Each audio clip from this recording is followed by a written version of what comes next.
to work together on a project where they feel the government has frustrated them the most, and where government hasn't really paid a whole lot of attention, but where they can, at the end of the day, be very clear that they've formed a partnership with the government and go out there and deliver. Because we've been creating a neighboring environment. We keep talking about creating a neighboring environment, but really nothing concrete and practical to deliver that. So COLOR does work. We get PSs, heads of different departments in government, and they work with people in private sector, leaders in private sector.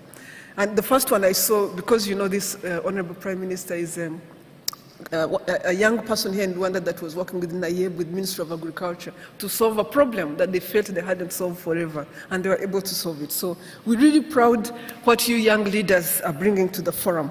The last one is CAD. I don't see CAD. CAD is the Africa Coalition Around Africa Rice. This is a partnership between AGRA and the government of Japan. And a number of you now, nearly all governments are now members of CAD. They help us design the next phases of investments in rice. So we've seen lots and lots of initiatives around and strategies around how to invest in rice. And those initiatives continue, and CAD is behind and driving that with the leadership of the Japanese government. You know CESA. CESA is an institution we've set up to support seed systems. That's how you know AGRA, but we don't just do seeds. I wanted you to understand that we just don't do seeds. And now we are working on another excellence, center of excellence that is going to be about supporting leadership in agriculture. And now we've taken on the youth. So we continue to do so many things. It's amazing that sometimes you know us for the wrong things. These are the right things that we must be known for. The things we do with you all, and these institutions are supported by you all, and we are extremely proud to be part of this. So, Right Honorable Prime Minister, the other event that is extremely critical that we'll be launching here today, I'm going to say it because you told me yesterday, is the Africa Agricultural Status Report.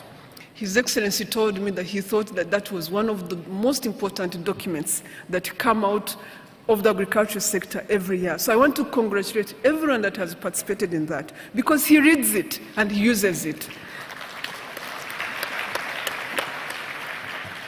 So thank you, colleagues. Thank you for the work that you're doing, and whoever I didn't call here. Thank you, colleagues at AGRA that continue to get pregnant and give birth to these institutions.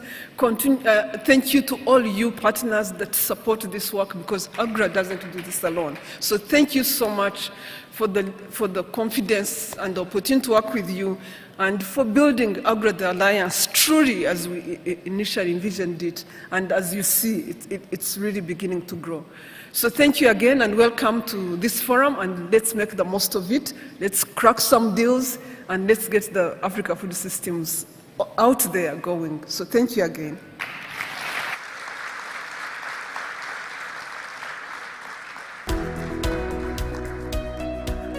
Thank you, Dr. Kalibata.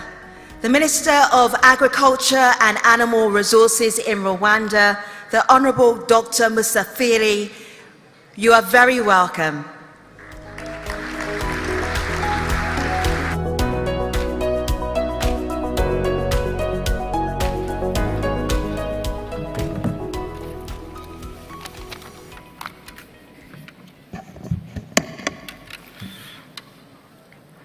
Right Honorable Prime Minister, Dr.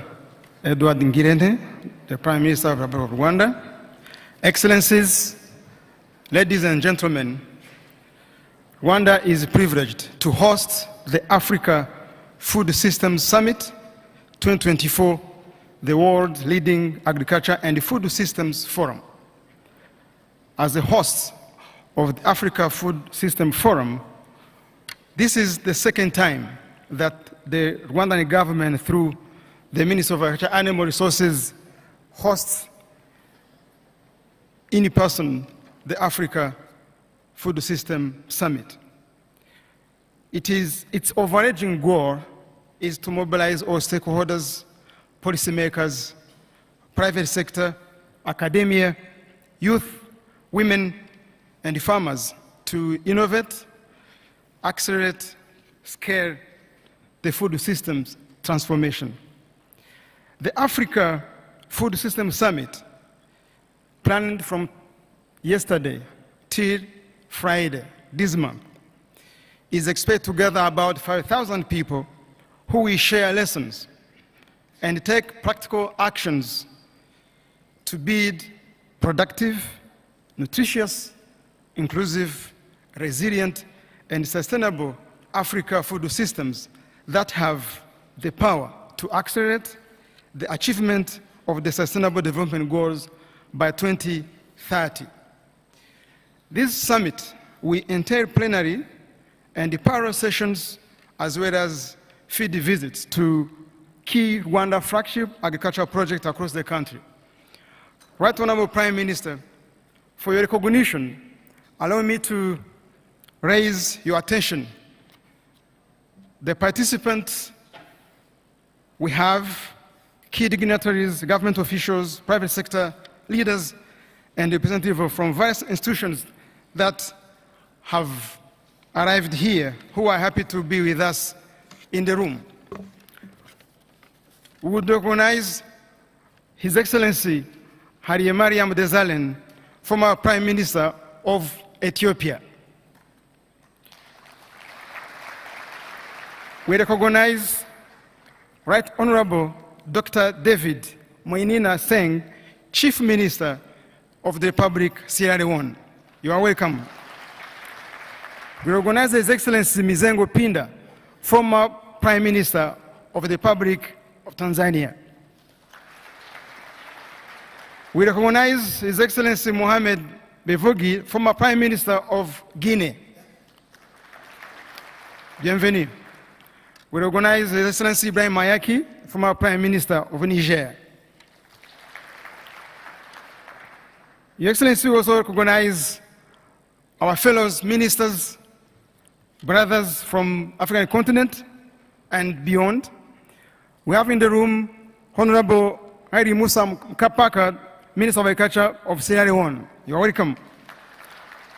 We have Honorable Redouaye, Minister, Commissioner, Food Security of Mali.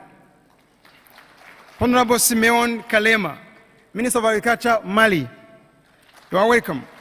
Honorable Uchizi Vunda, Minister of Youth, Malawi. So Malawi is here today. You are welcome. We have Honorable Vikati Moses Malindane, Minister of Tourism and Environmental Affairs in Swatini. Honorable Mohamed Ali Abdi, Minister of Agriculture and Irrigation, Somalia. You are welcome. We also welcome our brother Honorable Anchus Masuka, Minister of Agriculture of Zimbabwe. You are welcome. We welcome Henry Musa, we mentioned that, Honorable Bright Gwemilama, Minister of State of Agriculture, Animal Industry and Fisheries, Republic of Uganda. Honorable Alpha Ba, Minister of Cooperatives and Farmers from Senegal. We also recognize our fellow Minister of Rwanda, Minister of Local Government, Minister of Environment, Minister of ICT, Minister of Family Promotion, Finance, Minister of State Resource Mobilization, and other former ministers present in the room. We also recognize His Excellency Pastor Omo Basse Eno, the Executive Governor, Akwa Ibom State, Nigeria. His Excellency Umar Namadi, his Data Governor, Jigawa State, Nigeria. We have also Engineer Abubakar Salisu, Head of Service, Niger State, Nigeria. Your Excellency, we have also in the room, we want to recognize the presence of leaders of government and private institutions in Rwanda and abroad, as well as heads of international organizations, members of the Planning Corps present in the room. You are all welcome. Last but not least, we have representatives of farmers, youth, and women organizations who are in the room. You are all welcome. The Ministry of Agriculture and Animal Resources welcome you all to the Agriculture Food System Summit 2024. Thank you. Murakoze cyane. Welcome. Karibuni sana.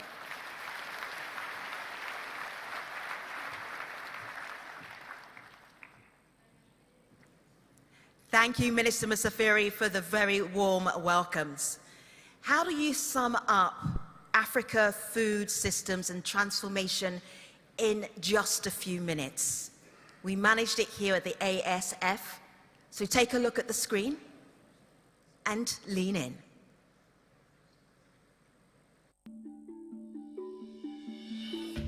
At the heart of Africa's agri-food system are some 33 million hard-working smallholder farmers, among them youth and women. They are the largest segment of farmers who strive to feed our continent and beyond. However, they continue to face challenges. Action to transform our food systems in the face of shocks is not advancing at the speed or scale required. 1 in every 5 people on our continent are projected to be facing chronic hunger. We continue to lose agricultural land to degradation and unsustainable agricultural practices. External shocks have raised the cost of food. We continue to experience low yields and grapple with poor quality inputs. And to add to all this, we are now truly experiencing the impact of climate change. Today, Southern Africa is going through one of the worst droughts ever. Zimbabwe has lost 70% of their maize crop yield because of a scorching heat wave, the first ever in 40 years. Farmers in Western Africa are grappling with a delayed rainy season. We know that transforming our food systems will grow a resilient and sustainable agri-food sector, create jobs, and ensure food and nutrition security. We know that we need stronger intersectoral and interministerial coordination. Development and technical partners are aware of the need to coordinate, align, and harmonize support. We also need to truly deliver on including our youth and women in food systems. Now we move with urgency, and this is why we thank you for being part of the AFS Forum community. At the core of the forum's theme this year is accountability. We will continue to set the continental agenda on food systems transformation. We will continue to reform our policies and produce enough food and locally. We will create more jobs for youth and women across the food system's value chains. We will attract more investments through public-private philanthropy and producers' partnerships. We will provide a platform for businesses to thrive. We are going to exchange knowledge with those that are making progress and commit to implementing successful transformation strategies. We will create meaningful connections and partnerships. We are going to hold ourselves accountable to innovate, accelerate, and scale the delivery of food systems transformation in a digital and climate era. Welcome to AFS Forum 2024.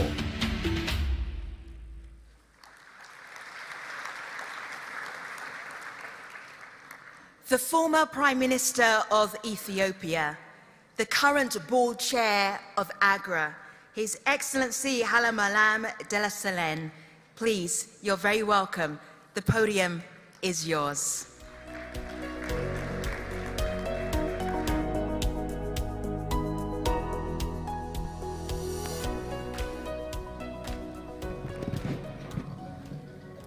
Right Honorable Dr. Edward Girente, Prime Minister of Rwanda, Excellency Chief Minister of Sierra Leone, Excellencies, former Prime Ministers among us today, Honorable Dr.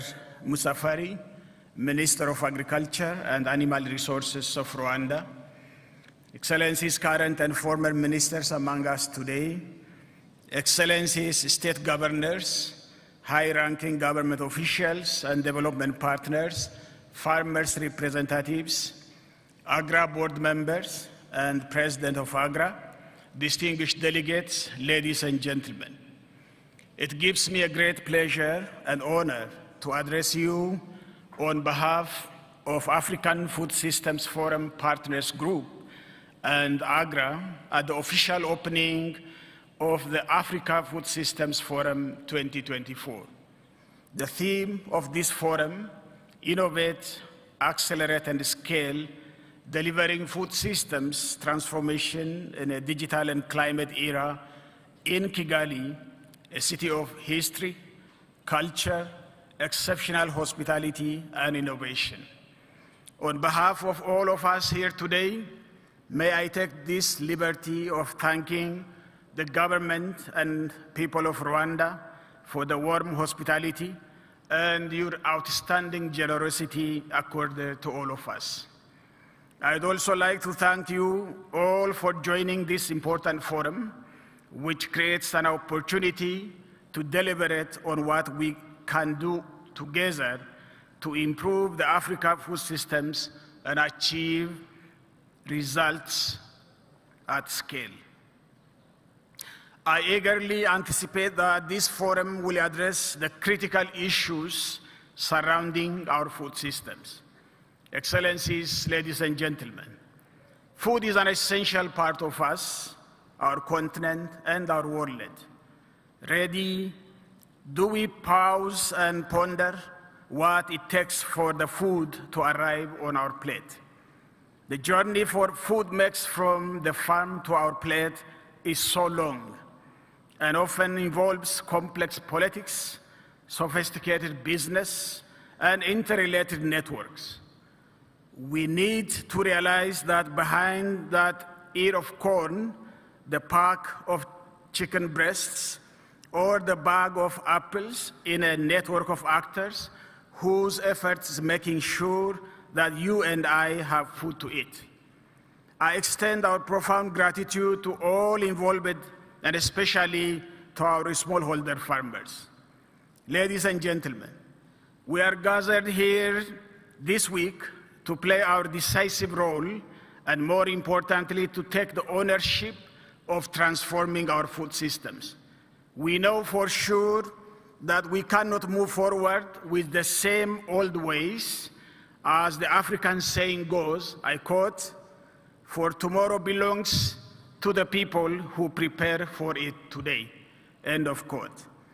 Africa is rich in land, natural resources, and biocultural diversity, all of which are critical assets for well-functioning food systems.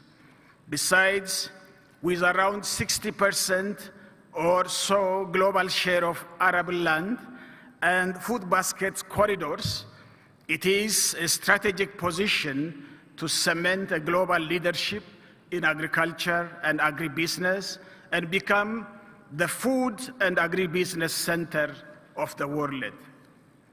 Despite all this, Africa remains the most food insecure continent. The situation is even more problematic in parts of the continent where the food systems are characterized by small-scale operations, short local supply chains, and market relations by spot exchange. We all agree that food systems transformation remains a major concern for Africa today and into the foreseeable future. Firstly, because food demand on the continent is currently growing at an average rate of 3% per annum. And secondly, the continent's population that's growing at the same rate will nearly double from the current state to around estimated 2.4 billion by 2050. It is also concerning that the state of food security in the continent is worsening, with over 20% of the continent's population undernourished. The food import bill is still very high, beyond 60 billion a year. We should take the responsibility for what is happening to our food systems. We are spending about only 4.6% of its total public spending on agriculture, falling short of the 10% target of the 2014 Malabo Declaration on Accelerated Agricultural Growth and Transformation for Shared Prosperity and Improved Livelihoods. Excellencies, food systems are local, but also global, linking through trade and sophisticated financial markets. These markets rely on transactions and information that influence the decisions farmers make about inputs, including land, labor, and technology. Evidently, food systems are about production, nutrition, connectivity, and trade, and they are about connecting farmers to markets, enabling small-scale farmers to become small and medium enterprises. They are also about providing consumers with essential information and addressing the impacts of climate change, particularly in regions like Africa that suffer greatly despite net zero emitters. It is important to understand that food systems are central to many of the major global challenges of our time and play a critical role not only in shaping human diets and health outcomes, but also the sustainability of the environment in which food is produced, distributed, and consumed. Food system transformation is urgent, requiring rigorous, science-based monitoring to guide public and private decisions and support those who hold decision makers to account. And yet, African food system has not received the political attention it deserves and the concomitant and commitment it requires. I repeat this, and yet African food system has not received the political attention it deserves and the commitment it requires. If you ask me, how did you come about this conclusion? I would say just look at the amount of investment we put into our food systems, period. Excellencies, distinguished participants, for us in African Food Systems Partners Group and AGRA, we proved that with the right policy, support, and encouragement, our farmers can and will lift themselves out of poverty. I must emphasize that innovation can significantly drive the sustainable development of our food systems in Africa. It is a critical part of the food investment mix, providing new solutions that feed into strategic alliance for change. Scientific exchange in Africa should be strengthened to facilitate awareness of technological and scientific advances in transformation of our food systems. The role of government in this process is extremely significant, mainly through increasing the space for private sector, improving the policy and the regulatory environment. This is lacking. We should not disregard the role of women and youth, key features of the African food systems. Women and youth comprise more than 75% of the agricultural workforce in the region and are the predominant labor providers in agribusiness and agro-industries. Yet, in many parts of Africa, women and youth continue to face significant social and economic exclusion. They often lack access to productive resources, agricultural inputs, social protection, as well as technological and entrepreneurial know-how. Excellencies, as I conclude, I want to emphasize that the tradition towards more efficient and comprehensive food systems in the continent is imperative to ensure the provision of healthy and safe food in light of escalating population growth and climate change. This year's theme, Innovate, Accelerate, and Scale, delivering food systems transformation in a digital and climate era, underlines the need for us to forge together a stronger partnership to transform our food systems in a sustainable way, adapted to national and regional circumstances.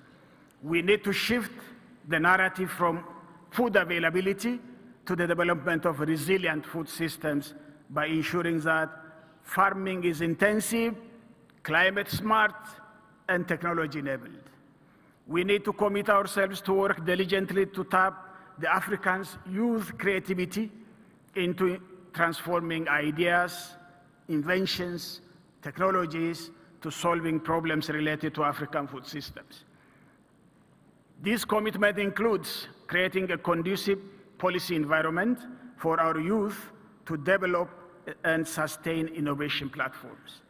We need to commit more investments in innovation to facilitate the transition of African agriculture from labor-intensive, low productivity activities to skills-intensive approaches and build resilient African food systems. I am confident that if managed and governed differently, food systems could be a champion of change, leading other sectors with solutions and inspiration. Let's be the champions of our food systems. I thank you all, and God bless you.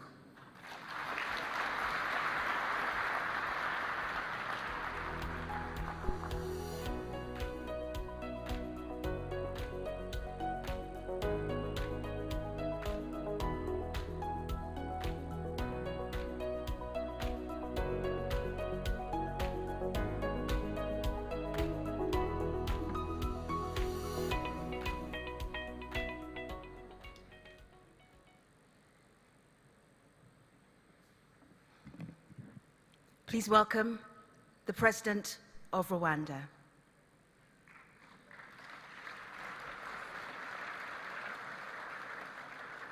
Excuse me, I just invented an imaginary guest. Everybody was like, I did not know the President was coming. He's not coming, I was teasing you. The Prime Minister of Rwanda. I just promoted him and created national chaos.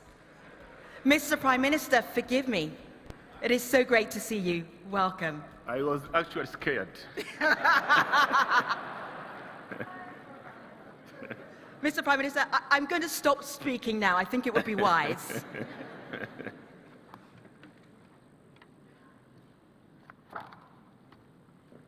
Thank you. Your Excellency Haile Mariam, former Prime Minister of the Federal Republic of Ethiopia, Chair of the AGRA Board and the Africa Food System Forum Partners Group, Excellency Chief Minister of Sierra Leone, Dr. Agnes Kalibata, President of AGRA, Honorable Ministers here present, members of Diplomatic Corps, representatives of international organizations here present, Africa Food System Forum partners, distinguished delegates, a very good morning.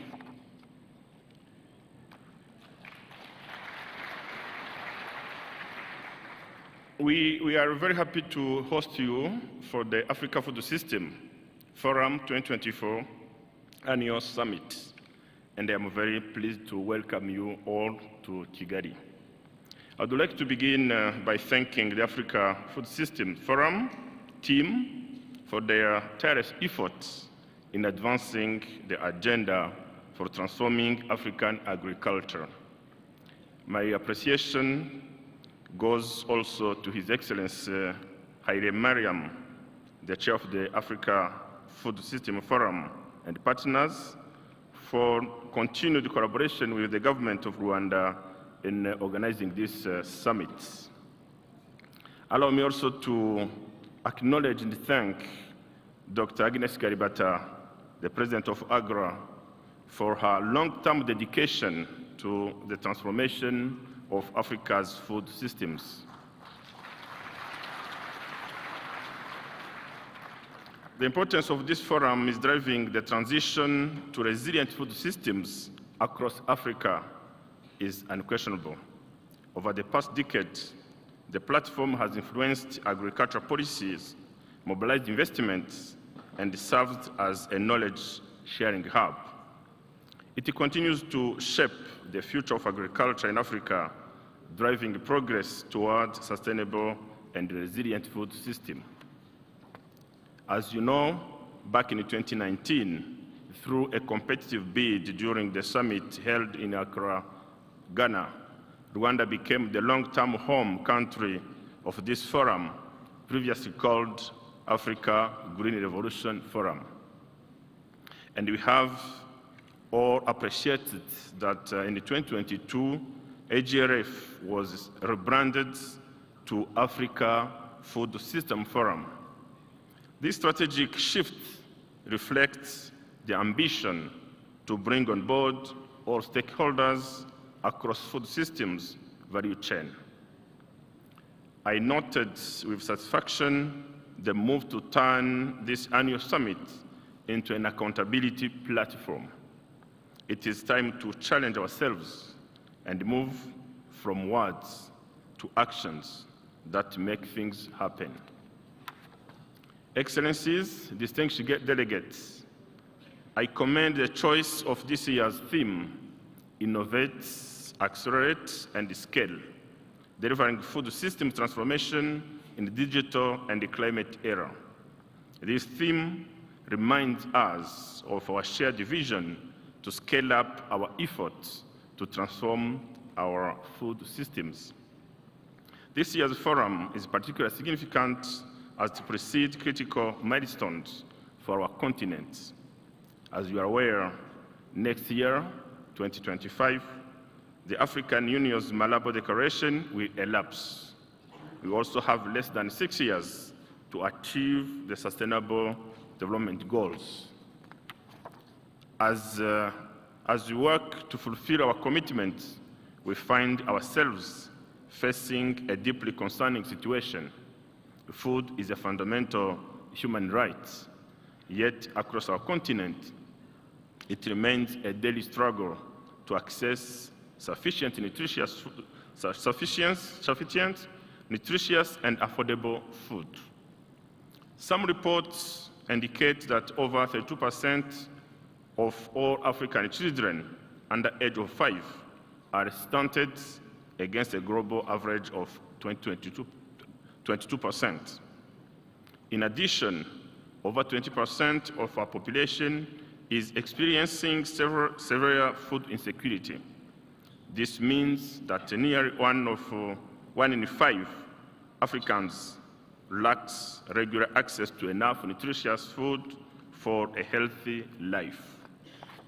Consequently, malnutrition weakens the immune system and increases vulnerability to diseases among our people, and it also impairs the physical and cognitive development in our children.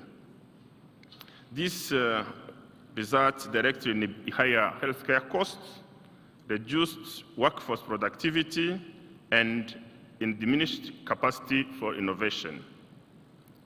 Also, reports show that malnutrition can reduce a country's GDP by 3 to 16%, costing our continent billions of dollars annually.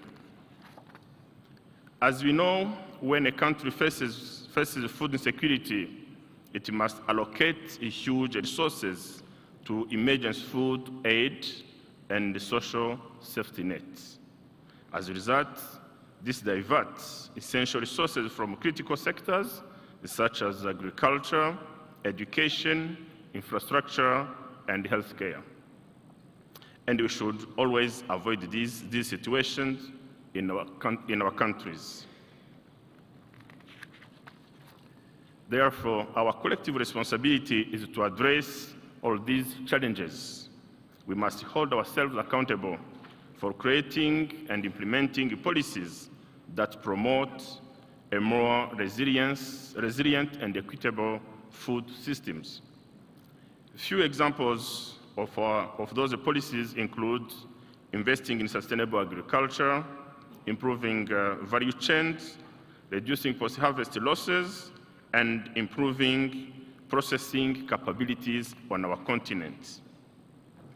In Rwanda, to achieve that, one of the key strategies we have put in place is adoption of modern agricultural techniques and technologies. In this regard, we believe that by integrating precision agriculture, advanced irrigation systems, and climate-smart practices, Rwanda will increase crop yields and resilience against climate change. The government is also expanding access to agricultural insurance and affordable credit to ensure farmers can invest in their farms and recover from climate-related shocks more effectively. These efforts, combined with supportive policies and investments in rural infrastructure, are creating a more resilient and sustainable food systems in Rwanda. Excellencies, distinguished guests, as I conclude, I would like to emphasize that the path to delivering food systems transformation in Africa lies in our ability to innovate, accelerate, and scale. By leveraging digital technologies, adopting climate-resilient practices, and building inclusive systems, we can achieve our vision where every African has access to sufficient, safe, and nutritious food.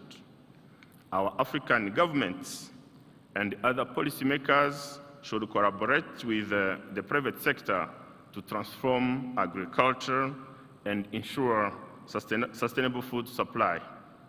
Rwanda remains committed to playing its role in advancing agricultural transformation on our continent. I once again want to thank the Africa Food System Forum and its partners for the successful organization of this forum. I wish you all an enjoyable stay in Rwanda and look forward to the productive outcome of this year's summit. On this note, it is my pleasure to declare the 2024 Africa Food Summit System Forum officially open. I thank you so much.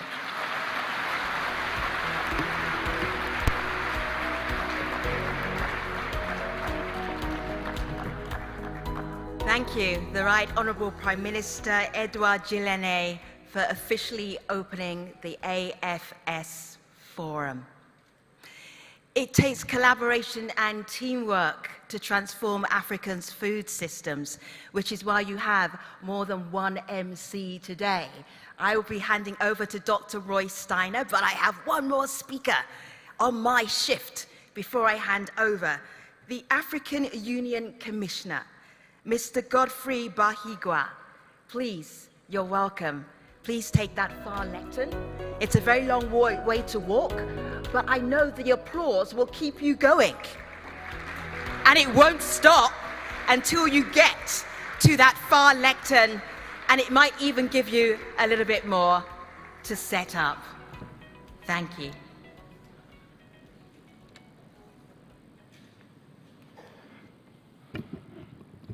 Thank you, moderator. Just a small correction, I'm not the commissioner. I'm the Director of Agriculture and Rural Development representing the commissioner. Right Honorable Dr. Edouard Ngirente, Prime Minister of Ethiopia, Prime Minister of Rwanda, sorry. I'm following the footsteps of the moderator. She set the pace. Allow me to speak on established protocol by the Honorable Musafiri, the Minister of Agriculture and Animal Resources of Rwanda, and say all protocol observed. I'm going to read the remarks by Her Excellency Ambassador Josepha Sako, the Commissioner for Agriculture, Rural Development, Blue Economy, and Sustainable Environment of the African Union Commission, and I will do so verbatim. I bring you warm greetings from His Excellency Musa Faki Mahamat, the Chairperson of the African Union Commission. I want to thank my sister, Dr. Agnes Kalibata, for inviting me to give remarks at the beginning of the Africa Food Systems 2024 here in beautiful Kigali. The theme of this year's forum, Innovate, Accelerate, and Scale, Delivering Food Systems Transformation in a Digital and Climate Change Era, is quite appropriate. As we commit to transform Africa's agri-food systems, we are faced with rapid changes in technology, as well as changes brought about by climate change. These are in addition to other drivers of agri-food systems in Africa, which include population growth that is expected to double by 2050, rapid urbanization and changing consumer patterns, as well as rising incomes and an expanding middle class on the continent. In order to adapt to these changes, we must innovate through increased investments in agricultural research and development. We must accelerate the rate of development and adoption of appropriate technologies and innovations in our agri-food systems.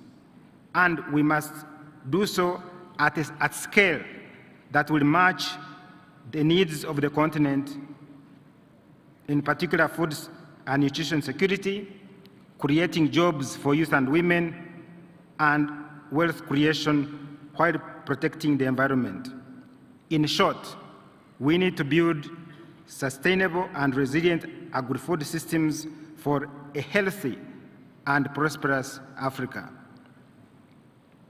My remarks will focus on what the African Union has been doing over the last 1 year to prepare the continent for the next decade of the Comprehensive Africa Agriculture Development Program, popularly known as CAADP.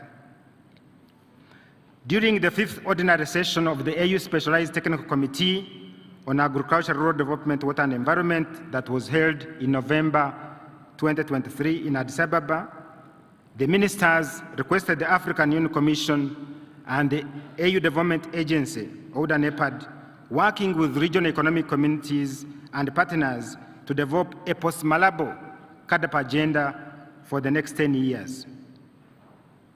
The 37th ordinary session of the African Union Assembly that was held in February 2024 decided to hold an extraordinary summit in 2025 in Kampala, Uganda, to consider the post-Malabo agenda.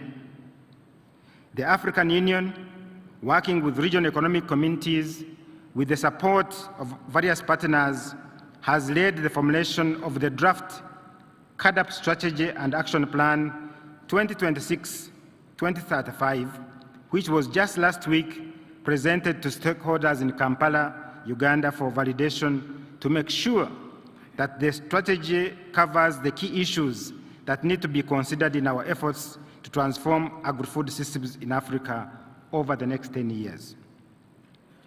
The 10-year CAADP Strategy and Action Plan has 6 objectives.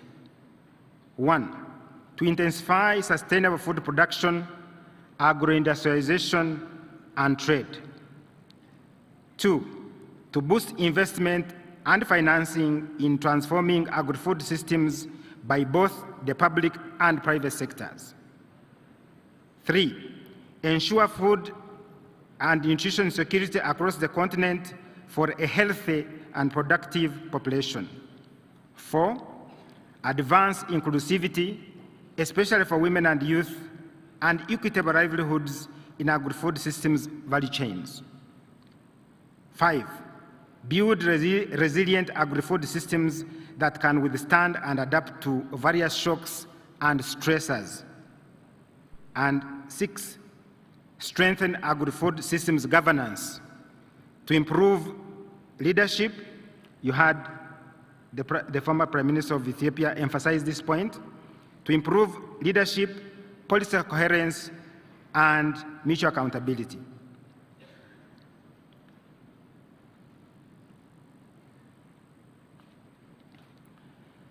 The process of developing the post-Malabo CAADP agenda has been highly consultative and participatory. It involved wide stakeholder consultations in all the 5 AU regions, led by the regional economic communities, ECAS for Central Africa, ECOWAS for West Africa, IGAD for Eastern Africa, SADC for Southern Africa, and UMA for North Africa. These consultations were facilitated by Policy Link, our partner. We also sought and received 53 independent memoranda from different stakeholders and interest groups composed of academia, women, youth, civil society, farm organizations, policy policy think tanks, private sector, and development partners. In addition to the stakeholder consultations, we undertook research and analysis around 13 technical working groups, and these were facilitated by Academia 2063. The stakeholder consultation reports as well as technical working groups have been used to draft the 10-year CAADP strategy and action plan. Going forward, in the third week of October, we shall organize an extraordinary session of the Specialized Technical Committee on Agriculture, Rural Development, Water and Environment for the honorable ministers to consider the draft CAADP strategy and action plan, as well as the draft Kampala CAADP declaration. In January 2025, the Republic of Uganda will host the extraordinary session of the AU Assembly to adopt the CAADP strategy and action plan, as well as the Kampala CAADP declaration. You are all invited to attend the summit, and I wish to call upon you to support me to make it a successful summit.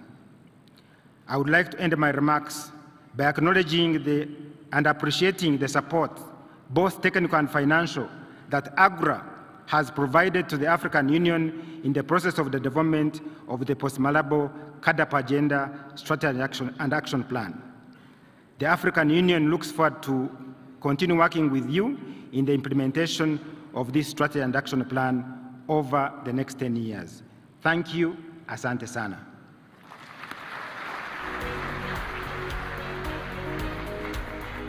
As we transition now from the official opening of the AFS Forum, we continue with our high-level plenary session.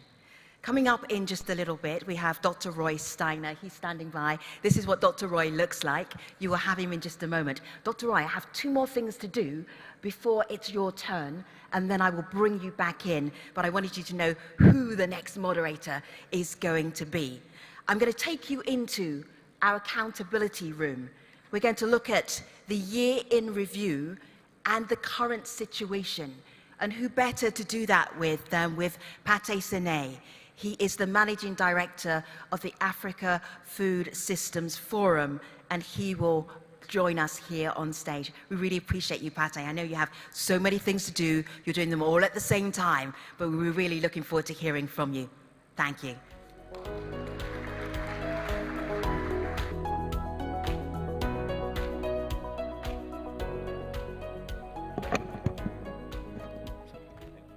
Thank you very much. So I think mine will be very short. It's about looking at also since last year what we have done from Tanzania to Kigali. It's not just an annual summit. And we've been shaping this over the past years. Thanks to our chair, I would like also to recognize the leadership of Dr. Agnes Kalibata, the president of AGRA.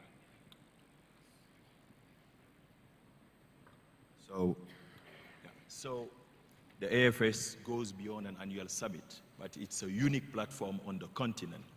We are an ecosystem, and we are a diverse ecosystem. We are here because we are a community really engaged to transform food system on our continent. It's about jobs, it's about feeding our people on the continent and outside the continent. So this journey has started since 2006 in Oslo with Yara as a conference on private sector investment on the continent. And thanks also to Kofi Annan, who brought it in Africa, and AGRA leadership, and we continue to grow it thanks to the government of Rwanda for hosting the secretariat here, and we rebrand it. It's not just now about food, agricultural production, but it's food system. And you can see from the diverse ministers who are here, we talk about youth, talk about technology, ICT.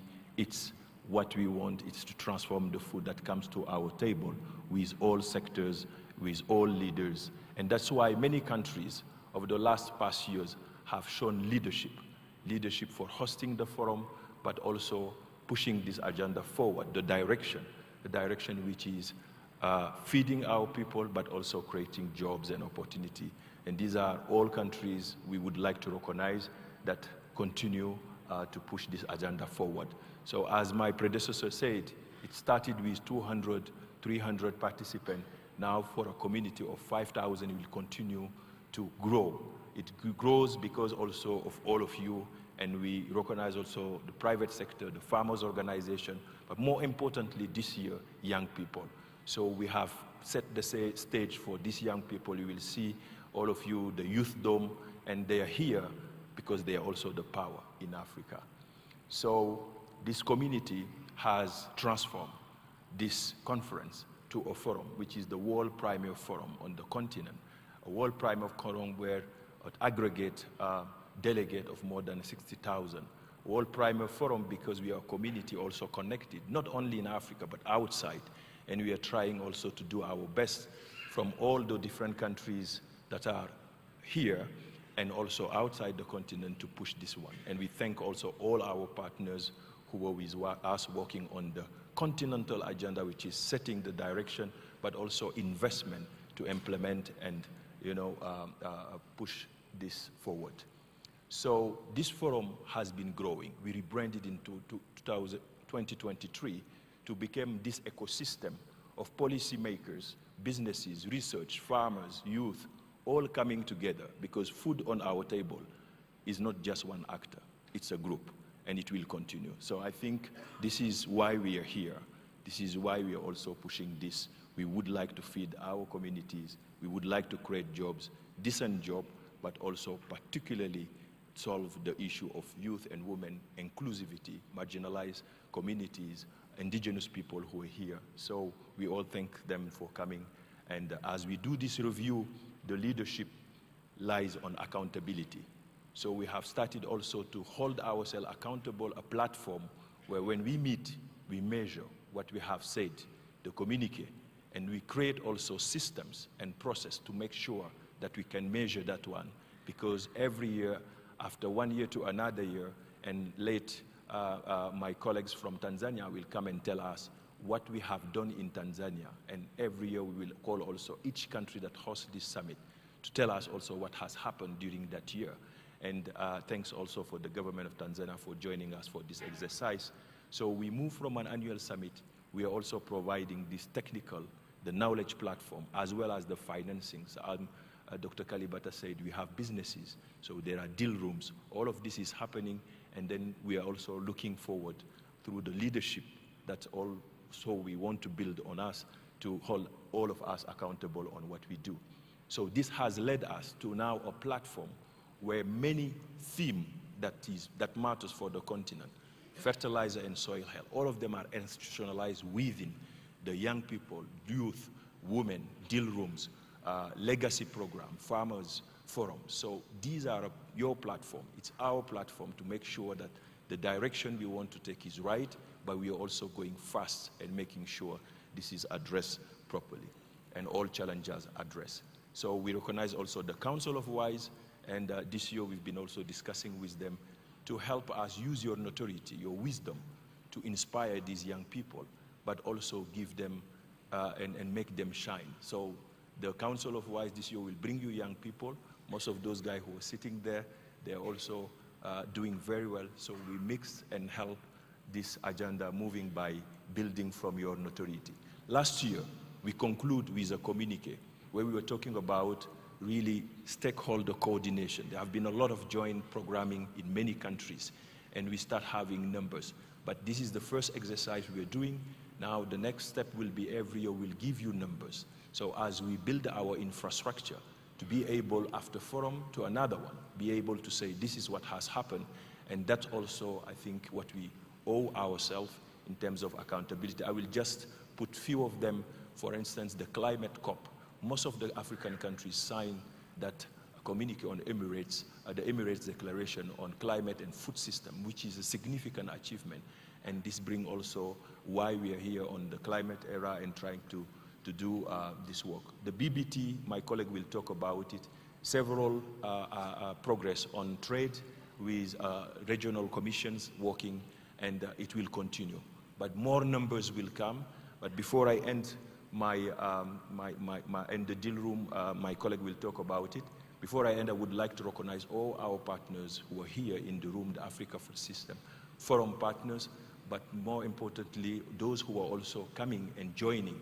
So as we rebrand, it will be a forum that will continue to bring all actors that are part of this community as an ecosystem. We would like to thank you, and we all solve this problem of food and security, food nutrition and job. We create job for our youth and continue to inspire hope on our continent. Thank you very much.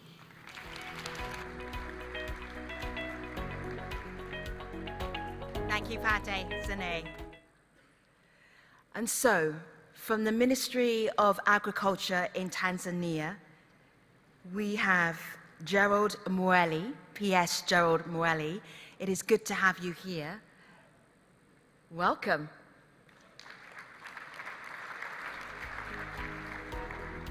Oh, a little more applause.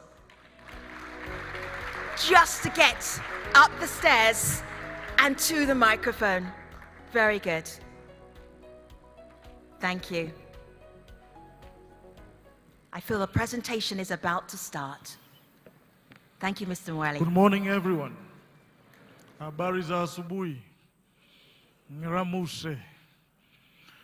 Honorable Prime Minister, I have started taking my lesson, online lesson, in Rwandese. I think I'm doing better. Thank you so much. I'm standing here recognizing the protocol already established by my former speakers. On behalf of Tanzania, my presentation will be very short.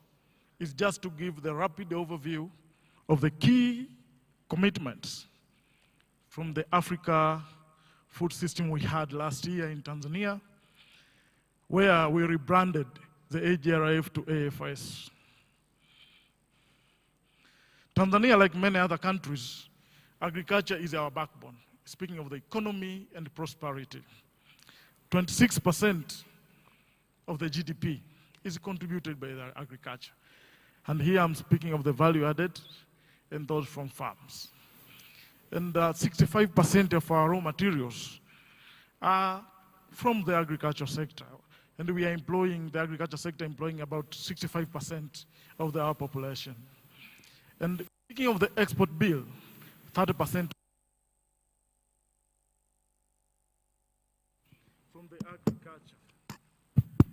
from the agriculture. And the 1.8% we have reached this year, speaking of the food sufficient ratio. Here, I'm speaking of 28% additional production. And in translation, is 28 million metric tons. And speaking of the food sufficient for Tanzania, we are speaking of the food sufficient for the country and food sufficient for the region. Our vision in Tanzania is to feed ourselves and feed others commercially. We understand we are not safe if others do not have food on their table.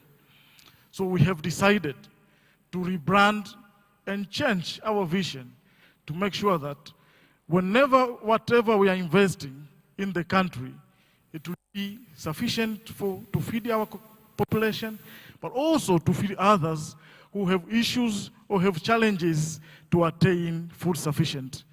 And we have rebranded our vision, taking into consideration what we have adopted in 2022 in Dakar to Senegal to attain food sovereignty for Africa community. And to do so, we have come up with a very ambitious mission, which is to build a very sustainable and competitive agriculture sector for the attainment of sustainable or inclusive community. Last year, we were blessed. We hosted Agriculture, AFS, Africa Food System Forum, where we were blessed by 5 heads of states and government, 6 former heads of states, and the total number of delegates were 5,400 from 90 countries. It really a quiet number of participants. And in Tanzania system, it started from the vision. We have adopted, and currently we are developing our new vision, which is Vision 2050, and we have already adopted a very ambitious agriculture master plan, which will take us to attain food sufficiency, not only for Tanzania, for Africa, and for the world. We got an opportunity in Tanzania last year when we hosted the Africa Food System Summit to showcase a youth program named Building a Better Tomorrow. And the target is to at least create 12,000 youth-led agribusiness, to attain or to reach 200 youth and women-owned business, and the expected number of beneficiaries is 1.6 million, and through which these are pledges we receive during the mission. And this is one of the legacy program. My predecessor, or the former speaker, Pathe, said that in each year when we are hosting for but also it's about getting the legacy to the country which are hosting or is hosting the forum. And this is the pledges. We received a total of 600 million USD, and we have already signed contracts amounting to 552.71 million. But also, it is also important to show key progress from the African Food Forum last year. And allow me first to tell you, we have managed and we have developed and adopted a very ambitious master plan, which will take up to 2050, but also as in the road to attain or to reach the 2050 target, we have developed a strategy known as Agenda 1030. Agenda 1030. Agenda 1030 means by 2030, our annual agricultural growth should reach 10% from the 4% we are now. And this 4% which we have recorded in 2024 has increased from 2.7% we were into 2022. So the progress is very convincing, and we are very optimistic that we will reach the target. But also, the previous speaker, Honorable Chair of the Agra Board, has mentioned about domestic investment. Thanks to our very own Her Excellency Samia Suluhu Hassan, our national budget for the last 2 years has increased from $125 million to $499 million. And the increase is directed to irrigation so that we can create self-sufficiency and be free and create resilient agricultural sector. As of now, Tanzania is one of the countries we have no problem with the land. 44 million hectares is the amount of land we have which is suitable for agriculture, out of which 29 million is suitable for irrigation. So the only solution is to move from the rain-fed to irrigation. And our target is at least by 2050, 50% of the land to be irrigated, but by 2030, at least to double the amount of land which is irrigated. But another challenge which we had when we gathered last year, and we had a very big conversation with our other partners, is how can we facilitate trade within and outside the country? We all know that Tanzania is self-sufficient and is being fed by the small-scale farmers. But if we are told to conduct statistics of the poor people in many of our countries are drawn from the agricultural sector, that means farmers are becoming poor every day in the expense of traders. So we have decided that we have established Cereal and Other Produce Regulatory Authority, and since May this year, we have enacted an online trading for the crops, and for the last 4 months, through this system, the trade value was $277 million. And all these $277 million goes direct to farmers. We have eliminated inefficient system of middlemen. Because previously, the calculation was at least 30% was going direct to farmers, and 70% goes to the middlemen. So our vision is wealth creation, create an openness, create a conducive environment, but farmers should benefit from their investment.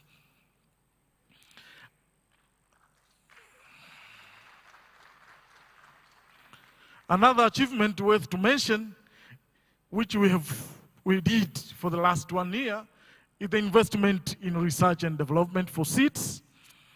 And the amount of seed production, I'm speaking of the quality seed, has increased by 60%.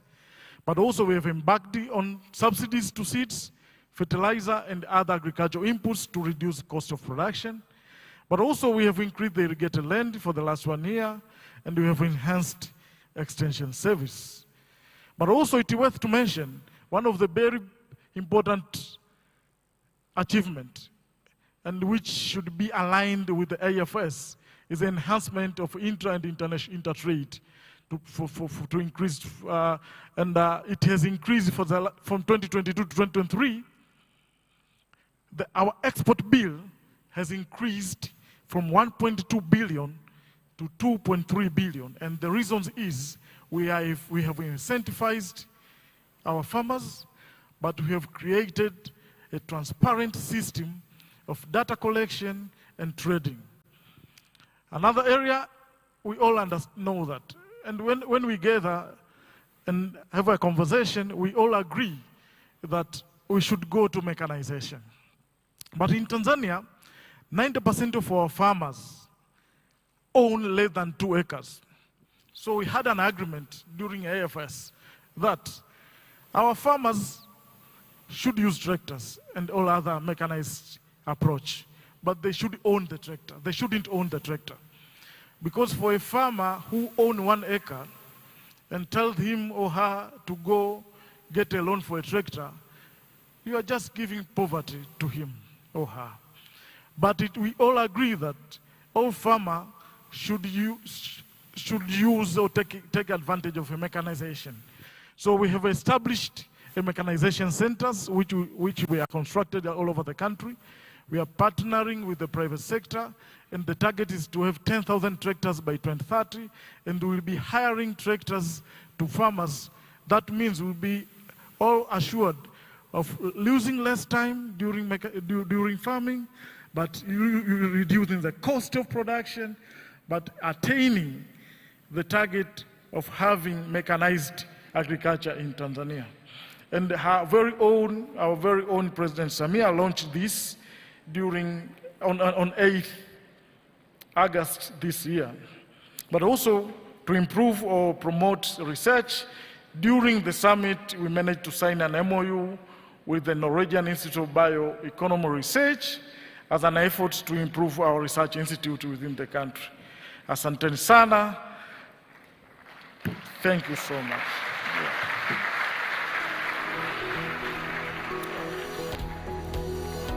As previously advertised, Dr. Roy Steiner is the Senior Vice President of the Food Initiative at the Rockefeller Foundation. He's also an AGRA board member, but more importantly for the present moment, he is your next moderator. I know you will make him feel so welcome. They'll be wondering downstairs what's going on in the auditorium. Dr. Roy Steiner, over to you. Thank you so much, Femi. It's wonderful to be here and to introduce this next session, which is about the African Agriculture Status Report. As many of you know, we've really pivoted with this report about 3 years ago to food systems, to really take a holistic view. And what I really appreciate about this report is that it really focuses on the millions of micro, small and medium-sized entrepreneurs who really drive the food system. And they're often not given the respect or the honor that we need to give them, and they're doing amazing work in very difficult conditions. And so with that, I'd like to introduce Professor Thomas Reardon to come to the stage. Dr. Reardon is a professor at Michigan State University and has been the main author of this for many years. So over to you, Tom. I don't know, Tom, do you want to, should he take the front? Why don't you take the main?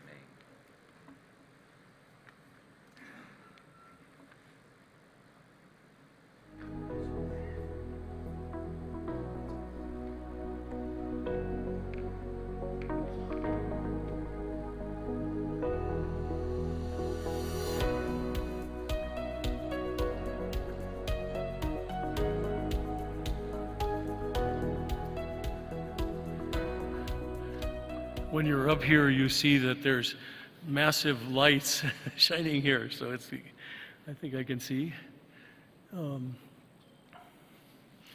Thank you. I've been tasked with running through the main findings and messages of the AASR 2024, which is focused on accelerating the private sector for food systems transformation in Africa. Is there a microphone, a hand microphone? Do you have a hand microphone? Let's see, maybe they have a hand.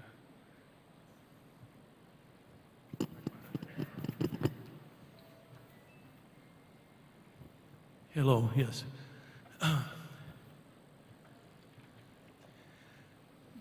To start the summary of the findings, I want to talk about what the African private sector is and how big it is and how fast it's growing, just to get a feeling for the subject of the report.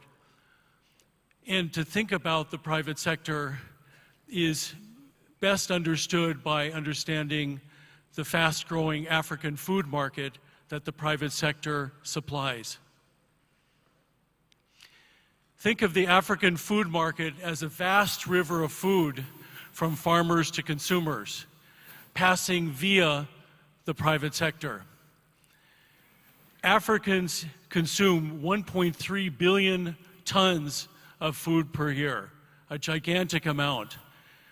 And of that 1.3 billion tons, 1.1 billion tons moves through agri-food value chains that are operated by the private sector to consumers. Thus, the private sector that we're talking about handles 300 million tons of food every day. From today to our gala dinner, it's moving 300 million tons of food. And that figure comes from, okay, let's see here.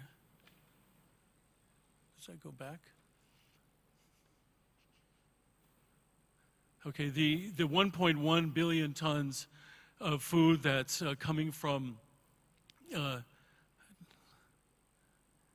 1.1 billion tons of food that's moving through agricultural value chains is coming from 85% of the total food consumption in Africa is purchased.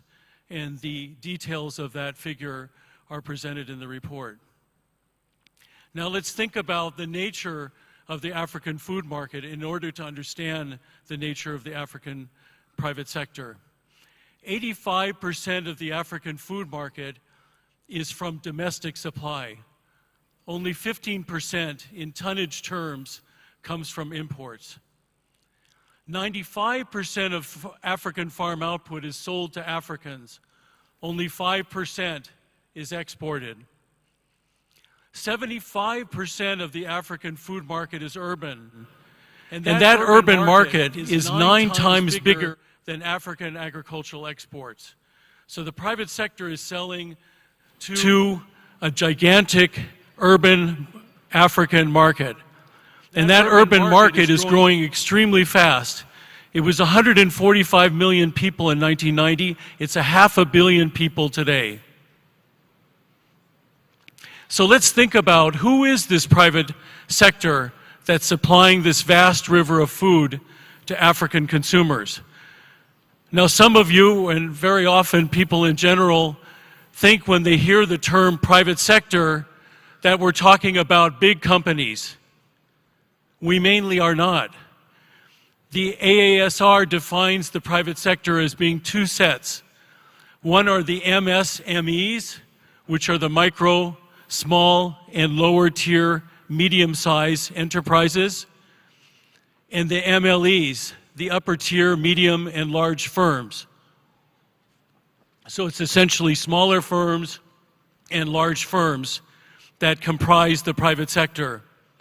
Now here's a shocking number for you. MSMEs form 85% of the African private sector and food market in volume terms. Let me repeat that. These small firms, MSMEs, form 85% of the African private sector. So our report is mainly about them and also about the other 15%, which are the emerging medium and large enterprises that are focused mainly on export markets and urban markets, while the MSMEs are mainly focused on the African urban and rural markets. Both groups are operating in the off-farm segments of the food system, in output and input wholesale, in logistics, and in processing, in what we've called in the 2019 report, the hidden middle. We called it the hidden middle because often people were saying there's a missing middle, but it's not missing. It's extremely dynamic, it's extremely large. It's just often hidden from the debate. The third overall point of the report is that the African private sector is extremely dynamic where the enabling environment is good. And I'll talk in a second about how we define the enabling environment being good through policies. MSMEs, we found, form dynamic, self-managing, self-scaling, spontaneous clusters. And each of these rural-urban clusters we found contains wholesalers, agro-input dealers, processors, the extremely important third-party logistics system services or trucking firms. Did you know that in Nigeria, only 4% of the maize traders in Nigeria own trucks? 96% are using these third-party logistics firms, extremely important. And of course, extremely important are the farmers within these clusters. These are spontaneous clusters, not managed clusters. This is what the private sector is doing in Africa. Let's give some examples. We have a lot of examples in the report and more examples outside of the report of the formation of these spontaneous clusters by the private sector and the farmers coming together. For example, in Nigeria, thousands of MSME fish farmers, fishers, wholesalers, processors, and truckers spontaneously clustered in Kebbi State in Nigeria, and their numbers doubled over 1 decade. This is extremely fast, dynamic growth. And as I'll mention in a second, because we did a lot of studies in Asia, this is as fast as anything I've ever seen in China, in Bangladesh, in India, in Thailand. So this is the dynamism in Africa. In just 1 decade in Zambia, 200,000 small farmers started commercial vegetable farming in rural areas a few hours from Lusaka, and were joined by large numbers of MSME wholesalers, input dealers, and truckers. These are spontaneous clusters. In just 1 decade in Ethiopia, the numbers of MSME teff processors, wholesalers, and truckers tripled, and teff farmers benefited. These are explosions. These are booms that are happening right in your backyard. In Nigeria, maize and tomato MSME wholesalers and truckers have built up a 1,000-kilometer supply chain for these products from the north to the south. This is big business by many small firms. This is what gets me. People often say, well, we have the private sector, the big companies, and then we have a development sector that is called the MSMEs. The MSMEs are not a development sector. They are dynamic, they are savvy, innovative, creative, investing, upgrading. Just to use all the terms of Dr. Kalibata, they're scaling. Okay, these are dynamic actors that we're talking about. And we've seen in Africa these dynamic actors as dynamic as anything we saw in China, Bangladesh, and India. These food security heroes, these MSMEs, and the emerging medium and large sector deserve and need good policies to support them. What do we mean by good policies? So this is our next point, the key policy messages from the report. The central policy message of the report is that government should invest in hard and soft infrastructure in urban and rural areas. A simple, focused message. These fundamentals have been called the bones and blood of the food system, thinking of the bones as the skeleton of the body, the blood is the circulation that keeps the body alive, growing. What are those bones and blood? What are those key foundational elements? 1, good roads. 2, good wholesale markets. I worked in China for years, and when I would ask the Chinese what gave rise to the boom in China, for example, the horticulture sector, they said, number 1 is wholesale markets. Number 2 is wholesale markets.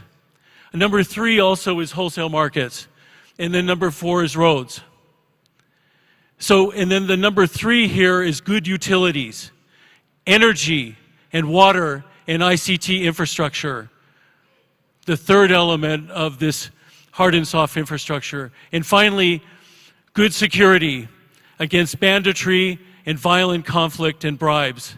These 4 elements are the key foundational stones that need to be put in place for rapid development of the sector.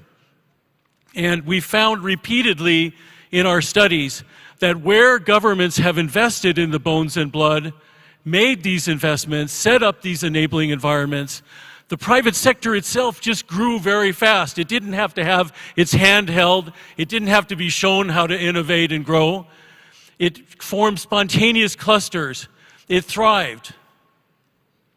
But where the enabling environment was missing, private sector enterprises told us over and over again that their growth was strangled by bad roads, by inadequate or missing wholesale markets, by expensive fuel and very iffy electricity, by expensive ICT, by dangerous roads and costly transport because of bandits and violence and bribes. So there's the good situation, the favorable and enabling environment. The private sector takes off itself, it self-scales. Where those elements are not in place, it's strangled. The ASR also noted that many MSMEs find it hard to get outside finance to start and to grow. Commercial lenders just find MSMEs too risky. A promising way to de-risk and thus leverage outside private finance is to use blended finance initiatives. And this will kickstart credit to MSMEs where a business case can then be made to commercial lenders and investors. The report also highlighted several special policies that help export-oriented MLEs. One of them, as Shema will explain in her chapter, are agro-industrial parks.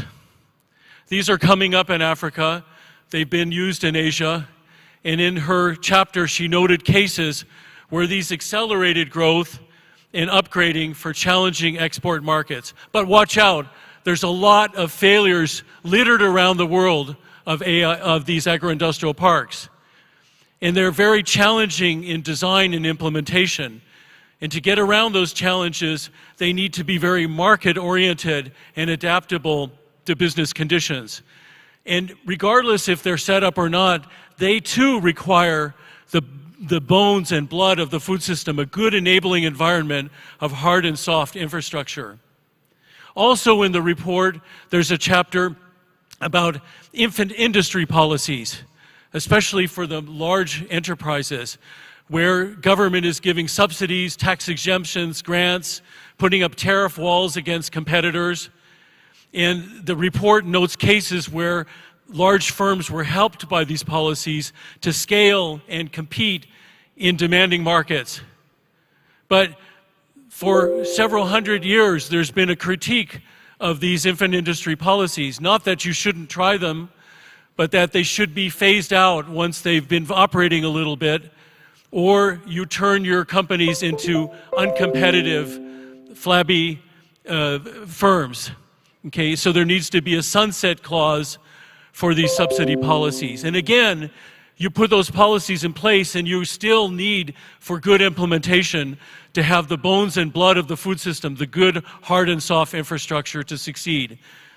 And finally, in terms of policy, you have to have most impact on the enabling environment. Governments need to maximize coordination, a point emphasized by Jonathan Said. Coordination among government and ministries, over levels of government such as national, state, and local government. Often, agriculture policy is made at the national level, and wholesale markets are administered at the state or municipal level. Okay, so often there's ships passing in the night and lack of coordination. And also between the government and the private sector, including MSMEs and MLEs. Remember, when I say private sector, 85% of what I mean are small firms.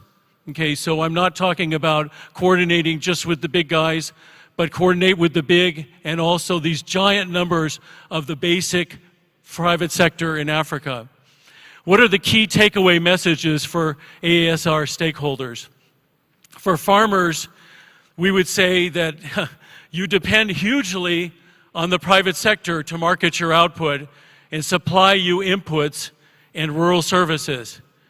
You depend hugely on the continued development of the private sector. So you have a big stake in joining the private sector, especially your main interface with food markets, the MSMEs, to lobby governments to make fundamental investments in improving hard and soft infrastructure, the bones and blood of the food system. For governments, AASR found that when the fundamentals, the bones and blood of the food system are in place, the private sector scales itself. It roars ahead. You don't need to hold its hand. You don't need to recreate it. You don't need to reinvent the wheel.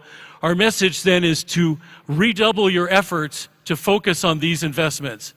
They are also the necessary conditions for any other policies that you do, any initiatives to support the private sector and the overall food system, competitiveness, growth for domestic markets and for export markets. And finally, for businesses, we have a message.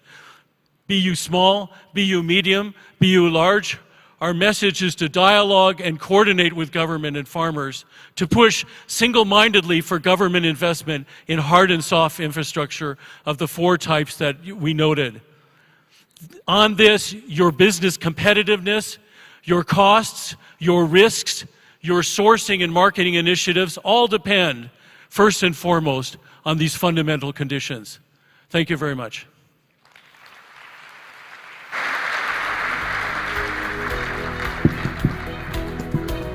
Thank you so much, Tom. I mean, that number of 85% are medium, micro, small enterprises is incredible. They actually drive the agricultural system of Africa and deserve the respect and support of all of us. Now we're going to move into a little bit of a kind of ceremony to launch this report, which will be followed by a wonderful panel discussion. So without further ado, I'd like to cue up the launch video, and then we will invite some VIPs up for a photo opportunity. Our food systems have taken off. We are flying fast, but let's go faster. We celebrate you, the private sector. We see you, MSMEs. You are not missing. You are just hidden. The time is now to fix our policies, make our roads safe, reduce energy costs, eliminate water constraints. Let's trade across our borders. Let's power our MSMEs' growth with affordable and accessible financing. Let's link the private sector with our invaluable smallholder farms. Let's establish an all-of-government coordinated approach. You see, it is inevitable that our policymakers, working closely with the private sector, will deliver a food system for Africa that will be sustainable, scalable, and for the people. Ladies and gentlemen, our dynamic continent is ready for the most insightful, impactful and timely report to date. The Africa Agricultural Status Report 2024. Great. I'd like to invite... All right.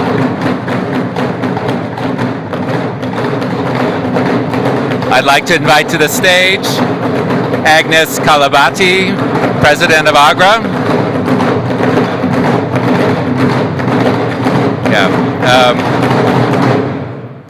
Thank you. I'd like to invite to the stage President of AGRA, Agnes Kalabati, also the Minister of Agriculture and Animal Resources, Dr. Musafiri, the Chair of AGRA, former Prime Minister Hailemariam, and of course, His Excellency, the Prime Minister. And we're going to be sharing the report with them. If the report can be brought on stage, please.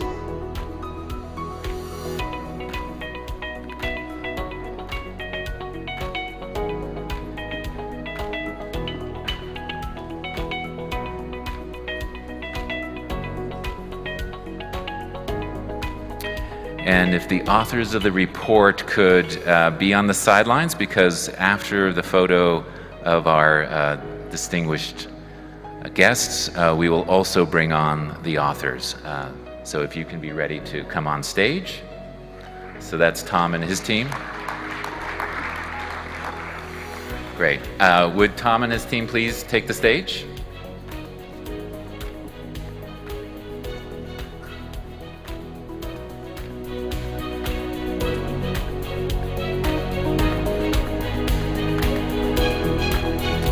There are more authors. Please join.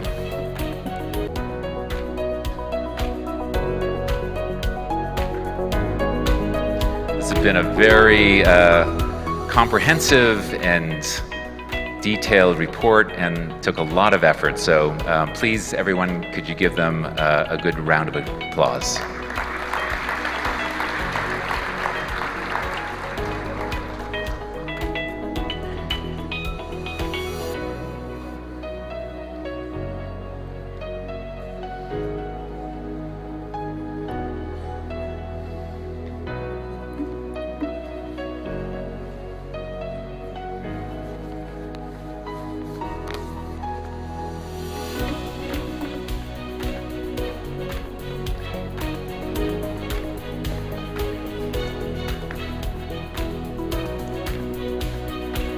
All right, well, I think we've got our photo, and I want to thank our guests and the report authors. Please take your leave, and we will bring our panel up. We'll need to put on some chairs, but as that's being done, I'd like to introduce them if they can be ready to take the seat.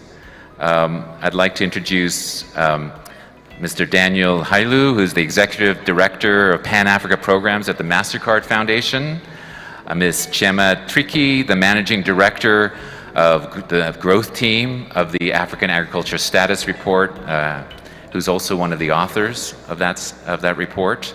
Dr. Simeon Yu, Director General of the International Institute of Tropical Agriculture, IITA. By the way, I'm very proud that the Rockefeller Foundation was one of the founders of the IITA, and it's really one of our legacy, very successful legacy initiatives. Also, I'd like to call onto stage Mr. Sunru Young, who is a partner at Dalberg Advisors, is also one of the authors of the report, and Ms. Mumbi Munene, who is the Director and Agri-Food Systems Expert at Sofalana Partners. So if all of those panelists, if you're here, could take the stage, that would be wonderful. Hopefully we have enough chairs. Great.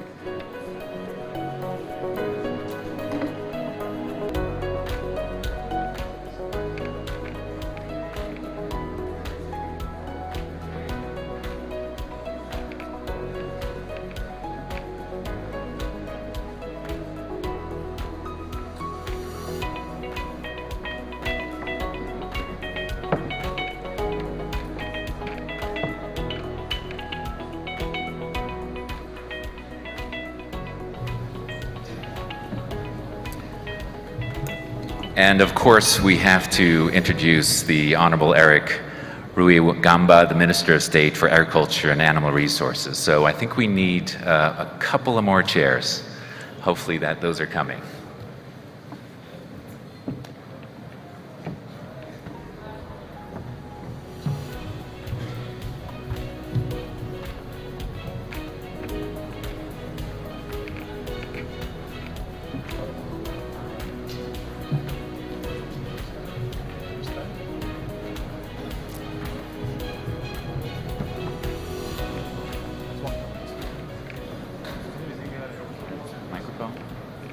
Does anybody have a microphone?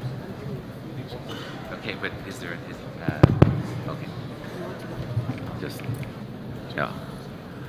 All right, I think we have almost everybody on stage, and we have enough chairs, which is, we almost have enough chairs. I think is the Honorable Minister of State of Agriculture coming on stage? Mr. Rui-Gamba, is he in the audience?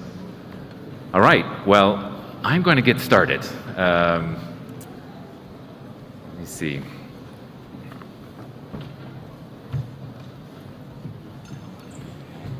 Okay. Wonderful. Hi, Simeon, good to see you. All right, I'm going to start with, you've just seen this report. I'm going to start with you, Daniel, if that's okay. You're waiting for the microphone. All right. But I'm going to just prompt you with the question so that you're ready with the microphone. So, Daniel, you are obviously doing amazing work at the MasterCard Foundation. The focus on youth and entrepreneurship really, I think, resonates with the report. I'm curious to, you've done a lot of investment in this space. I'm curious, where's the investment you're working with, where you've seen real success, and where are the real challenges? What's not working as well, given the breadth of investments that you've been doing? Please.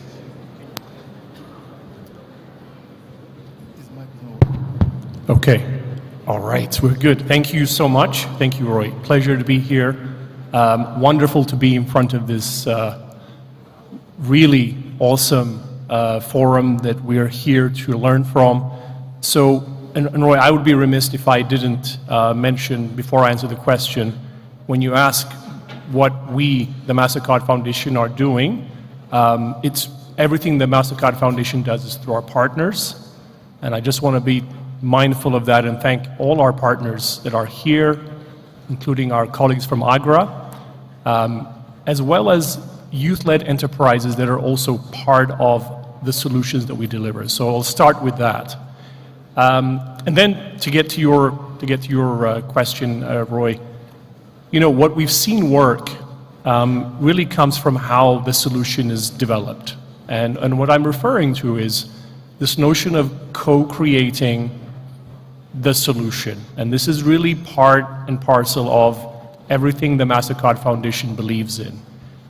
Because no matter how sophisticated, no matter how well evidenced an intervention may be, if it's not co-designed with a context in mind, listening to those that are on the ground and actually best positioned to tell us and others that are providing solutions what their problems are, what their challenges are, what their barriers are, that's typically where we find the fail point for programs. So it's a simple but critical point. Having said that, moving on, in terms of what types of programs have we seen be most effective, I think first and foremost is to think about the systemic nature of what we're talking about here. So those businesses that we heard make up the lifeline of how business takes place are reliant on the ecosystem. And that means policy,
and I know that we have a lot to go through here, and that's ultimately being available to listen and be part of adjustments that need to be made as well. So this feedback loop, once programs are put into implementation, to be available, to be part of making adjustments so that we can ensure that as we look ahead in terms of what needs to be a solution for the long term is not something that remains static. So we really believe in co-designing, co-creating solutions up front, but also being involved in adjustments that need to be made as well. And that, I think, ultimately is going to be the key to success for not just what we as a foundation are thinking about, but what hopefully all of us are thinking about as well. Thank you, Roy. Thank you, Daniel. I think that point about constantly having feedback so that you're really learning, because we're in an incredibly dynamic environment. There is no way you can then engineer a solution and not adjust it over time. Thanks. Ms. Chema, you've been one of the authors, and I focused on how governments can support the private sector. I'm curious, you know, as you were looking at where are the examples where, wow, the governments have really been able to unlock this private sector, and where has that not always worked as well? So curious, would love to hear your insights. Thank you for the question. So there are a number of successful stories of where the government actually supported private sector growth.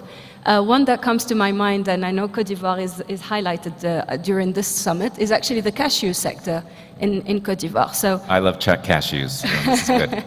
Production of cashew actually in Côte d'Ivoire existed since the 60s, but has been stalled and has not witnessed the growth that basically started in 2013 after the government prioritized the sector as one of the priority sectors and also provided the regulatory or basically the institutional arrangement by creating the Cotton and Cashew Council, which existed under a different regulatory body before that.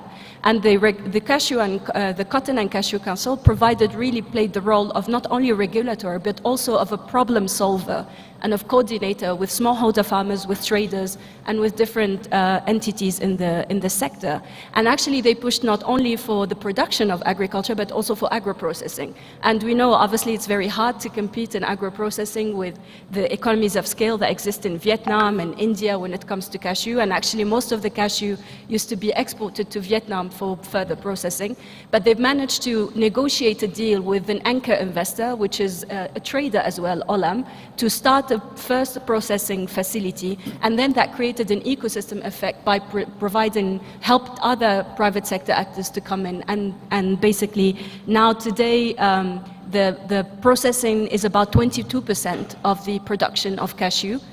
Côte d'Ivoire is the first global producer of cashew, but also its production has more than doubled over the last decade. So this is a phenomenal episode of growth that the government has kick-started or initiated. There are other examples on the continent where the government has played more of a role of a facilitator or latecomer, where basically they surfed on the wave of growth of a sector. That's the case of avocado in Tanzania. That's the case of the number of other sectors. But what matters really is that the government, as Daniel actually said, should listen, adapt, problem solve with private sectors. And in my opinion, it's not necessarily about the tools, and indeed in the chapter we talk about the agro-industrial parks, but it's not only about the tools and the instruments and the policies that the government should use to help the private sector develop, but it's really about how you engage with the private sector and how you're able to have within the whole a government approach that is adaptable, flexible, and that problem solve and identifies new markets that are emerging, new episode of growth in different sectors, and help them take them to the next level of their growth. Sorry. Great, thanks. It did strike me when Thomas was talking how if you create the right conditions, the private sector will just soar, and we need to do more of that. Dr. Simeon, research is at the core, and we're part of an ever-advancing civilization. We can't do that without expanding our knowledge. The challenge, of course, is how do you translate research into real impact on the ground. And I know as one of the leading research institutions in Africa, actually the world, IATA is really thinking about that, and would love to hear how you think you're supporting the private sector, this large. Thank you very much, Ron, for this question. let me state at the outset that IITA is one of the 15 CGIS centers. And of course, as a research institution, what we do is develop innovations and also provide solutions for the different range of farming communities. You mentioned earlier that the Rockefeller Foundation was one of the, if you want, founders on the establishment of IITA. We want to recognize that. I also want you to know that Rockefeller Foundation invested in me 35 years ago as a postdoc to work as IITA, and today I'm DG of IITA. Right. The Rockefeller Foundation invested in Akina Desina some 30 plus years ago, and today is president of African Development Bank. So this is to say that capacity building is important, and I want to encourage the foundation to continue to doing what it has done before. Yeah. And I think Agnes was also a Rocky Doc, right? Okay. There's a lot of Agnes, Rocky Docs. Tom was a Rocky Doc too. Right. Okay, great. You see the impact. All right. Anyway, look, I want to say that as a research institution, in IITA, we recognize the importance of this transition, of identifying this missing middle that Tom talked about, and linking up with them in order to ensure that the research that we produce at the IITA can actually be taken by the private sector and then be scaled up. So at IITA, a few years ago, we went ahead and established an institution called Business Incubation Platform Limited, okay? And that institution is really serving as, if you want, the mechanism between research that we're producing and the private sector. And this is working quite well. It is, if you want, the technology and innovation delivery arm of IITA, through the private sector.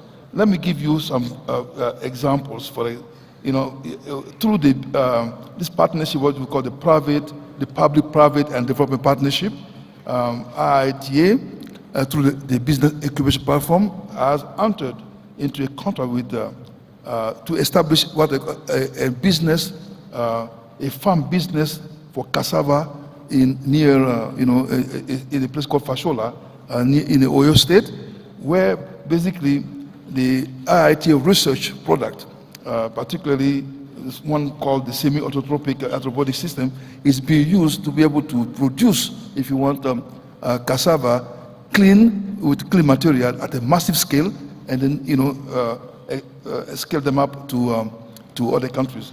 Today, thanks to this effort, the BIP, is investing on some.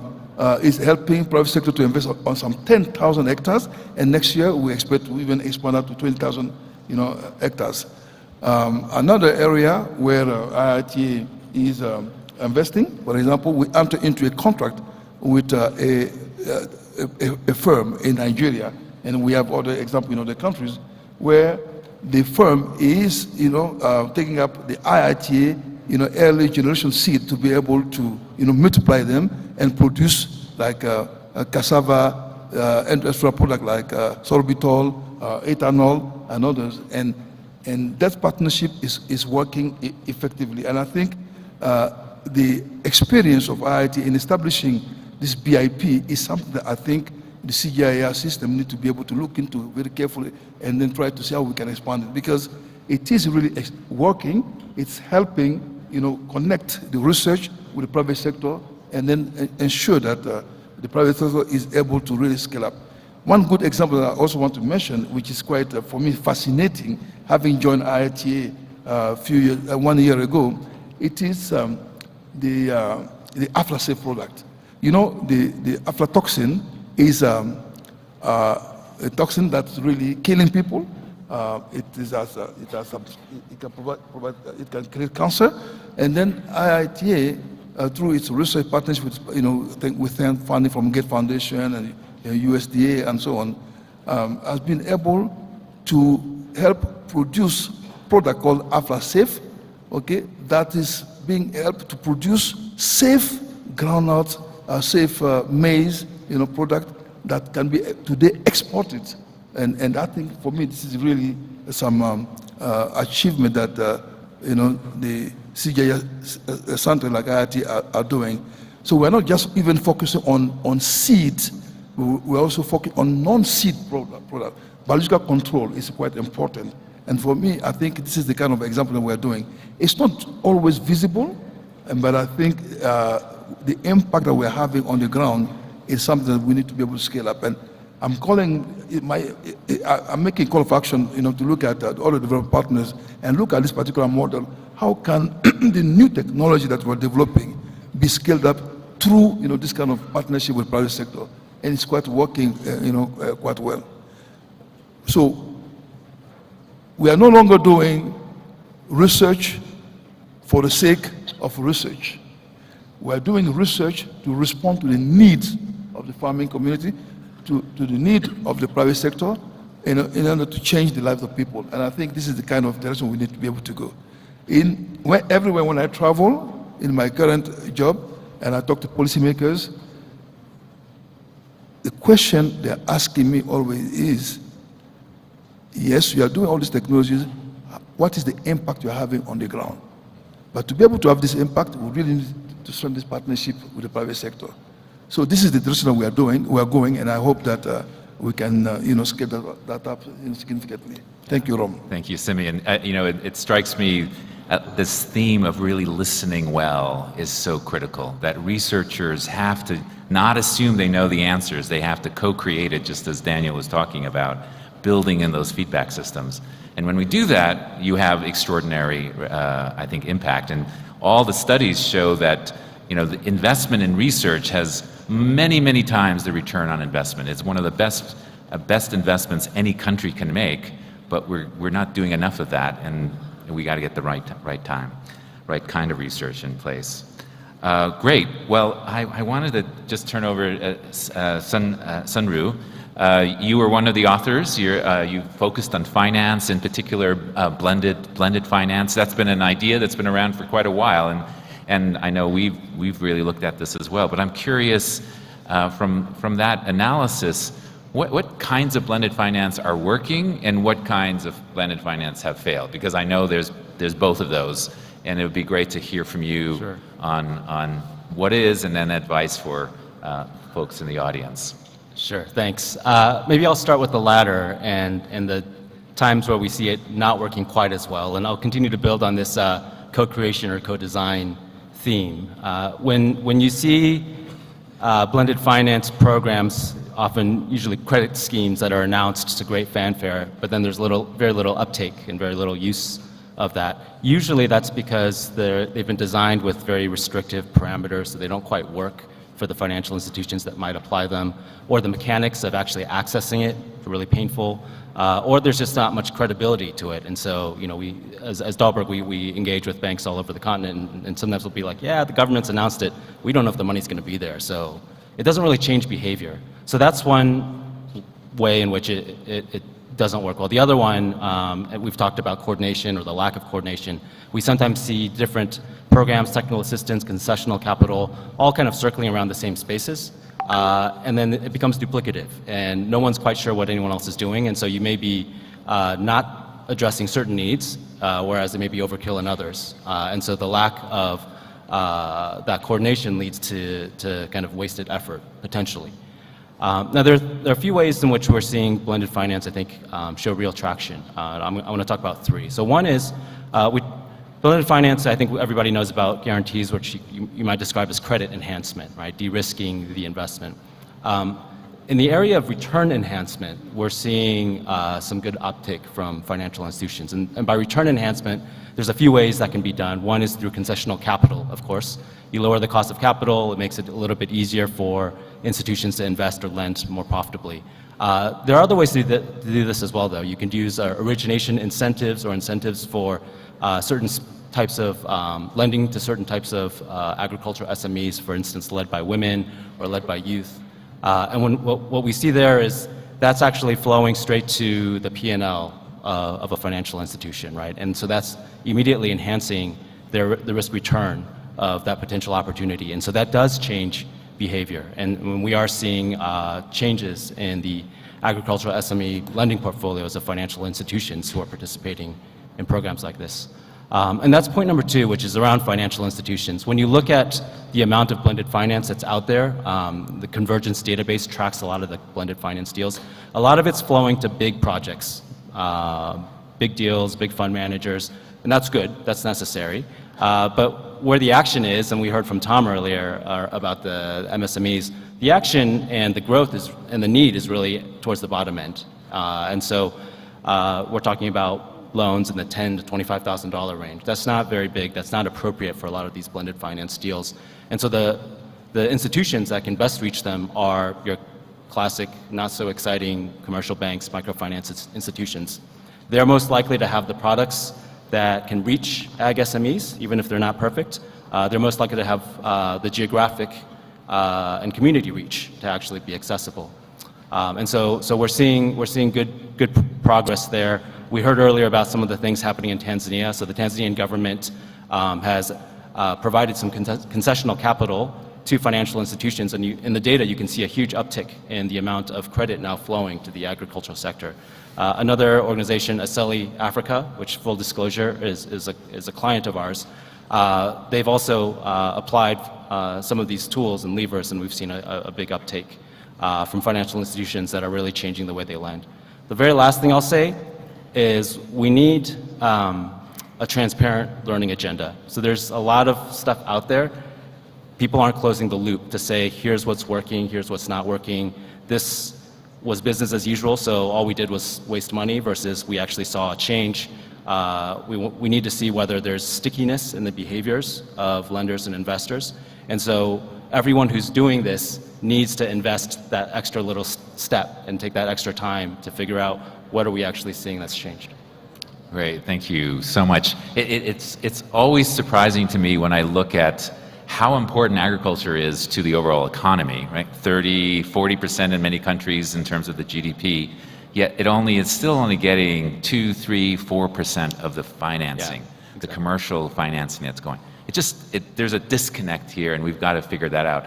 You know, we at the Rockefeller Foundation just did this analysis of what it's going to take to transition from our current kind of conventional agriculture that is quite damaging to environment to a more regenerative ecological agriculture, which we need to because of climate change. And that's going to take over 10 years for the globe, about $4 trillion, about $400 billion a year. That's a lot of funding, but we can do that if we shift subsidies, if we shift the way, actually the current capital flows that are happening. It's about figuring out the right priorities. Philanthropy, by the way, is a very tiny blip in that. It has to be public and the commercial sector to make that happen. And there are, I think, some very exciting examples out there in the world. Finally, last but not least, Mumbi, at Safafala, you're working a lot with private sector companies to kind of do that transition. You're helping. I'm curious, what are you seeing as what's really working? What would you like to see working better? Thank you so much, Roy, and thank you for the earlier presentation with Professor Tom. Just forward, I think I wanted to start first by defining private sector. I know it's been defined, but just going back to saying that what we're saying is 85% is this small scale, medium and small enterprises, and that's who I'm going to talk about mainly. So if we come back and we think that that's the private sector that we are working with, the goal, of course, is for them to do their job better to, as the theme says, accelerate and scale. So what Tom raised about this idea of enabling environment where we have the roads or the backing for that, the idea is these MSMEs can do their job better if they are supported to do their job better. But also at the same time, we see that private sector is innovative and will move almost with or without that. So what we're doing is giving the private sector the impetus so that they're able to supply more food, they're able to provide more nutritious diets. I have worked extensively in the dairy sector, and in Kenya's dairy sector we saw that in the beginning those who became processors were actually all farmers who needed a way to collate their milk and bring their milk together. And now some of the biggest private sector producers, that's how they started, 5-10 farmers. So basically what we're thinking, exactly what Tom said when we think about what those drivers are, and I like that we had this idea of it's financing, it's infrastructure, it's working with private sector. I also like what you said, Chema, about it's jumping onto what the government has seen is working and taking that to the next stage. So I think mine is just a message that private sector is doing really well and we can really support them to do even better. Yeah. Great. Yeah, it does strike me, the other point around financing and supporting the private sector that has always stood out to me is that Africa is an extraordinarily wealthy continent. If you look at capital flows into Africa and then out of Africa, 3 times as much capital flows out of Africa than flows in, right? And so really the question is not how much more investment, it's how can Africa keep the money, keep the assets that it's actually producing? How do we reinvest in a way that actually can kickstart and support this amazing private sector that's struggling right now, facing a lot of challenges, but also thriving at the same time? It's quite interesting. I know we have just a few more minutes left, so the one thought, the question I'd like to end with is, if you're thinking back out to 2030, and you could have one wish for in terms of what the African Agriculture Status Report will report, what are some of the things you'd love to hear? 1 or 2 things you would hope to have in that report. And I know that I didn't prep any of you with that question, so can I just go back to you, Daniel, if that's okay? Sure. So I have to go back to the role that young people, and particularly young women, will play in that outcome. And that is a thriving food system economy has come to fruition because of the inclusive participation of young people and young women. And I will add on top of that the reality that food security on the continent in this day and age, as we have many of these dynamics in the world, is sold for as well. So those are the 2 that come to mind for me, just off the top of my mind. I love that, because as you know, Africa's great asset is its young people. There's so many parts of the world where it is actually shrinking. There are not enough young people, and Africa has that in abundance. And so how do we really leverage that asset? Sunro. Daniel's already touched about the climate adaptation piece. So I'll talk about 2 things. One is, would love to see the financial infrastructure in countries get tightened up and strengthened. There's a lot of basic building blocks that aren't there that make it hard for SMEs and farmers to access finance. So simple things like, trusted collateral registries, credit bureaus. These are not sexy institutions, but they're necessary for the basic work functioning of a financial system. The second one is not related to finance, but is enabled by finance, which is intra-Africa trade. So it's way lower than it ought to be.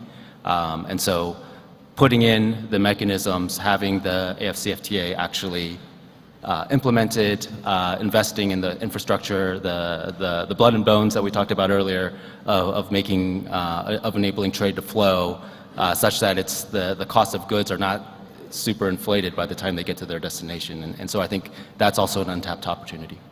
Great. Mumbi. Yeah, thank you so much. I did want to say trade, so I will let him have that in particular. But yes, I think what I'd like to see is, we had this discussion around how sometimes we are tempted to think about agriculture in the context of development or support and helping. It's sort of this industry that we're always trying to bring up, but I want to see an industry that's standing on its own, and that's trade, that's export, that's SMEs being able to work effectively. So that's my 2030 dream. Yeah.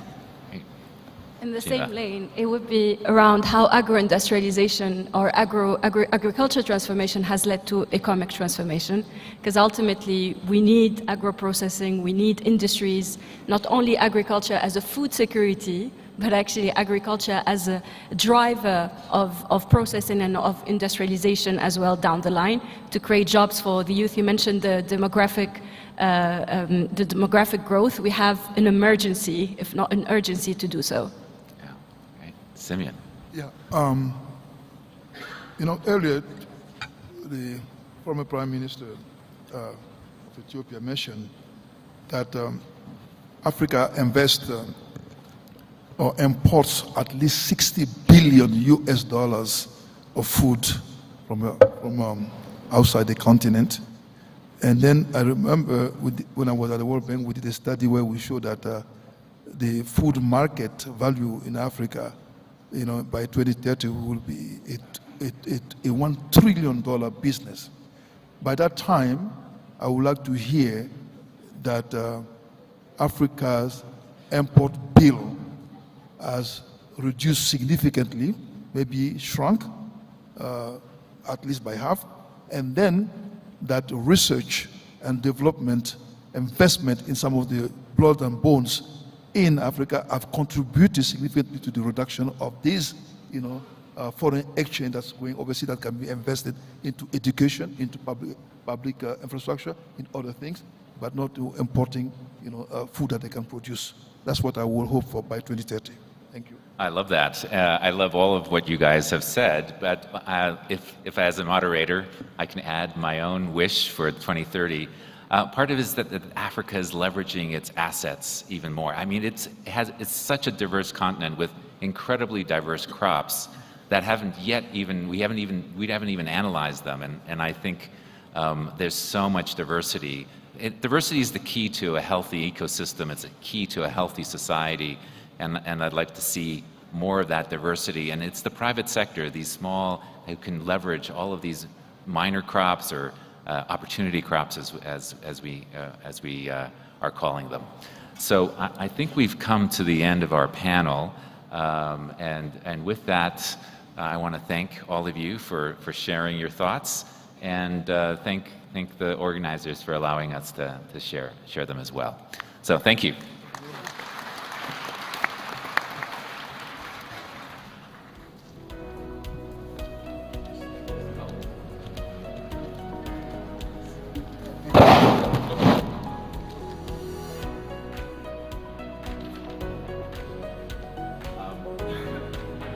And I'd like to introduce the minister, please.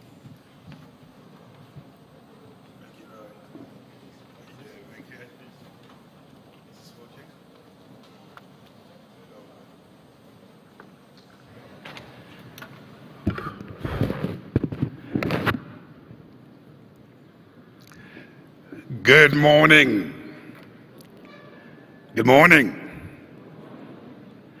I don't think you can hear me. Good morning. Much better. Bonjour for our French speakers. Bon dia. Assalamu alaikum for those coming out from other parts of Africa. Before I get started, a big round of applause to our previous moderators, Femi and Roy.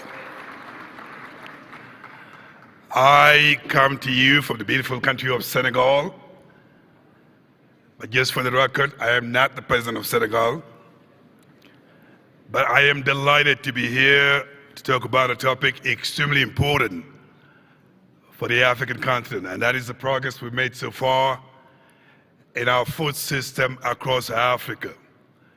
You may have heard about the report and the opportunities, not only for the private sector, but for our governments. But what we'd like to focus on this last session is the progress we've made so far, but also the challenges that we face and the opportunity before us as the African continent. As you will see from our session, we're going to go the extra miles and get a perspective not only of the African Union, but also African ministers, but extremely important, the perspective of our MPs, because they lead the laws of the continent.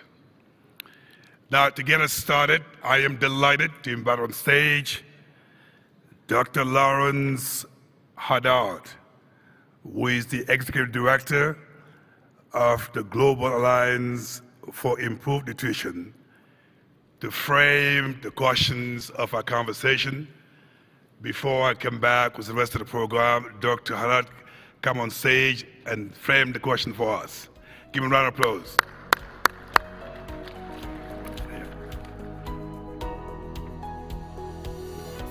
Thank you, moderator. I noticed that my moderator is all in white and I'm all in black. I don't want to read too much into that. He's the angel and I'm the devil. Right, I'm not the Prime Minister of the UK either, but I am from the UK. And I'm going to talk to you a bit about progress. We need to frame the progress that we're making in Africa on food systems. So before I do that, I just want to stress that the stresses on the need to progress are intensifying, as you know: climate, conflict, inflation. So the good news is that we're intensifying, I think, our ability to transform African food systems. So what does that transformation look like, and what does that progress look like? It's a tricky business to identify progress, and I'm going to try and do it using two different indicators, if you like, or sets of indicators. One is sort of a set of indicators under the hood, the progress indicators that give you a sense that things are changing, and then some of the indicators that are more of the indicators we're used to seeing about malnutrition and diets and resilience and climate. I'm going to draw a lot on the work of my organization that I serve, the Global Alliance for Improved Nutrition, and all the work with our partners, because that's the work I know best, but I'll try not to be too gain-centric. So first of all, I want to look at the things that are the meat and bones of, I should say, the vegetable and bones, or the blood and bones of food system transformation. Let's start with policies, and I want to really congratulate the government of Rwanda for its effective transformation of its agricultural transformation policy, PSTA, into a food system transformation policy, PSTA 5. Now, this is the kind of change that gives us hope. It makes us think policymakers get it, and they're determined to embrace the food system transformation process. Second, I'd like to congratulate the government of Kenya. The government of Kenya has been a pathbreaker, a leader in saying we want to know how many of our resources in our budgets are going to food systems. They are part of the 3FS initiative that IFAD, the World Bank, and GAIN is playing a small role in this. It's mapping your food system budgets. How much are you spending on food systems? Are you spending it in the right sections or not? I'd like to congratulate the government of Nigeria. The government of Nigeria has put in a line item in its own budget for a food system dashboard that helps you describe your food system in Nigeria at the national level and at the government level, diagnose the food system, and help decide what to do to improve it. And finally, I'd like to thank the government and recognize the government of Tanzania for its ability to institutionally innovate.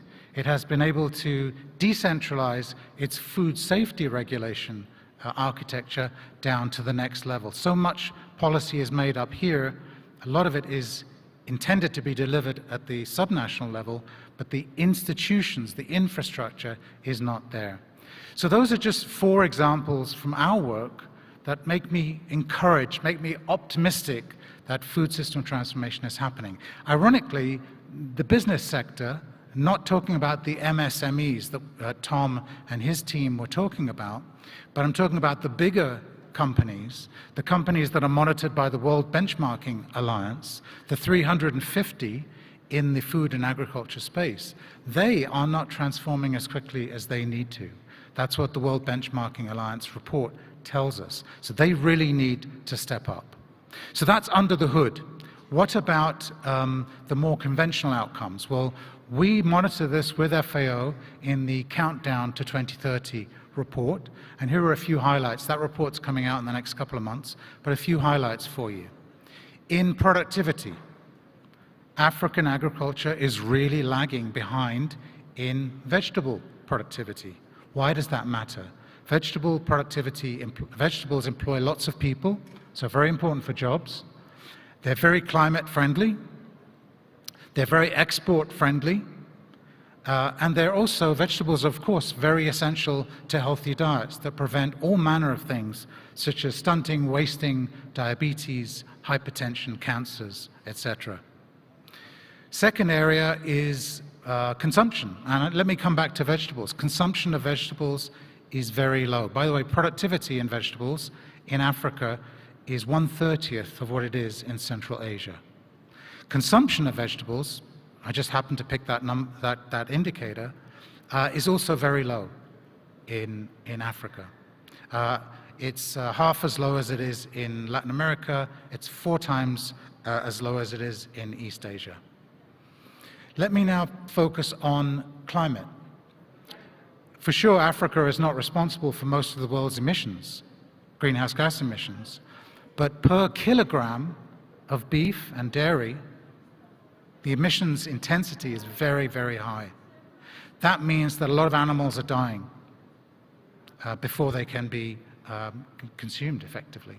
So here's a fantastic opportunity for Africa vis-à-vis other regions to invest in animal welfare, to improve productivity in these sectors, reduce emissions.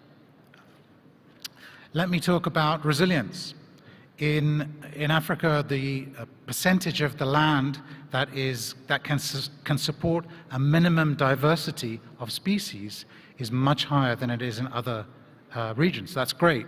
Second piece of good news is it's stable. It's not decreasing in the face of land pressure. That's really good. And then finally, in terms of governance, we heard from the report from Professor Reardon and others how important governance is in terms of investing in the right things. And more African cities are joining up the Milan Urban Food Policy Pact, and this is really good because that means that the governance is being taken very seriously of food systems in urban areas, and we saw how important urban areas are. So I'm optimistic. I'm seeing things at the policy, institution, data levels and the budget levels. I'm seeing things at the indicator outcome levels. But how do we keep our feet to the fire? How do we do that?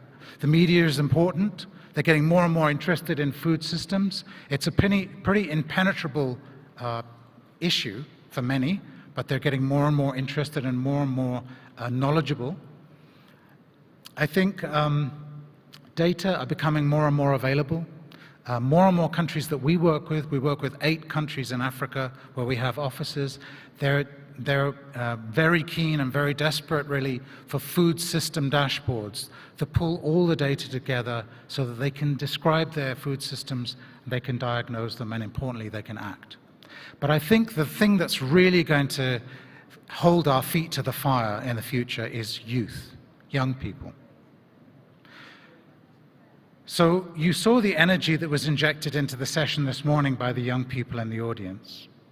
As I was leaving I live in the UK, as I was leaving for this conference, my 22-year-old son said to me, "Dad, didn't you just have a food system summit on this 3 years ago, a UN food system summit?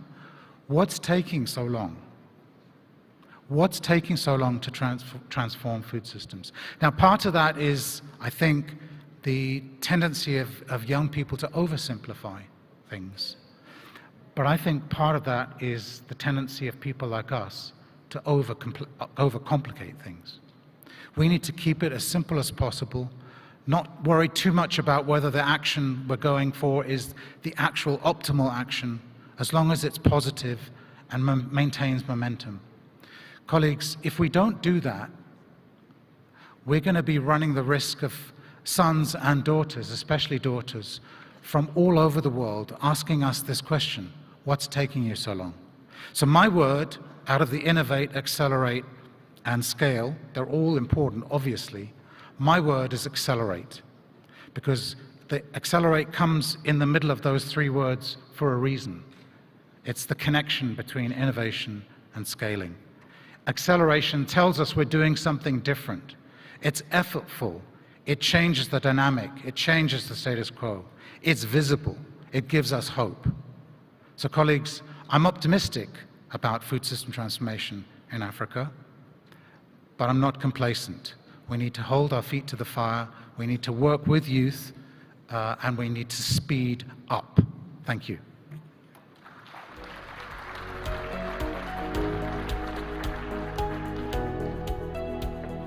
Thank you very much, Dr. Oda, for that optimism. Hopefully we're not going to disappoint your children after this conversation on the progress we've made.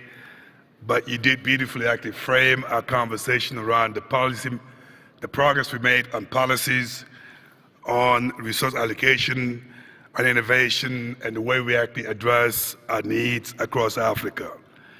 Now, building on your framing statement and the optimism that you actually display and the challenges you highlight, I'd like to invite on stage Mr. Khaled El-Tawil, who is the Senior Coordinator of the Office of the Director FAO, who is actually involved in the Food System Coordination Hub, again, to show a video, but also set the stage for our conversation. Mr. Khaled, the floor is yours.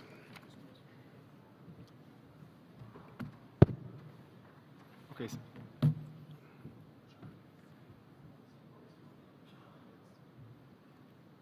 Okay, thank you so much, our moderator. Following your example, I would like to introduce myself.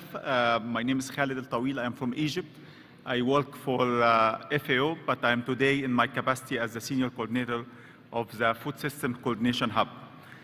Just before I start, the Food System Coordination Hub, as Lawrence was saying, was created in 2021. The idea was to have a body to follow up on the Food System Summit. That is, as Lawrence said, is taking so long to achieve the objective that everyone committed to. This morning we heard prime ministers repeating again what we have committed to achieve. The political commitment is there, the policies is there, optimism should prevail, but we have still a gloomy picture, and I will explain now. When we look in Africa, the number of hunger is increasing. We are not on the track to achieve the SDG 2. SDG 2 was meant to eradicate hunger by 2030. All over the world, this is not achievable. We expect more than 500 million to be suffering from hunger by 2030. The challenge we have in Africa is that the proportion of this, the highest proportion of this number will be located in Africa. So far, we have 20% of the African population suffering from hunger, 1 in each 5 persons. If we compare to other regions, the picture is different. In Asia, it is 8%. In Latin America and the Caribbean, it is 6%. In Europe and North America, it's much more less than this. But in Africa, still with all the commitment, with all the right policies put in place, we have 20% suffering from hunger. By 2030, 53% of those suffering from hunger will be located in Africa. The prevalence of moderate or severe food insecurity is more than 58%. This is double the global hunger, the global average. When we look at even access to nutritious food, which is a very important result of the accumulation of policies, Africa has one of the highest costs of healthy food. We are talking about $3.74 per day per person to consume the healthy food that everyone needs and everyone is entitled to. This is much more than the cost of healthy diet in Europe, in North America, even with the different levels of income, comparing African level of income, per capita income to Europe and North America. So the situation is still challenging. And we even with all these efforts, we need to keep working. We need also to do a paradigm shift. And this is something that is happening now, because also in the morning, we are not talking anymore about agricultural productivity. People are talking more about food systems transformation. And what we mean by food system transformation, we mean transforming our food systems to be healthier, to be more equitable, to be more resilient, and to be sustainable. And when we say sustainable, we say that food systems that are able to feed the current population, but at the same time are not being undermined, are not being unfair to the next generations. So they should be profitable. They should have broad-based, equitable distribution of benefits. And at the same time, they should have a positive or at least neutral impact on the environment. In Africa, the situation is not exactly as we wish to have. 1/3 of greenhouse gas emissions are coming from food systems. This is for all continents, not only Africa. But in Africa, more than 110 million people were affected by extreme weather conditions, by climate challenges, by water-related hazards, causing 8.5 billion in economic damage. Food systems support more than 50% of labor force. But agricultural productivity in certain countries in Africa has declined by 34% since 1961 due to climate change. So we have positive impact because of technology and innovation, but climate change alone is causing a negative impact. When we look at the social aspect, only 17% of population in Africa is covered by one social protection benefit. The highest percentage of child labor in sub-Saharan Africa is in the agricultural or in the food system sector. Gender, food systems are a major employer of women, 66% in sub-Saharan Africa. But when we look at the per capita income of women compared to men, we'll see that they are earning less while contributing more. This is something also that needs to change. Some of you have attended the stock-taking moment. Today we're having our regional summit, but we have also a global summit that was held in 2021 in New York. Last year we had the stock-taking moment, the first stock-taking moment taking place in Rome in July 2023. It was a major event. We had more than 21 presidents and prime ministers, more than 3,000 participants, 120 ministers. And what is really important here is what comes out of this summit. We had a Secretary General call to action which identifies 6 key areas for all countries in order to transform their food system. So this is something that is in line also with what is happening in the Africa Food System Forum, and I think some of this message came during the discussion in the morning. So these 6 areas, we need to incorporate food system into all national policies. The message that the Prime Minister of Rwanda is attending a meeting on food system is in itself indicative. Food systems are not only about Ministry of Agriculture. They go into different sectors, from education to infrastructure to health to even foreign affairs. So food policies and food systems should be incorporated in all national policies. We need to have multi-sector and multi-stakeholder food system governance.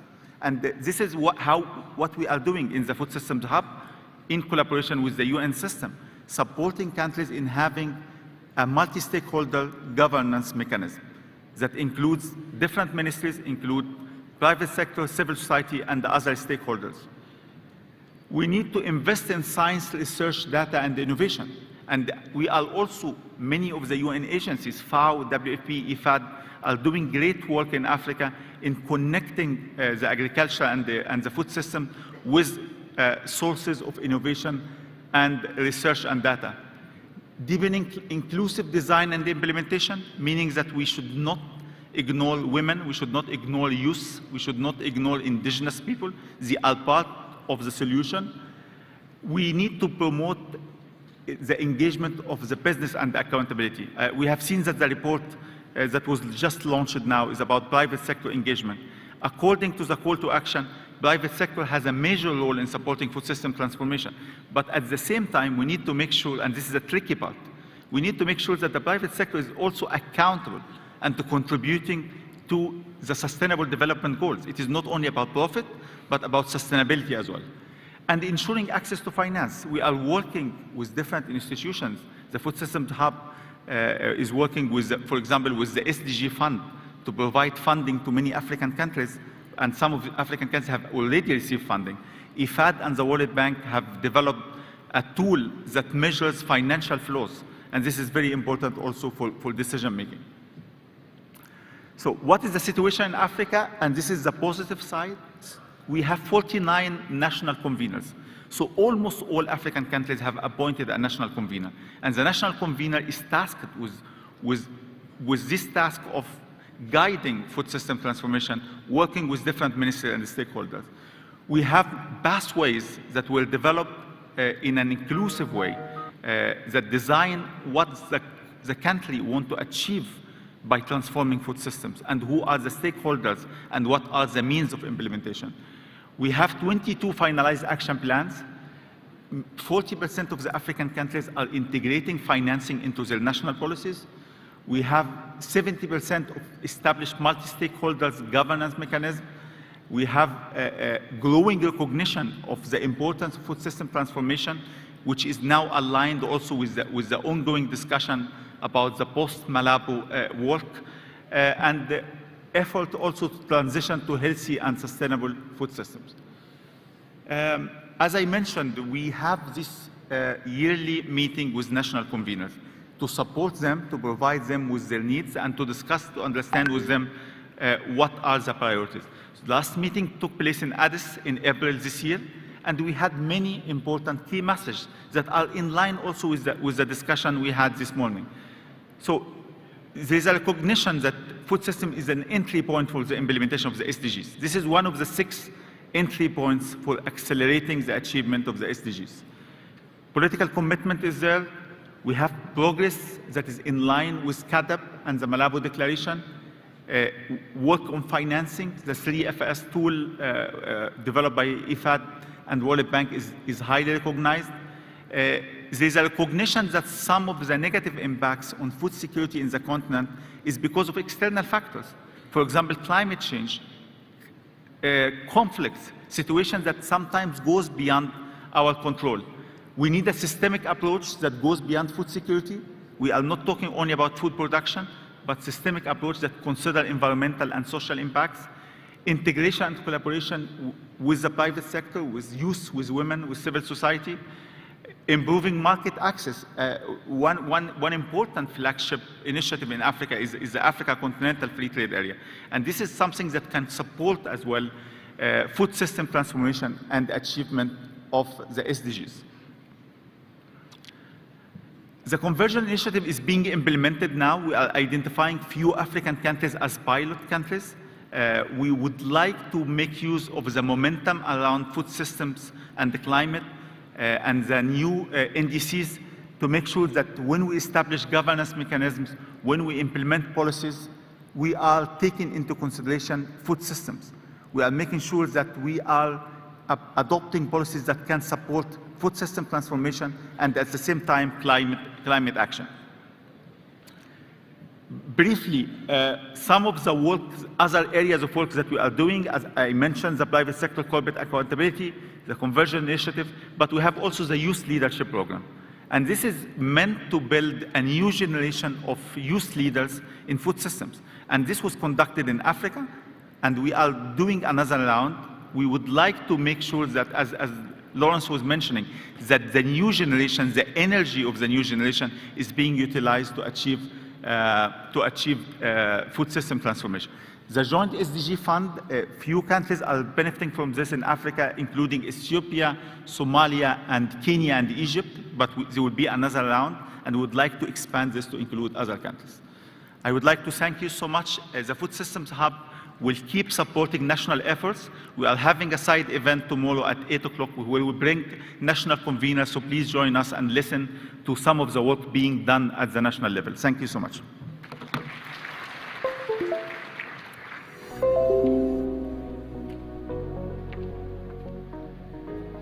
Thank you very much, Khaled. Shukran Jazilan, as they said in Egypt.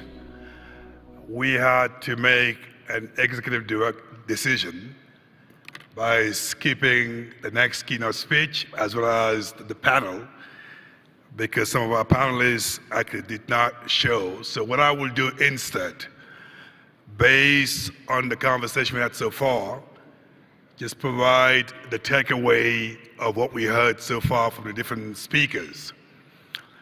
I think number one, by now we all understand and appreciate the opportunity that the food system presents for Africa, not only for our governments, but also for the private sector across the continent. I think second, if you look at the reforms that we made so far and the progress that we made, as said over and over again, we're making policies and reforms, but also policy advances across the continent. And a couple of countries is actually highlighted as places to really to showcase what progress has been made. We heard progress being made in terms of the way we actually allocate resources across the continent.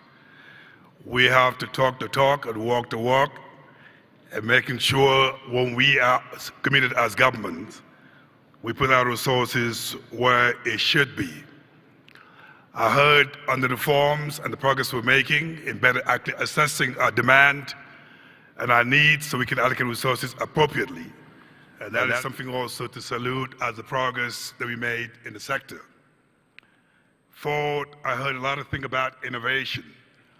In today's technology, in today's advance of science, we've seen across Africa mainstreaming science and innovation and making sure we actually can leapfrog as a continent.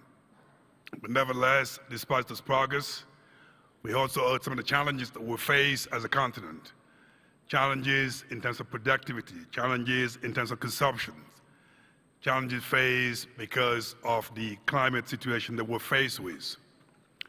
Now, despite the progress that we made, we've been reminded that unfortunately hunger is on the rise on the continent.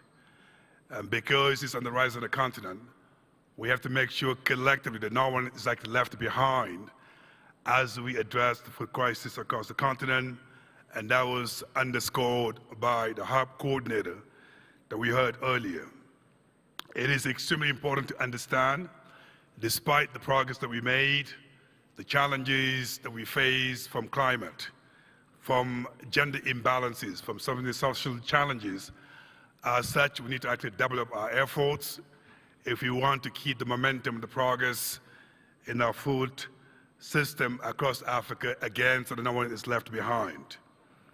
Now, I understand for the progress to be kept, for the momentum to be kept, it is extremely important that across our continent, across our countries, we actually embed in our national policies these reforms in a way they are sustainable, in the way we deal with the food system across Africa.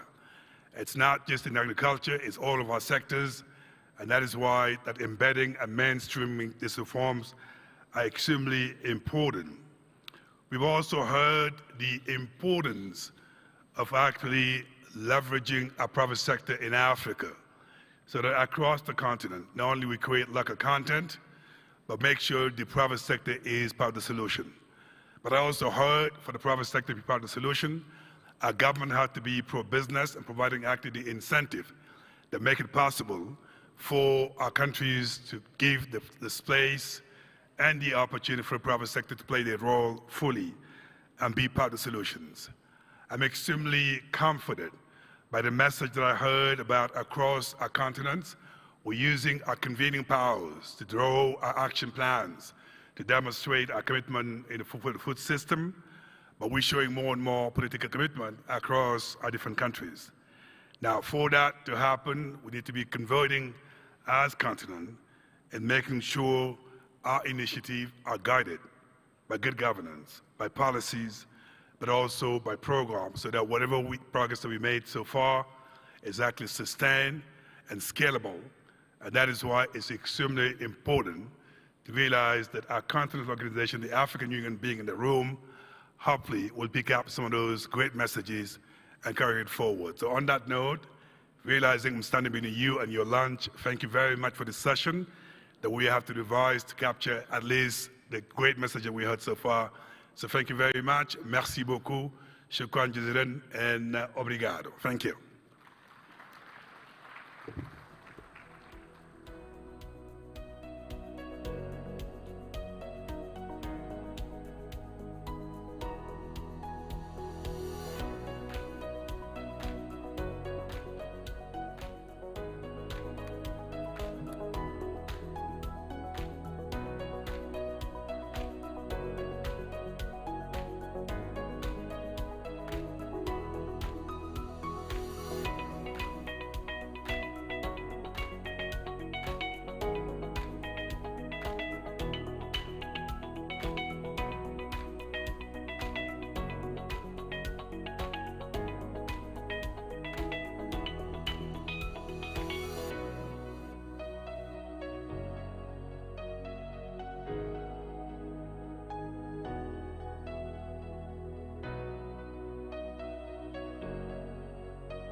Gentlemen, may I have your attention, ladies and gentlemen?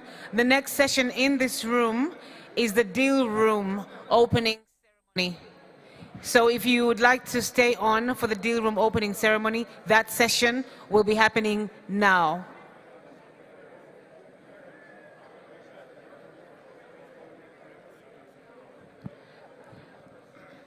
The deal room launch is happening now in this room. So if you'd like to remain for that session, please take your seats.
Good afternoon, everyone. The deal room will be starting in 5 minutes. Please grab your seats. The deal room will start in 5 minutes.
Good afternoon, everyone.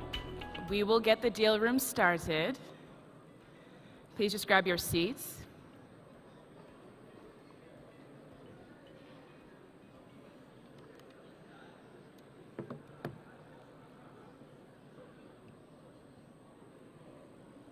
Great. And if I can just ask for the doors to be closed, thank you very much.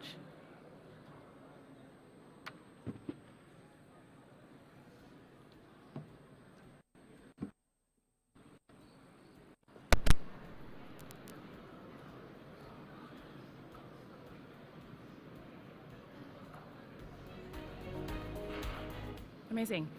Good afternoon, everyone. Good afternoon, everyone. Oh, hey. Well, I hope that it's not me standing between you and lunch and that you had a chance to get your lunch before we kicked off the deal room. My name is Amandla Oko-Ombaka. I'm a partner at McKinsey & Company, and I lead our Global Food Security Initiative. It's a real pleasure to be your moderator for the deal room today. If you are seated in the back, I don't bite, feel free to come forward. We're a bit less full to capacity than for the opening ceremonies. Some of you may be wondering, what's the deal room and why does it feel a bit different? The Agribusiness Deal Room is an investment matchmaking platform that's to facilitate new business deals and commitment for our agri-food sector. It's an opportunity for small businesses and companies in the agri and agri-food business space to have access to financing, mentorship, and to meet all of you. For those of you who were in the morning session with my dear friend, Chief Minister Senge in Sierra Leone, it also provides governments with an opportunity to present their investment opportunities and incentives to engage with the private sector and with philanthropies as well. This opening session of the Deal Room will bring to life different perspectives of value chain actors, inputs players, traders, governments, UN agencies that are all trying to transform our agri-food sector. I do want to ground our conversation in a couple of very hard facts about investment on the continent in agri-food today. The first is by 2030, African consumers will spend $2 trillion on their needs. More than half of that will go to food. Food is going to be the single largest consumption category for African consumers in the coming years. And if you want to know where to invest, this opportunity will be very concentrated. 80% of the growth in consumer spend will come from 8 countries. 80% of the growth in our food sector will come from 8 countries. Some of them are top of mind for you. It is Egypt, South Africa, Nigeria, my own home country, Kenya, Tanzania, the DRC, and Uganda round out that list of countries. The backbone of our food systems is agriculture. You know, from soil to soil, we often say. The sector contributes about 20% of gross value add on the continent today. But the sector only receives less than 5% of commercial financing and lending. Whichever way you cut the data, we heard His Excellency Haile Mariam today tell us that most African countries are well below the 10% CADUP request or mandate really to spend on agriculture. The sector is underfunded. The last 2 facts I will leave you with is that current investment in the agri-food sector is about $35 billion. About 40% of that is private financing, about 40% of that is public financing, and the remainder is development financing. There is a 6x gap in the actual funding need. If we're at $35 billion today, we need about $200 billion to get that $2 trillion that we talked about at the beginning. Now, Africa can boast about 400 companies that are $1 billion in revenue or more that are homegrown. But the reality is that it's the 100 million SMEs that are the engine of the economy. We have to make financing work for them. Every year, the Deal Room has about $300 million in committed financing. My call to action for you is to not just make the commitments today in the Deal Room around the corner, the physical space, but really think about what it takes to move these commitments to actual action and deals closed. With those few words, we unfortunately do not have Nelly Mukayazire, the Deputy CEO of the Rwandan Development Board, with us. However, we have a short video to show you about the investment opportunities in Rwanda to kick us off. before we start with our keynote remarks. So if we can please get the video up, we welcome you to the deal room in Rwanda.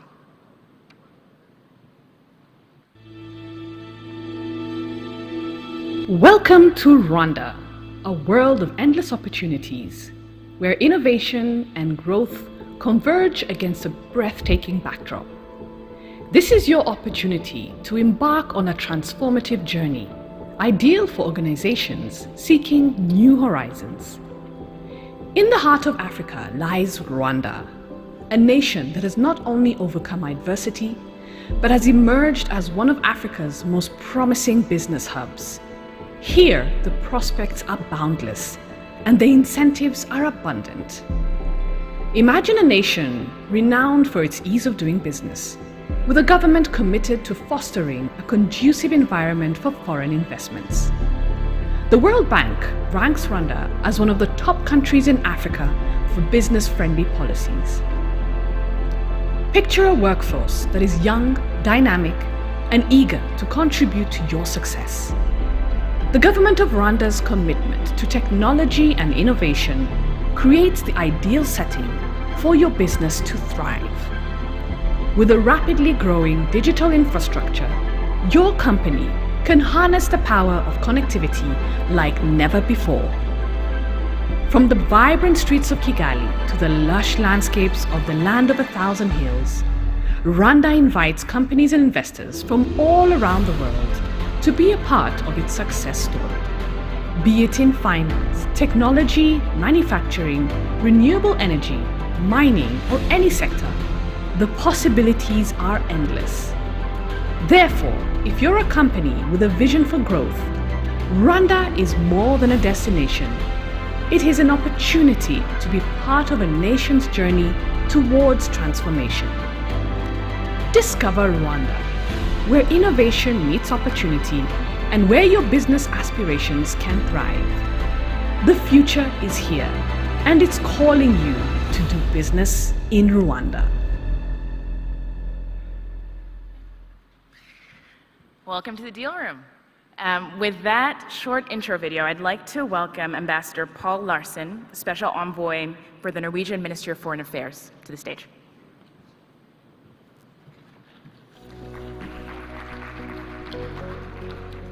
Thank you very much, Amanda, for this introduction, and thanks to everyone for being here, and congratulations to AGRA and the government and people of Rwanda for excellent organization.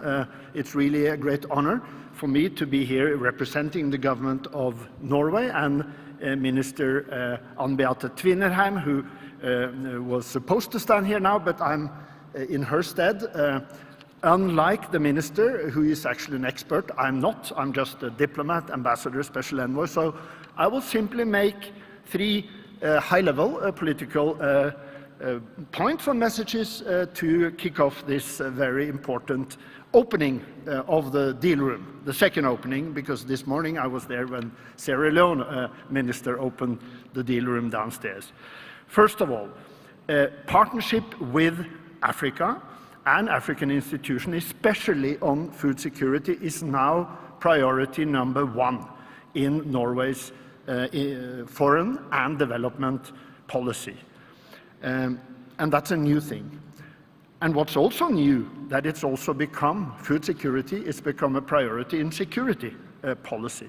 And we know from the Russian war and invasion of Ukraine, first of all, that it has created great risks and disruption in the grain and fertilizer markets, and shown also how important it is that African countries and we together stand up against aggression and defend the United Nations principles and international law.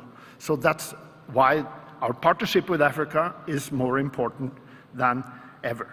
Secondly, we have also been reminded that food security is fundamental to the stability and prosperity of any nation.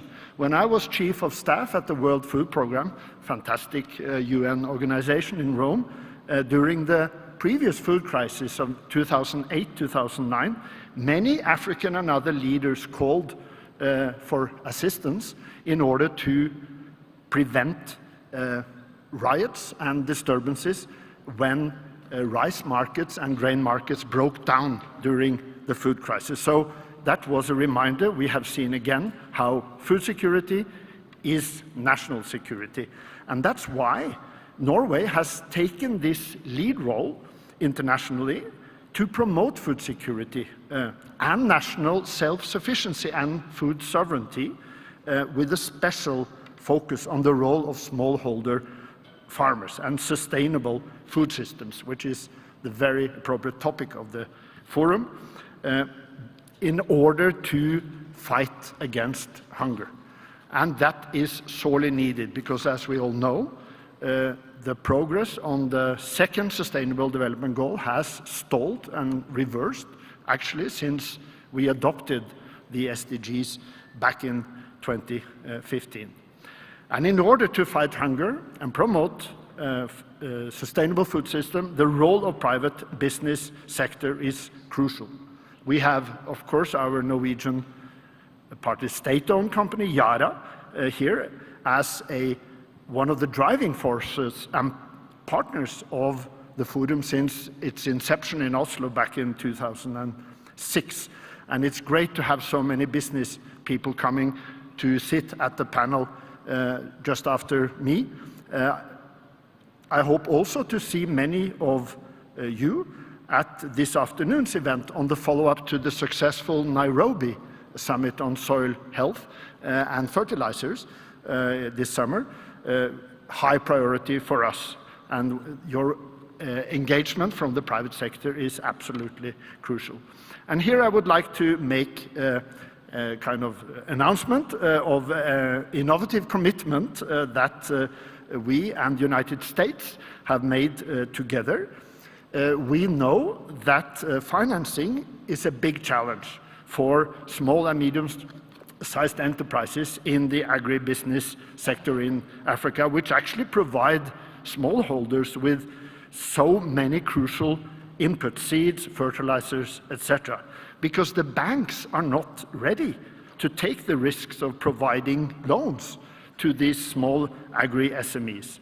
And that is why Norway and the United States together have taken an initiative to establish a de-risking fund for agri-SMEs with $35 million each.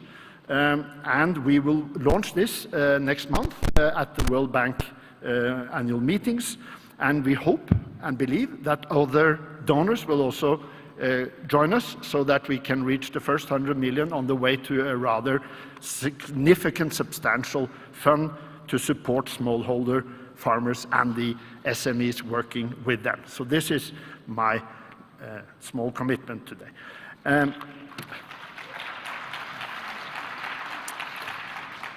And finally, Norway will, of course, continue to support African food systems and plans also to scale up climate-robust agriculture, working with African and other countries such as Brazil. The government of Brazil invited kindly Norway as a special guest during their G20 chair this year, taking a lead in Brazil by establishing the Global Alliance Against Hunger and Poverty, and also joining in another alliance, which is called the Alliance of Champions for Food Systems Transformation. And I'm very pleased to partner with the agriculture ministers of Sierra Leone and Rwanda yesterday and tomorrow morning to highlight the links between food systems, food production, and climate change.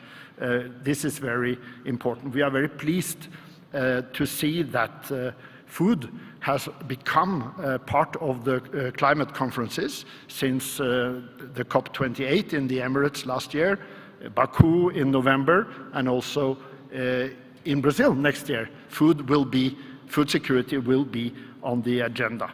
And that's great because we need that connection. We want to support increased African food production and self-sufficiency with lower emissions, while also, of course, helping agriculture and food systems adapt to climate change, including through research and development of new seeds and provision of quality fertilizer, etc. So it's a great honor to be here. We welcome more partners in the Alliance of Champions for food system transformation and focusing on climate change. And we hope that there will be also a broad push to make those connections. So finally, ladies and gentlemen, everyone else, since I was born in the 1960s, Norway has been a development partner for Africa with the bulk of our development assistance, which is significant at 1% of GDP.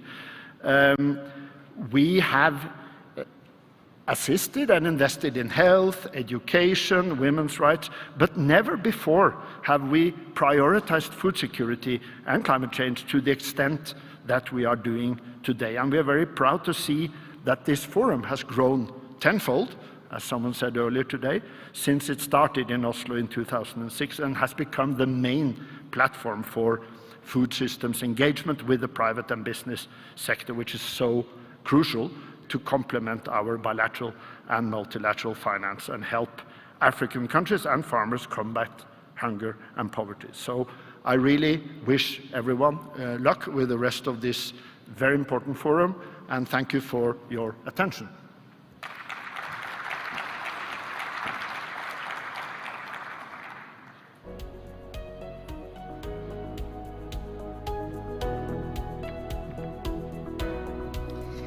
Thank you so much, Ambassador Larsen, and for getting us kicked off on the theme of partnership, which I think will be an important thread as we think about what it will take to close that 6x financing gap that we have in our ag systems today. Thank you for opening us up. I would like to invite our first panel to the stage. 3 really impressive humans, so I will not go into deep bios, just tell you their names and their titles. The first is Dr. Shail Mishra, who is the Global Head of Sustainability for Grains, Edible Oils, Other Oil Seeds, Feed, and Freight at Olam Agri. The second is Mr. Jens Hartmann, who is the Head of EMEA for Bayer Crop Science. And if he is in the room, Mr. Chris Roth, the President of Renke Manufacturing Corporation. Excellent. Please welcome them to the stage.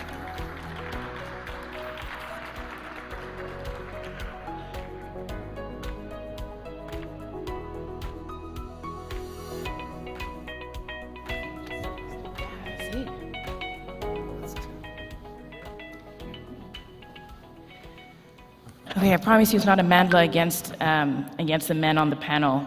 We were supposed to also be joined by Adeswa, who's not with us today, but I think we're going to have a really, really rich conversation here around what it takes to unleash Africa's food potential. Shail, maybe let's start with you. When we talk about investments, there's been a lot we're hearing about green investments, NBS investments. You actually sit in a very unique place in our food system as a global trader.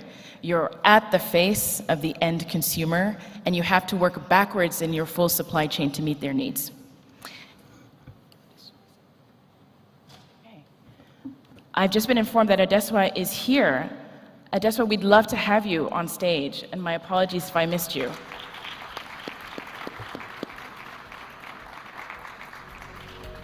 Okay, there is Adeswa Ife, who is the SVP for Africa Programs at Haver International. Please welcome to the panel.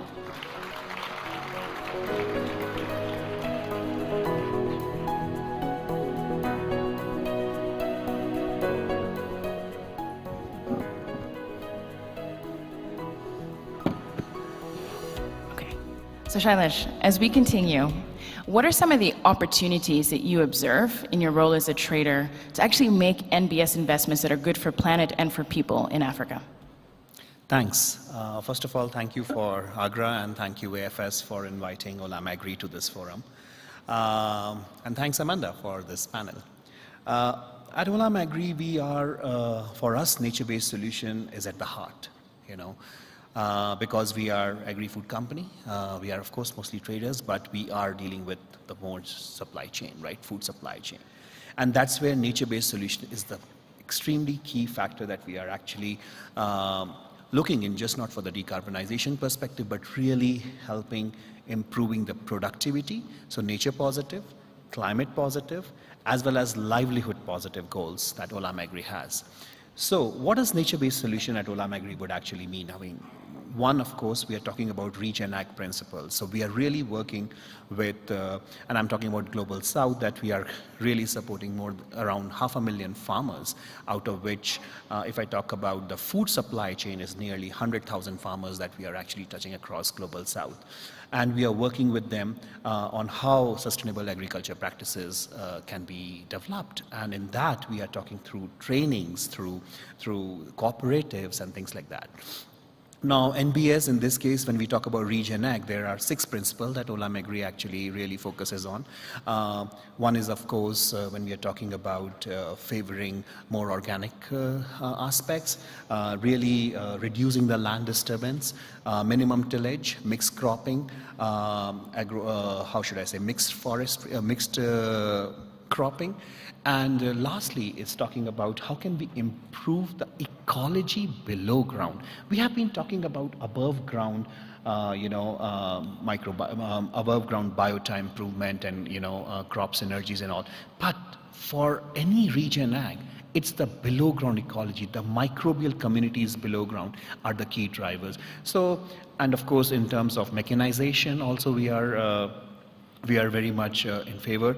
We have a pilot done in our Nigeria rice farms and soybean farmers, where we are really looking into, we have found that, mechanization has helped reduce 45% food losses, per hectare. So that has helped drastically increase the farmer income and significantly reduce the greenhouse gas emissions. So these are some key principles that we are really focusing, and that's the main nature-based solutions that we are actually trying to develop on ground. Thank you. I appreciate that perspective. If we talk about above ground and below ground, exactly. My favorite genre of food is fried potatoes, and potatoes are really below ground. Jens, I'd like to come to you. You have a vantage point across EMEA of the portfolio of investments you make at Bayer. You recently launched a partnership with Solinta, and it's your first global foray into potato in Kenya and India. So really, really proud to be seeing potatoes in Kenya and India through Bayer. My question for you is this. When you look at the full investment landscape, how do you decide which value chains to invest in, where to invest, and who to invest with? Thank you so much, Amanda. And first of all, also from my side, a big thank you to AGRA for us to be able to be here at the forum. And Amanda, just perhaps going half a step back before I go into your question. Bayer is in existence for more than 160 years. Strong mission vision around health for all, hunger for none. And that's then also the reason why we have a super strong commitment to Africa. We want to empower 100 million smallholder farmers by 2030, out of which 22 million will be in Africa. And we are currently in Africa roughly serving 11 million. So basically doubling our impact on the continent. Doing that so very much, Shay, what you also talked about, regen ag, how can we really produce more whilst we restore more? Very, very clearly driving specific outcomes around soil, around nutrition, around water management, and so on.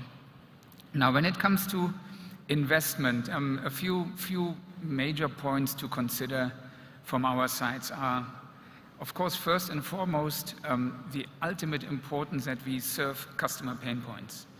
Yeah, that you do not start an investment for the sake of a partnership or for any other reasons you may have. You should really ask yourself first, what are the customer needs and what is required to serve that customer need and ultimately drive your vision and purpose, like I talked about the 100 million smallholders we want to serve by 2030.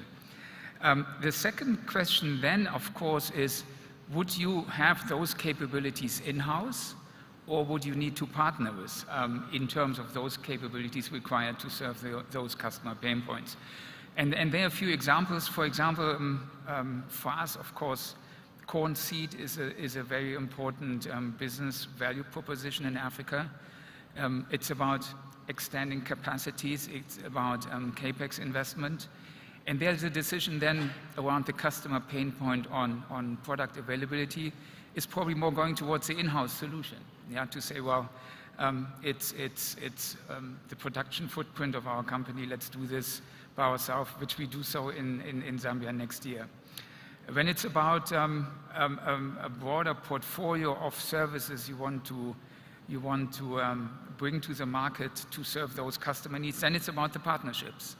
And I just wanted to highlight two over here. One is the 1 Acre Fund initiative and our collaboration with 1 Acre Fund in a couple of countries in Eastern and Southern Africa, where it's around the portfolio, the provision of portfolio, so you could argue a go-to-market, where it's about services, and where it's ultimately about also the shared vision that you want to empower women in agriculture as a specific focus on.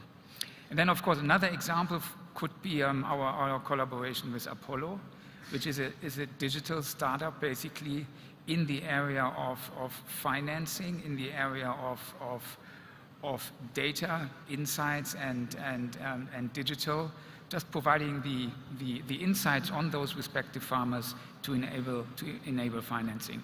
So, as I said, Amanda, it's really about those pain points you want to serve. The key question is that an in-house capability in the company. Do we need partners? Who are those partners in the respective geographies then? And then very much in line actually with the AFS Forum's theme this year, to innovate, accelerate extremely fast. Yeah, to work in 90-day cycles, 180-day cycles, and drive those collaborations very fast, but be also truthful and acknowledge early enough when such a partnership, which all good intent, might not be long-term feasible. So also have the courage, together with your partners, to do those respective course corrections over time and adjust accordingly. So those would be my few points I would elaborate here. Yeah. Yes, thank you so much for starting to lay out this framework for us, right? It's like, understand the need. Once you isolate that, understand if you satisfy the need yourself or with partners, and then you started to describe with the Apollo investment, like actually financing the need, right? Financing for farmers or financing for the actual solution. And I'd like to turn to Adeswa here, who has spent a lot of her career between the nonprofits, entrepreneurship, really looking at this financing question. Adeswa, I often hear that the ticket sizes that we have for some of these agri-food investments across the continent are too small for international investors. Some of the examples that Jens has brought up, that Shai brought up, are few and far between. That's a perspective. On the other hand, when I look at the data, I looked the past 10 years for private financing, less than 15% of the deals on the continent have come from African investment firms. I'd love to just hear your take on this. How do we match investor appetite and profile with some of the ticket sizes? And how do we get more local private investment into some of the opportunities that have been described here?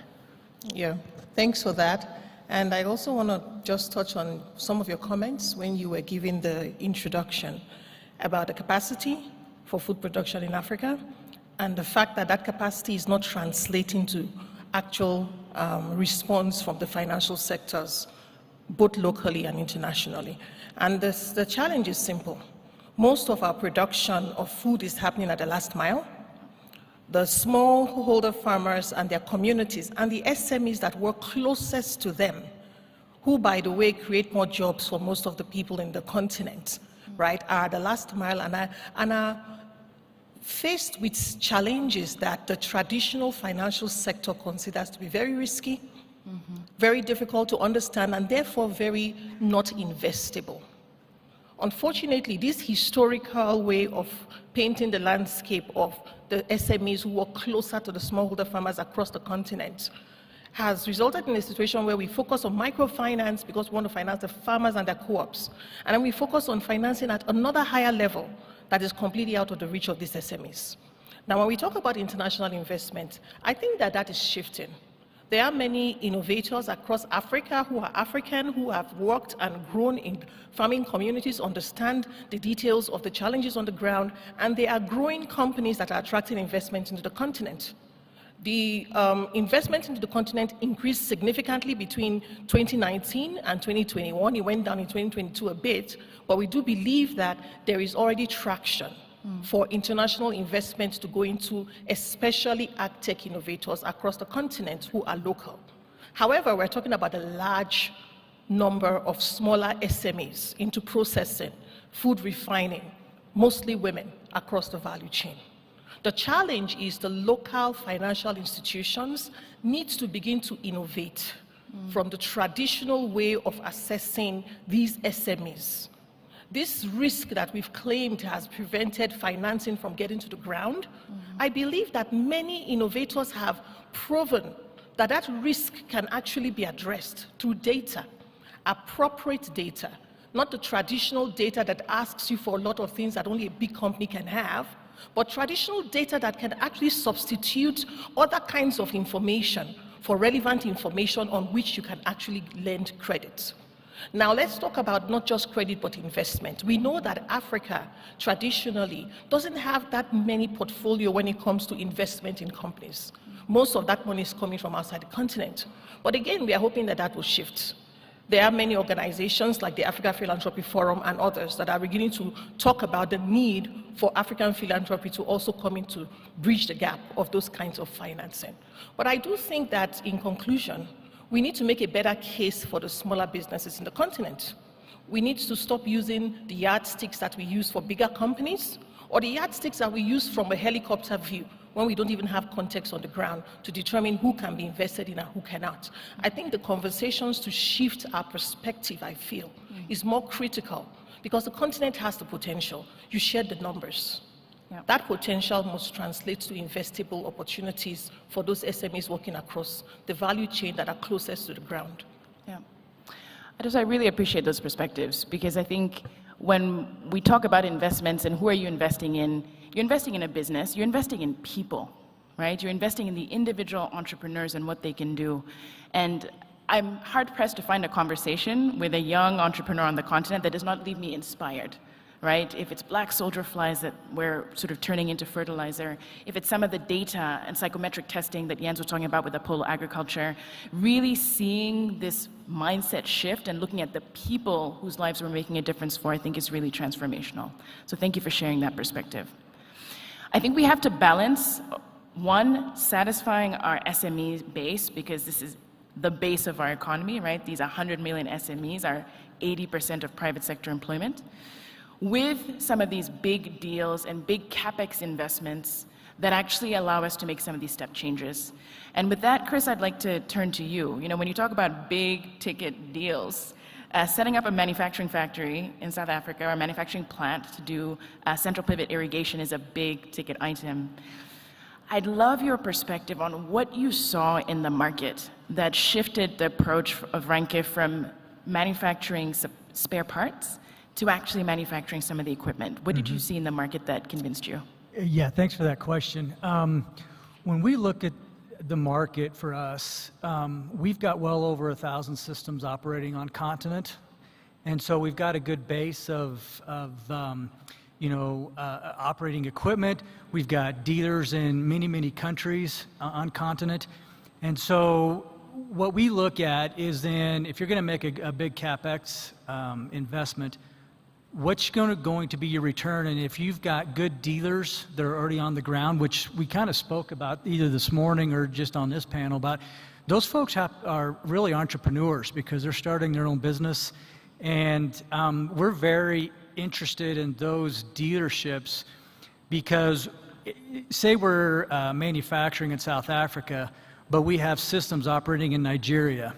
Well, our company in South Africa is not going to run up to Nigeria to do maintenance. We need people on the ground in Nigeria or Tanzania or some of those places in order to do that. So when we look at that, what we want is we need those entrepreneurs on the ground that can do that maintenance. And we look for long-term relationships because our equipment will run 20 years or better if it's properly maintained. So we want to make sure that they're fairly strong financially, because we want them to be around for a while to maintain this equipment. But what struck me this morning, one of the things that struck me this morning was the discussion on enabling environment. I think that's really important on the enabling environment. So we've got very strong dealers, we'll say, close to South Africa, but also like in Zimbabwe and Zambia, Namibia. If you did not have an enabling environment for those folks and for those farmers, then it would be very, very difficult to get our equipment moved into those areas. So when we look at putting in a big CapEx, we want to see enabling environments. We want to make sure that one of the other speakers this morning said, keep it simple, make it easy for farmers and dealers to access capital. Don't make it very hard. I was really intrigued by the Tanzanian discussion that they had a product where the farmers had a marketplace, a digital marketplace where they could sell their commodities. That's a really big thing. Those people are taking big chances with buying chemicals, getting ground, buying equipment, and if they don't have a place to sell their commodities, there's a likelihood they're not going to do that. And so to have some of that stability, that's another good word for me, is stability, without having all those dealers on the ground and folks that you know and can trust, you need that stability in the marketplace for us to make those kind of CapEx decisions. I'd love to bounce us back to Adeswa on, as you've interacted with SMEs, how do they think about stability? I ask this question because when I talk to my clients, right, we say, look, there's always something. There's a port closure, there's an election going on, there's something happening, and business must go on, right? Stability has variability in our markets and our value chain. So I'm curious how the businesses that you work with think about stability, and what are the resilience measures that you can put into some of these businesses that are small and in the growth stage to support them? I think that stability matters more to people who are further from where the transactions are happening than those that are closer to the ground.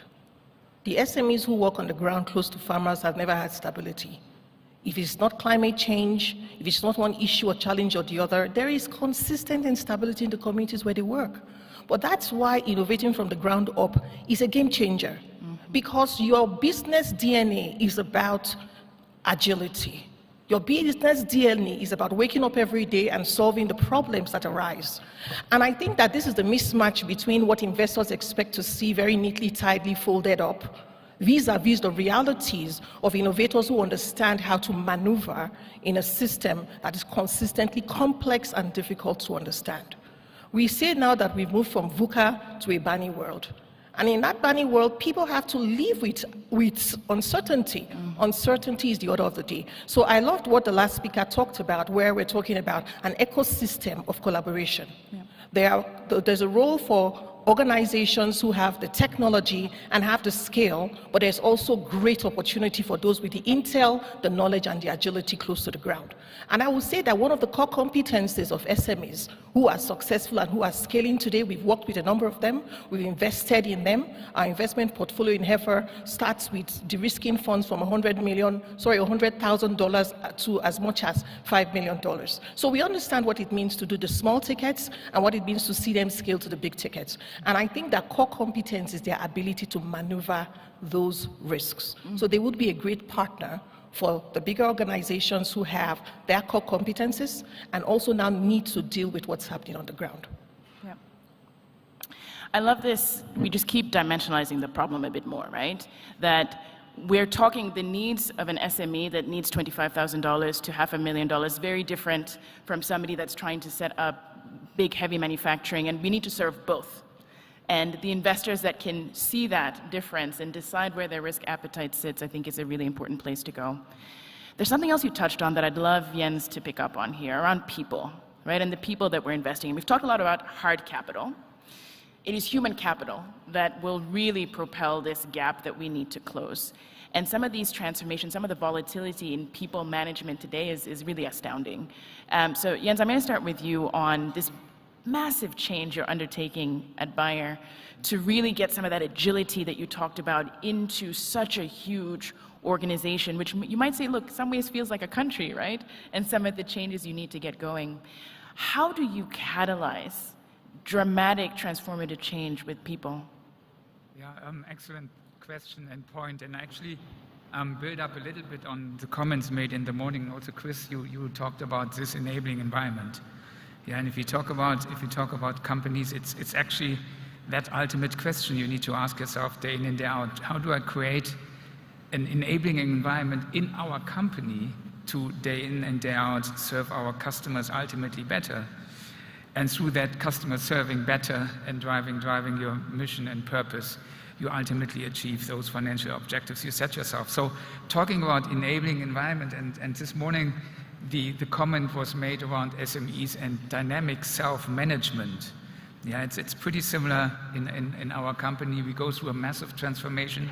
We call it dynamic shared ownership, where it's really about asking ourselves the question, how can you bring the accountability and responsibility the closest to the customer as possible? And specifically with big corporations, of course, there is over time that development of organizational layers and complexities and inefficiencies which needs to be addressed. And if I look at agriculture, if I look at Africa, and if I look at the dynamics happening in Africa, I think this is the absolute fertile ground over here to drive this transformation also in the organization. Have agile customer teams as close to the smallholder as possible, with multiple functions in there around your core competencies in commercial, with digital capabilities attached, and of course also R&D. Empower them, work in fast agile cycles, and create that environment which then enables that transformation in agriculture over here. So it's fascinatingly exciting, and we've gone live in Africa, in East Africa, and South Africa 8 weeks ago only. And I happened to have the chance to interact with the teams last week in Nairobi, and just super motivating to see that engagement of the team, yeah, and that high empowerment you see, and that drive and energy, which will ultimately also drive our company targets, such as reaching 22 million smallholders by 2030. Yeah. Thank you for sharing. I have one last question that I'm going to take to Shai and to Chris. If the audience have any questions, now's your time to think and structure. We'll probably have time for 1 or 2 questions before we move to the next sequence. My question is this: both of you mentioned, either in your comment right now, Chris, or earlier, Shai, around the fact that South Africa is here, Nigeria is here. We are on the continent, yes, but serving the needs of these customers is just near impossible if you're trying to be on the ground and really close to the customer. I'm curious what innovations you're seeing that allow us to do that better, because there is something to be said about sharing knowledge and sharing information and sharing what is working, even in different contexts. So just one innovation that you're seeing in your businesses that gives you excitement about doing more of this cross-continental collaboration. I think quickly what we were talking about earlier today and just now, just a second ago, on food security and innovation, doing it responsibly. So we have a product called CropX, and what CropX does for you is you can do a lot of monitoring of soil, chemicals in the soil, a lot of those kind of things, so that you can be almost anywhere, and you can be monitoring what you're doing. So you can be in Nigeria, but you could be someplace else and monitoring that. You could be in Europe and monitoring what's going on in your farm. And we've been able to show that you can put on less water, really monitor the chemicals that you're using, but actually increase your yield.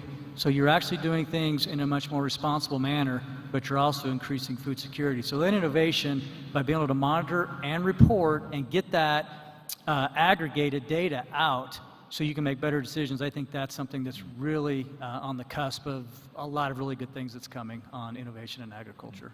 Thank you for sharing.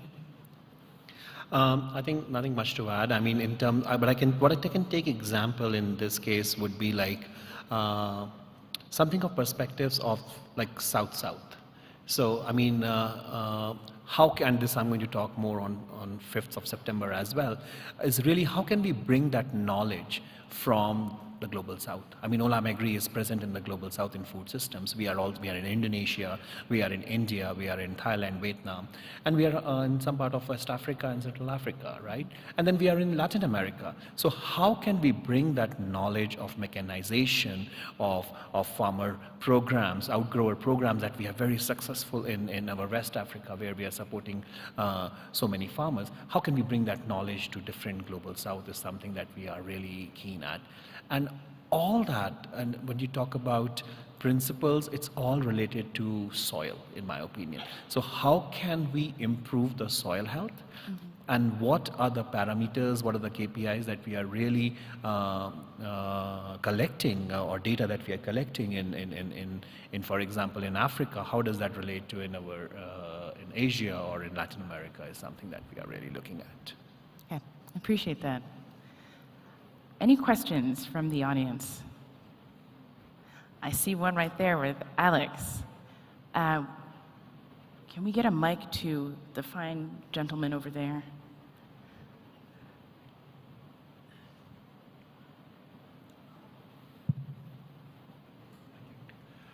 Thank you. My question is for Shael.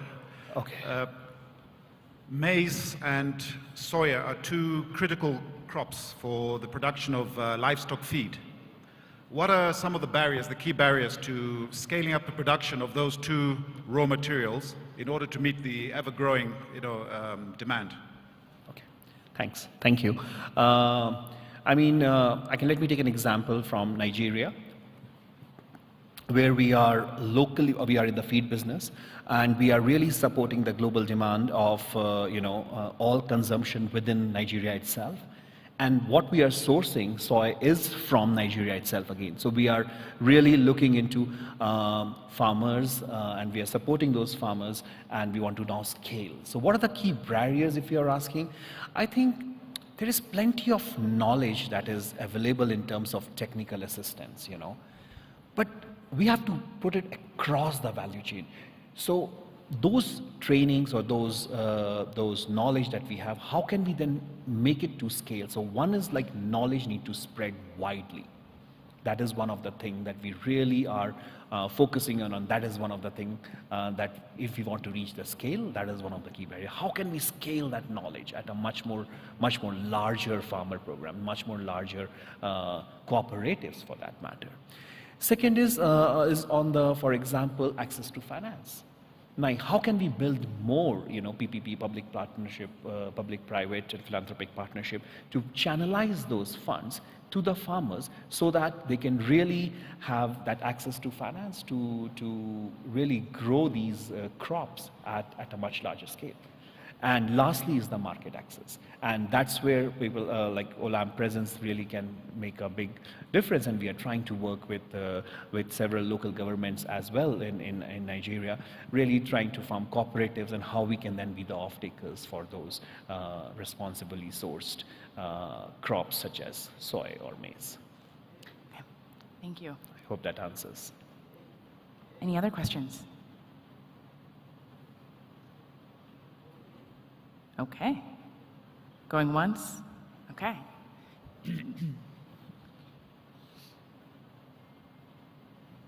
Thank you so much.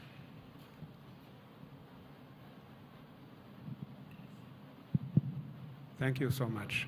I'm going to come back to you, gentlemen, because you talked about access to finance. And in our work, access to finance is one of the key. So what do you think about sustainable finance? What does it mean to you? Is that something that we should promote? Or how do you define it? Sure, thank you. Access to finance, when I meant was like, how can we channelize those philanthropic funds back to the farmers? That's what I meant.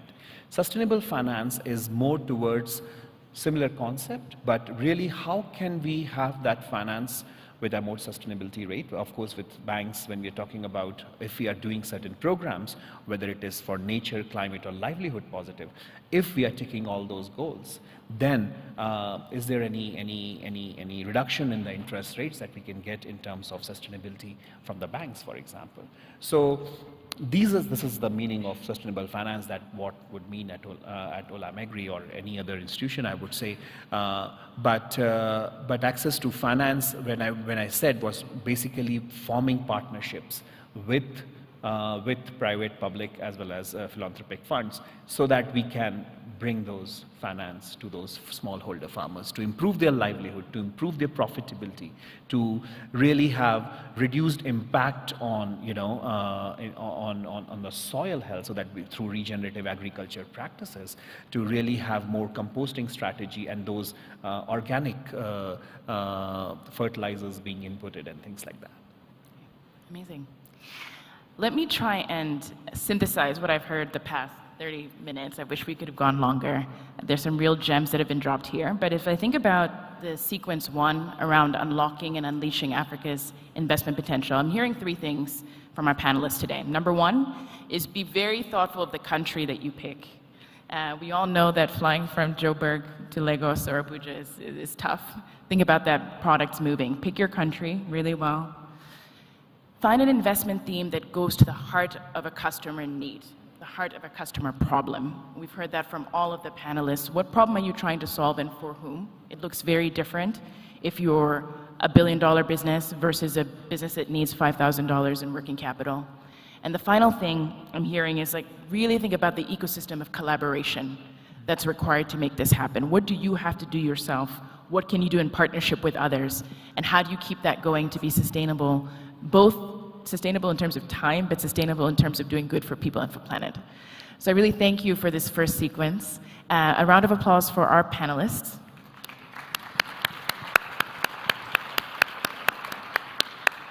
We're going to move into sequence 2, but I think that we need to take a photo for posterity before I let you all go.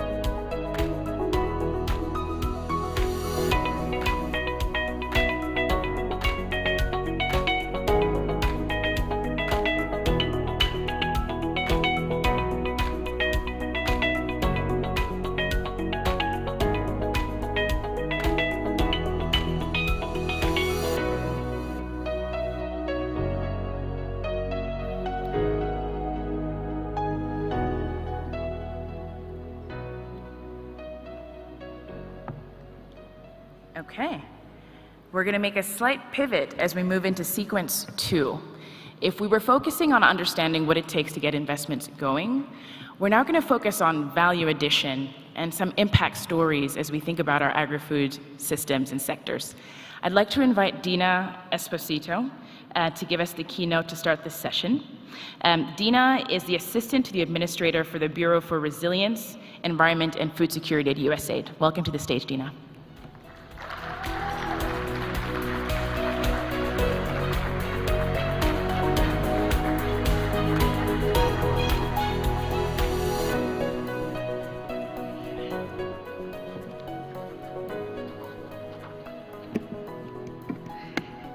Thank you, Amandla, for that introduction and for so ably and expertly opening the deal room.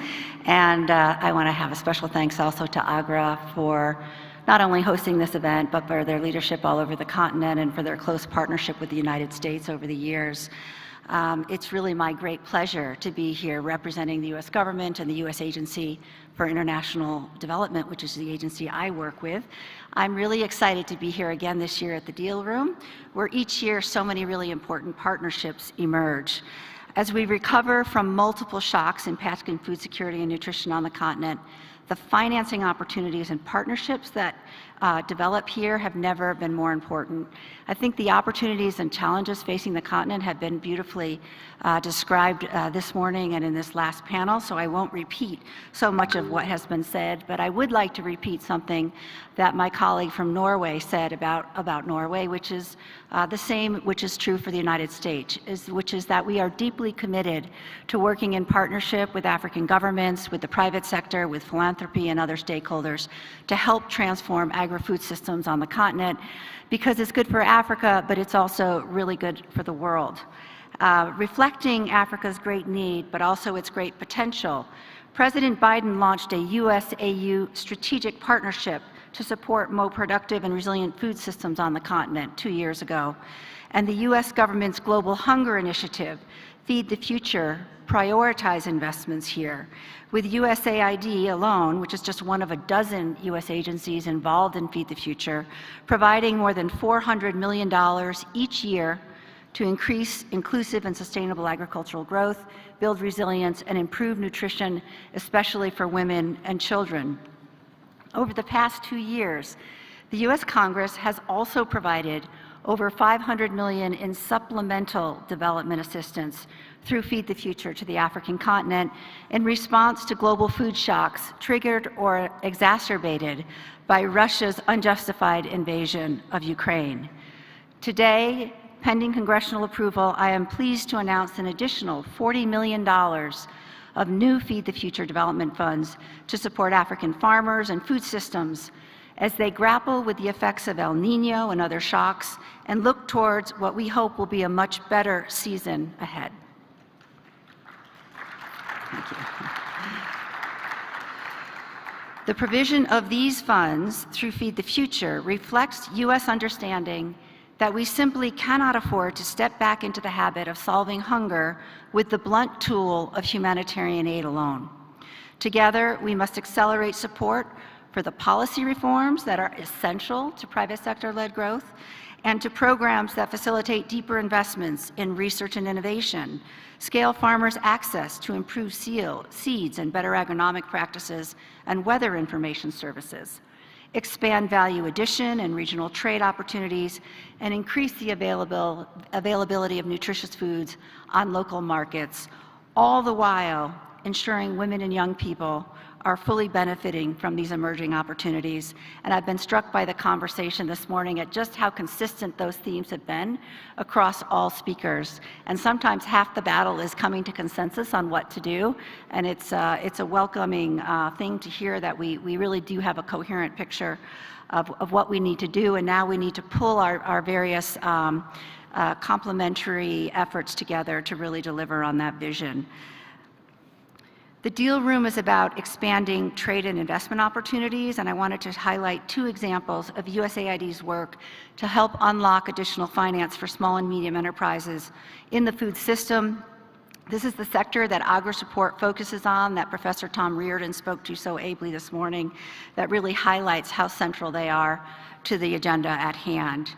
Despite their importance, 3 out of 4 African agri-SMEs cannot access formal bank loans and are too large for microfinance, or and are too large for microfinance, contributing to an estimated $74 billion of gap in unmet demand for finance. USAID's development investments are increasingly focused on public-private partnerships and blended finance to fuel private sector investment and de-risk lending to farmers and agri-SMEs. We support lending criteria that create more opportunities for women and advance climate-smart agriculture.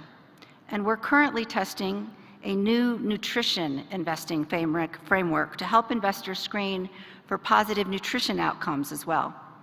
At the national level, through the social enterprise ASELI Africa, and in partnership with 6 other anchor bilateral donors, we're supporting blended finance to incentivize local banks to lend to segments they don't traditionally serve, helping overcome the high costs and risks associated with lending to SMEs. So far, ASELI has partnered with 38 acting lending partners in East Africa, enabling small and medium enterprises to create market access for 840,000 farmers and employment for 20,000 full-time workers. Because of these investments, fruit processors in Tanzania have increased their capacity to process and market nutritious foods sourced from smallholder producers. And dairy processors in Rwanda are now able to meet quality standards for their value-added products, including yogurt and cheese. Here in Rwanda, a coffee aggregator has seen revenue surge by 64% since her loan 3 years ago, and her payments to farmers have increased by 138%. 44% of her growers and 50% of her workers are women. While ASELI is incentivizing loans directly to stakeholders in the agri-food systems from banks using local deposits, There's also a notable gap in efforts to unlock and crowd in new international private capital. So at the global level, to address this, the US and Norway, as you heard from Ambassador Larson as well, announced that our plans to launch at the World Bank meetings this fall, the Financing for Agricultural SMEs in Africa Fund, also known as the FASA Fund, which will invest concessional capital to investment funds. Together, we've committed a total of $70 million and aim to reach $200 million with additional donors. This will be invested as catalytic capital in specialized investment funds targeting agri-SMEs. By reducing investment risks, this approach also aims to attract further commercial financing. The United States knows that supporting strong African food systems and businesses is good not only for Africa, but for the United States. This year, more than 60 representatives from across USAID's 39 offices on the continent and from Washington, along with representatives from the U.S. Department of State, the U.S. Department of Agriculture, the Millennium Challenge Corporation, and other agencies are in the deal room and around the forum. This reflects both the importance of the forum and our readiness to work with you, our partners, to help Africa continue to unlock its extraordinary potential to not only feed itself, but to help feed the world. Please come and find us. We're looking forward to discussing ongoing partnerships and creating new ones. Thank you.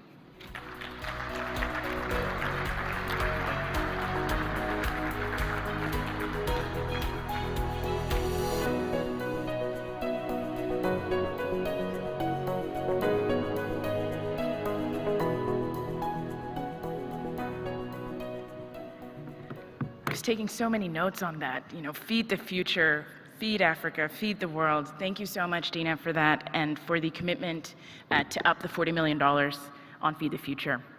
I'd like to invite our second sequence to the stage. His Excellency Hassan Marlin, the State Minister of the Federal Democratic Republic of Ethiopia, Ministry of Industry, deep breath, and member of the Federal Parliament of Ethiopia. You're welcome, Your Excellency. Thank you very much. Mr. Dejeuner Tezera, the Director of the Department of Agribusiness at UNIDO. Mr. Didier Acoutier, the Chairman and Founder of the Africa SME Champions Forum. And last but most certainly not least, Sylvia Rota, the Founder and President of the Team Creatif Group. Welcome to the stage.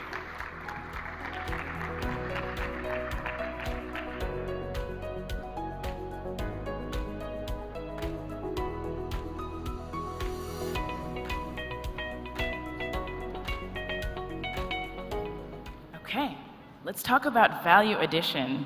And if anybody had a question, the right color to be wearing is red, as far as value addition goes. So we'll actually start with you, Your Excellency. Looking at agro-industrial parks. When we think about value addition, agro-industrial parks have often been suggested as a way to bring value addition to satisfy the government's needs for development and to enable the environment for businesses. Can you share a little bit more how you think about AIPs in Ethiopia, and in particular how you coordinate between the Ministry of Industry and the Ministry of Agriculture that both need to be here? Good afternoon to you all. Thanks, Amanda. It's a very important question. Actually, the government of Ethiopia has to foster the food system in Ethiopia and food security and resilience.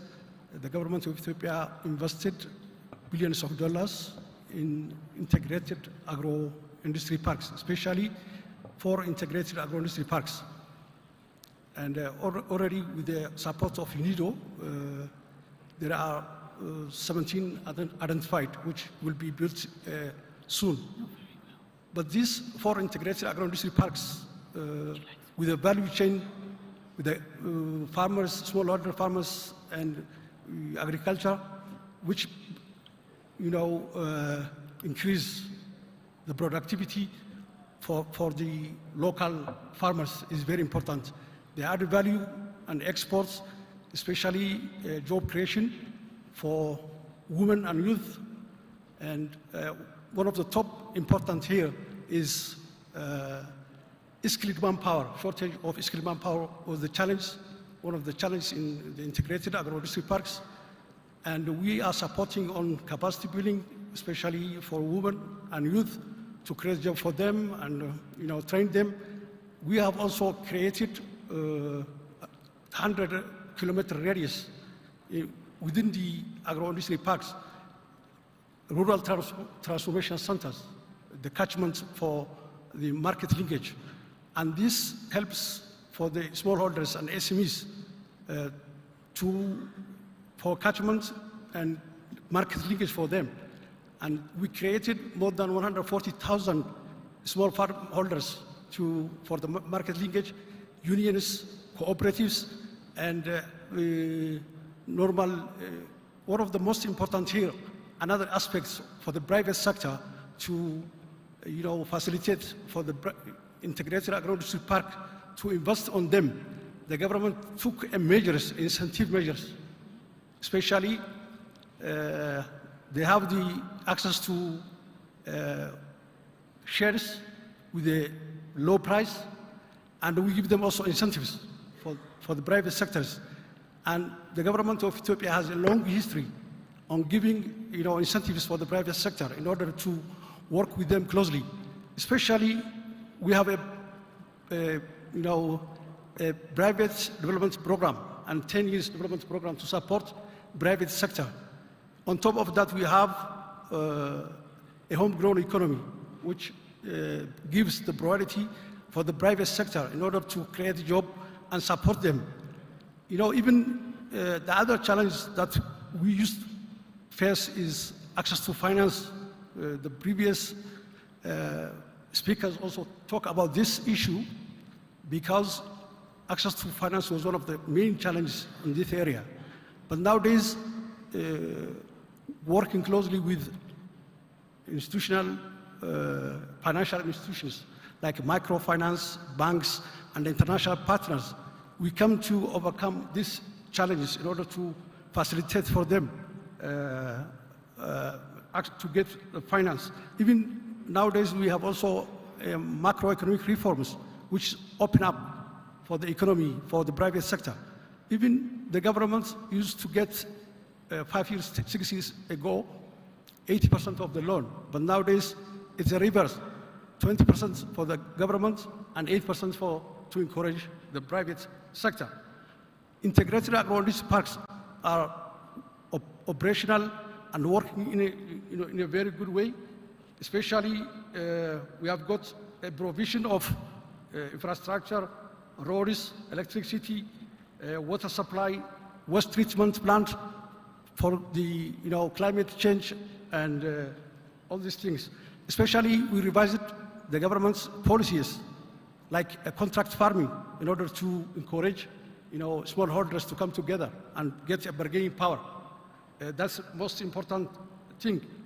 The other thing is we give incentives for private sectors in forms of physical and duties free, like customers. This is also very, very important for us. The other thing is we have got infrastructure of different laboratories. When we talk about food security and food accessibility, we need to talk about food quality, traceability, and hygiene. And we have also experts on that area by the help of international partners. So we are also training, as I said earlier on, youth and women in order to increase the efficiency of productivity in integrated agro-industry parks. And we used to have also cost reduction. If the cost of production is high, then you cannot be competitive. Yeah. So we need to reduce the cost of production in integrated agro-industry park. And we also created a platform for the market linkage, because the smallholders, they didn't have before a place to sell their products. Yeah. And nowadays, they add a value to the product instead of exporting raw. Now it's processed in the agro-industry parks, working with the Ministry of Agriculture closely with the whole value chain. And this also gives opportunity for the local rural areas people to increase their earnings and that also helps the government's GDP, employment, and so on and so on. And I think these 4 integrated agro-industrial parks are a good example of how we're going to integrate with the different stakeholders in order to increase the food system in Ethiopia and in Africa as well.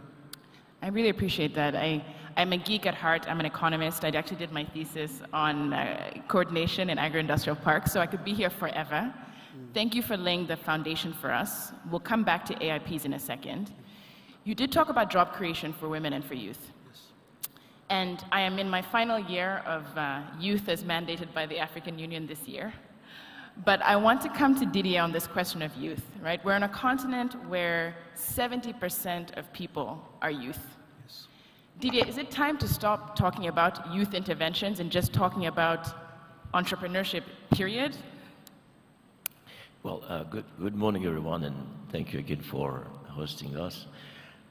You cannot ignore a continent with 70% of the population under 30 years old. So, I mean, it's critical to really take into consideration the needs of the youth. So far, there has been, so many initiatives talking about youth, the youth here, youth there, etc. But nothing is really moving from what I'm saying. Because probably we did not integrate youth fully into a broader economic agenda. Typically, we're talking about agriculture, agribusiness, we have sessions about youth, but we should have probably a cross-sectoral approach, meaning in every discussion, every policy, everything we discuss and we do in Africa, we should integrate youth-related consideration. Meaning when you talk about health, you talk about education, you talk about politics, economy, etc., etc., you should have a proper strategy where you involve youth because, I mean, those people are the driving force of the continent. So how can you mobilize this creativity, this energy, this innovation capacity if you don't plug that into proper policy? So I would say, yes, it's critical. You have to do it probably a different way and with tangible result. And frankly, what we've been witnessing in some part of the continent, especially in West African countries like Mali, Burkina Faso, right now, it's simply because the youth is desperate. They want solutions. When you're jobless, you don't have the proper education, you don't have any economic perspective, you cannot have a family, etc., etc. What do you end up doing? You end up doing what we've been witnessing right now. So it is critical to plug it into all the policies and really put as well enough resources, because at the end of the day, we talk about resources. And this morning, I think the Prime Minister of Ethiopia was saying that we merely invest 5% of our GDP into agriculture. In youth, you have to probably invest like 10 to 15%. Because they are instrumental in everything we do. Yep. Okay, now I appreciate that, just taking a really integrated perspective when we think about young people, women, jobs, value addition. I think it's a really helpful mind frame to think about. I want to pivot a bit to Sandrine here, because when we think about, not Sandrine, to Sylvia. Sandrine will correct me. We've talked about value addition and jobs. We think about the far end, downstream, right, as far as value chains go. There's job creation on farm and there's a lot of job creation off farm. I'd love to just hear from you in the work that you do in value addition. Once a product actually leaves the farm or leaves the factory, what are all the other things we can do to add value to products? Very important question. Hello, everybody, and thank you so much for having me here. Branding and packaging and the right marketing is what gives products a passport. It gives them an identity, and therefore, with an identity, the products can defend the claims of health, nutrition. They can also defend very well food safety, how the packaging is good for transport, how it will protect the products inside, and how the products inside have got maybe no pesticides or no bad factors, no baddies as we call them, for people's health. The packaging and the branding of products is essential to give them a value. Otherwise, they are just bulk. In Europe, before COVID, before the pandemic, all the supermarkets were thinking of going to bulk because of the planet issues of sustainable packaging. And in fact, one realizes it's not possible, because with bulk comes the lack of hygiene, the lack of product quality. Therefore, packaging is very important. And you can't just have a plain pack on the shelf. It will not shift. To make it move, you need to have an identity, a brand. So that's why we are such an important factor in the value chain. Yeah. And Sylvia, what would you say to people who would challenge that branding is only for luxury goods? You know, we only do that for the stuff that's being exported. It's the only stuff that goes to supermarkets. Most people are buying their food in open markets. What would be your response to that challenge? Well, that's a very big issue, because of course when Pate Amat Sena brought us to the Ivory Coast, the first thing was the products are not going to be sold in the normal retailers and the normal distributors like Carrefour, Walmart, or Waitrose, or any of those shops. They will be sold by the local ladies in the markets. So how can we deal with that? Later on, you will see how we dealt with it. And these ladies, we market tested the packs so that they got the packet to sell on the market, on the open market, and they actually realized that people liked the products better. They saw them better because they were bright yellow. They had a big brand on them that gave them an emotional link to the product. And all of a sudden, these ladies that living on selling 12, 20, 30 packets a day in the market, on the road, were actually enjoying it better and giving value to their product. And we're now extending the program to actually bring it to the retailers through negotiations with the Carrefour, the Walmarts, the casinos, and all these big retailer brands that will hold the products. Okay, very excited to see more on that shortly. I'll come to you, Dejeuner. I promised you all we'd get back to AIPs. So you mentioned something I really liked, Sylvia, around said giving the products a passport. When I think about AIPs, I think about a visa-free zone for all my products to move around, for me to get all the things that I need. Can you just share with us some lessons learned from where AIPs have been successful in Ethiopia and other places in the world, where we can really think about creating this passport-free zone for our products to move around and be produced?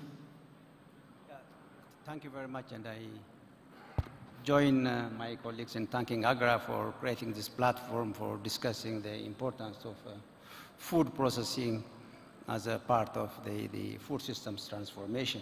In UNIDO, we have been working on, let's say, special economic zones, which include industrial parks, industrial zones, agro-food parks, integrated agro-industrial parks, and etc. Different variants of special economic zones with the same purpose of attracting investment in agriculture and agribusiness. So the agro-food parks are slightly different from the other ones because you have to link the industries with the agriculture sector. The backward linkage is extremely important. You can have a textile factory where you can import the textile and then produce garment and sell, while you create jobs or farm jobs. But it is the food parks are extremely important because they increase or transform the agricultural system from, let's say, supply-driven into demand-driven system. So the agro-food parks have, let's say, a territorial development approach where you have a territorial area of about 1,000 hectares or more with a 50 to 250 kilometers radius of, let's say, agricultural development corridor based on the agro-climatic conditions of the country. So the whole purpose of the agro-food park, as I mentioned, is the job creation, and more importantly, in reducing the initial investment cost of the private sector. So engaging the private sector from the onset is extremely important. So if the private companies want to invest in agro-processing, they need to have the land to acquire the land, they have to acquire the power, utilities, and water, which is extremely difficult to have them. Let's say either it's expensive or getting access to them takes quite a lot of time. So by facilitating all this initiative in industrial parks or agro-food parks, we reduce the initial investment cost of the private sector by 90%. At the same time, the operational cost is also reduced by 60 to 70% because of the shared infrastructure like cold storage, dry storage facilities, waste treatment, the joint agro-logistics, and so on. So from our experience, so the development of industrial parks or industrial zones contributes to the structural transformation. An example of China is that we took a couple of government officials to Ireland in 1980s, beginning of 1980s, and then based on what they saw, the cluster approach for development of industries, they contextualized this cluster approach in the coastal areas of China, and thousands of industrial zones and their parks developed, where light manufacturing flourished, investment from United States and from Europe and Japan went there, and then that helped the rapid industrialization of China.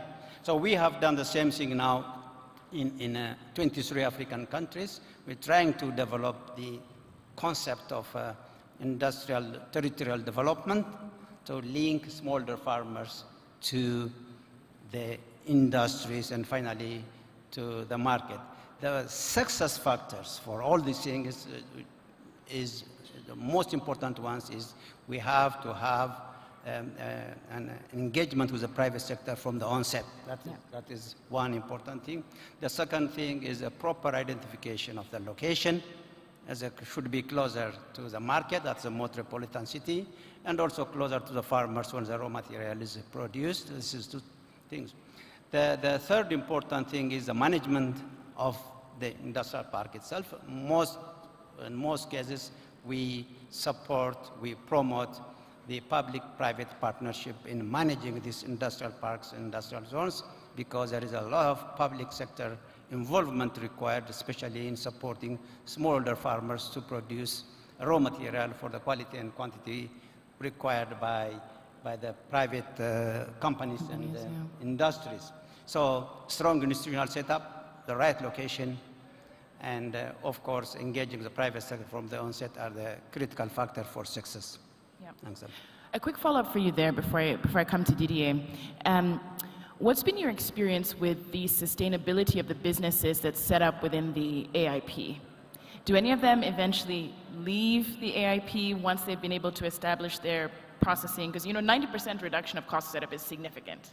And there's always a question about if you release this business out of the industrial park, out of the SEZ, can it survive? And I'm just curious your perspectives there. Yeah. No, I think we have the companies set up in the industrial parks, of course, will definitely have linkages with companies which are outside the park. Also, it's a natural relationship. So that doesn't mean that we do not support industries which are outside the park, but it is easier for for private sector industries, for small and medium enterprises to share the facilities and reduce their initial investment cost, which is prohibitive in most of African countries. I think it's, as I said, if you have to invest an industry outside the zone, you have to have all these utilities and permissions to get, which is extremely difficult in most countries, let's say, to save time and to save resources. But industrial parks and agro-food parks, you have one-stop shop to facilitate all these bureaucratic red tapes, so it goes faster. In addition to that, I think the joint marketing, the joint packaging center where small, medium enterprises cannot afford to have their own packaging center. They will have also branding. Once the product is branded as part of this high-tech, let's say, properly managed and certified food processing zones, will have a big impact on the marketing of the product. Yeah. You're going to say something? Yes, it's a very important question. Actually, the government, as I said, of Ethiopia invested on integrated agro-industry parks in order to support the private sector to invest on infrastructure. But there are also many other private sector developed by private sector. These integrated agro-industry parks. They are not industry parks, but they are manufacturing on SMEs or MMCs. So the private sector is also working on that side, food processing and value chain with all different stakeholders. So even themselves, they are doing it good, and the government is trying to support. As you said, in Ethiopia, especially in Ethiopia, we have got a population of 120 million people, and out of this 120 million, 70% of them, they are youth. So they need a job creation, they need training and all these things. And the government by itself cannot do all these things. And nowadays, we conducted a study regarding about how the private sector incentivizes the youth for training. And it was a low level, and now we started creating a platform for the private sector to increase the efficiency of productivity and training for the youth. And we are supporting each other in order to increase the productivity, value addition, export, import substitution, and the well-being of our people, because nowadays, because of the international climate change, things are not going on well in different countries. The productivity is decreasing because of this climate change, and the inflation is getting, especially the food commodities, getting higher and higher, and the price hiking. So in order to combat and reduce the cost and the well-being of especially the low-income people are affected very severely, and in order to reduce this inflation, the government is working closely with the private sector, international partners, and even the African Union, the UNIDO, and other international partners in order to become a successful, and especially when you mentioned about special economic zone, it's very important for our economic contribution, especially for our GDP and job creation. For if the GDP doesn't increase, the government cannot afford for the infrastructure of hospitals, schools, roads, electricity, and nowadays the government also reformed about the economy of the country, open up for the private sector, especially from outside, and privatization is also very important here. I appreciate that. Yeah, thank you. I appreciate that, Your Excellency. I've been with you for 88 minutes. Permit me to stay with you one more minute before we go to the promised land from Sylvia. My last question, Didier, your answer has to be excellent because it is my last question of this session, all right? We have 400 $1 billion businesses or more on the continent, which is amazing, right? But the vast majority of businesses, when we start them on the continent, fail. And this is not particular to Africa. 75% of startups anywhere in the world fail. It's really hard work to be an entrepreneur. For any of the investors or entrepreneurs in the room who are scratching their heads and asking themselves, do I go start my own business in value addition or elsewhere, or do I go join and scale up an existing business? What would you counsel them? Well, both are important, of course, but to be honest, 40% of new entrepreneurs, they fail over the 2 or 3 years. So the statistics are real, and it's everywhere in the world. The thing is that if you want to create impact, you have to scale faster. And you can scale a business that has been there, laying the groundwork, navigating through the market, have kind of experience that you can scale. So it's easier to take a business that is already growing and take it to the next level. Typically, you know, in Africa, our SMEs, the gap of financing is huge. We talk about $300 billion. So if you want to create impact, I think it's important to focus right now on the existing business that we can create impact with. Because why? Typically, an American farmer can produce food for the equivalent of 100 African farmers. You see my point? So, if you want to scale and feed the continent, we need to scale the existing business by providing technology, mechanization, capacity building, everything they require to grow faster. And my point is that in all the commitment we hear from conference to the other, you know, we putting 20 billion on the table, 100 billion here, 20 billion here. Frankly, I don't see the impact on the ground, you know. So it's kind of a drop in the ocean. So we need to really put more resources into existing business that could become the giant of tomorrow. Otherwise, we have the same discussion in 10 years' time. So I say, let's put enough resources in existing businesses who have been going through the valley of death. You know, in marketing, we have this expression, the valley of death.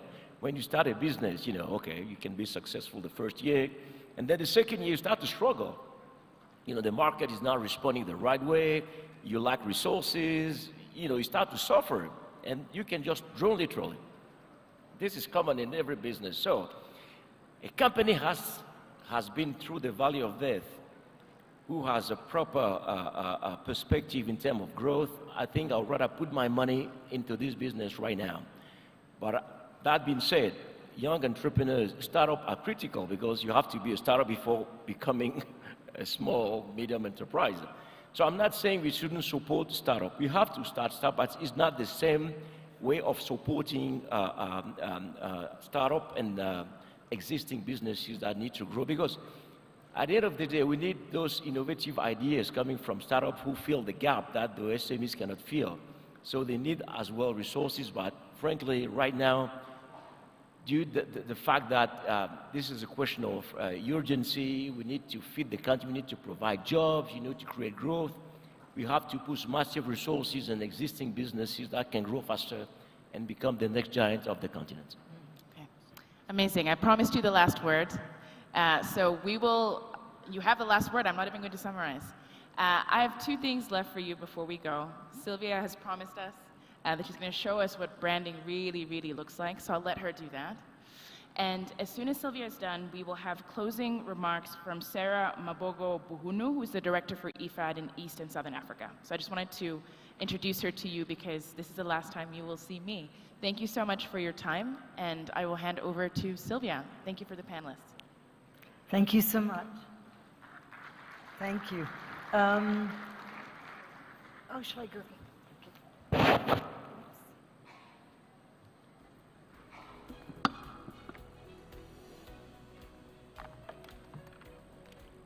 Okay, just very quickly, so what was the branding all about? Just to comment on the very last speaker, how important it is to invest in existing companies as well, that by investing in them. And in fact, when the FIDA and the PADFA and the IFAD invested in this project, it actually helped a lot of small farmers who were aging and had gone through Death Valley to then pick up momentum, because all of a sudden we gave them a new meaning with products that were branded. So, as you can see, branding is la vache qui rit. Can you see? This brand would not be known worldwide if they hadn't done an incredible job of packaging, giving it a name, and obviously the products and the quality that went into it. When you look at this, Why can not Terre d'Ivoire one day be as strong as Coca-Cola or as Danone or as any of these big brands that we all know? We can all dream of doing that if we start doing it. And this was the project in Côte d'Ivoire, Terre d'Ivoire.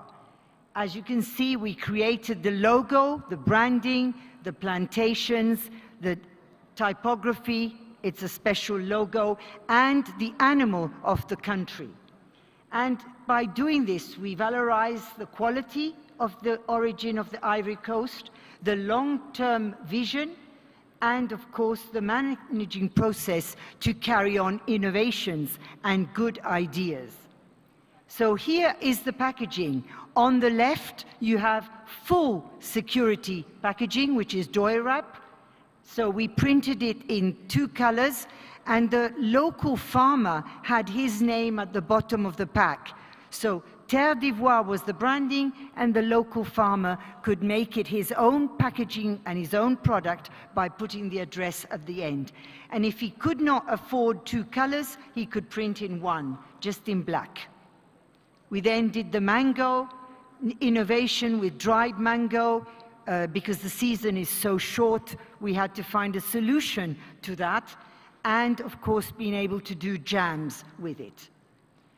We also informed the consumers why this product was good, what it brought to their health. It had no sugar added, and how natural it was from the origin of Terre d'Ivoire, Ivory Coast. This was the cartons for the ladies in the street market, because the ladies in the street market could not buy packaging as such, so we gave them branded cartons that they would have and sell 1 or 2 a day. And for the ones that could afford it, they even managed to do a bit of advertising, a little bit of social media, and exhibitions, and even a big poster in the airport. We dreamed that all this brand would one day reunite collectively other countries of Africa. We actually, sorry, we got the animal of Rwanda wrong, because I think it's not that one, but the others are the right ones, I think. So, with a unifying brand, we can all celebrate Africa with a shared commitment to really manage to innovate, accelerate, and scaling. And the logo, the communal one, could be that. And one day, we could dream of being as big as Coca-Cola, but a lot less, a lot more healthy, of course. Thank you.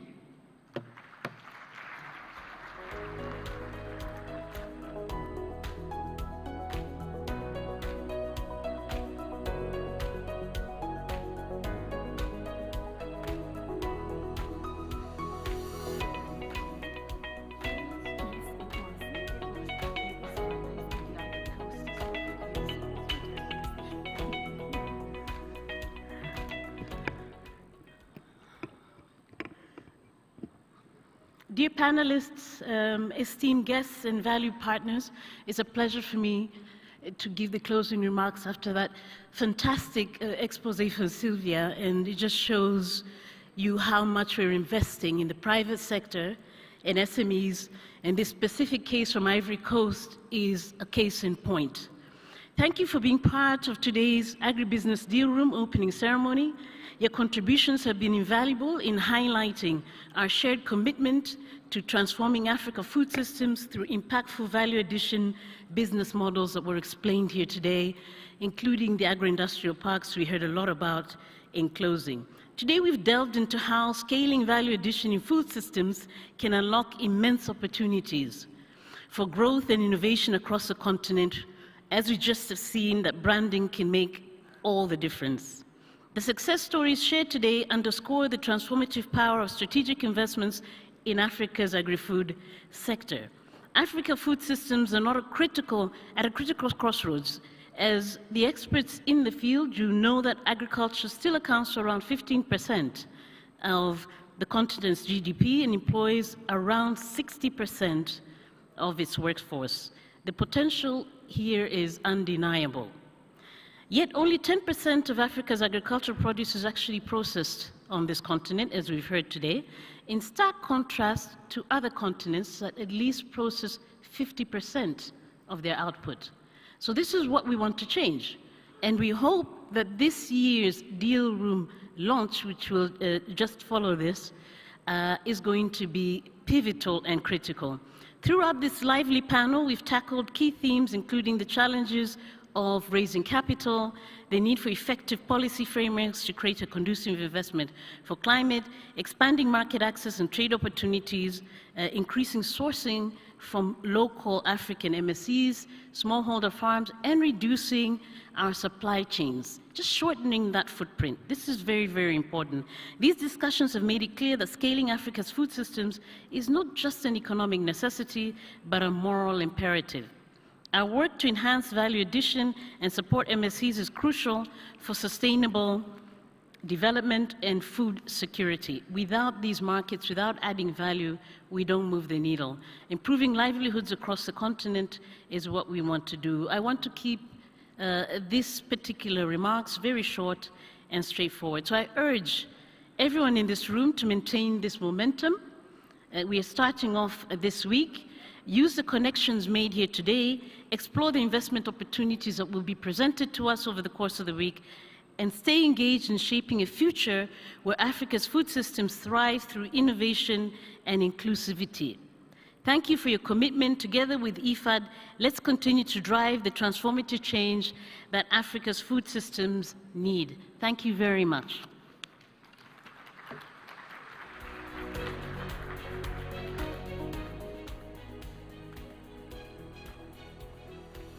Say, just kidding. I think you missed me already.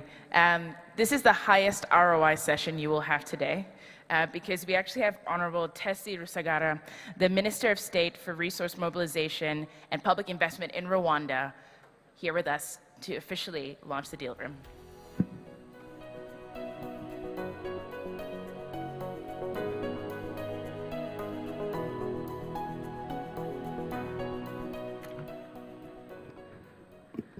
Good afternoon, everyone. What an honor it is. I feel I'm standing in between the entrepreneurs and the deals, so I won't take too long. But it's my pleasure to join you at the Africa Food Systems Forum.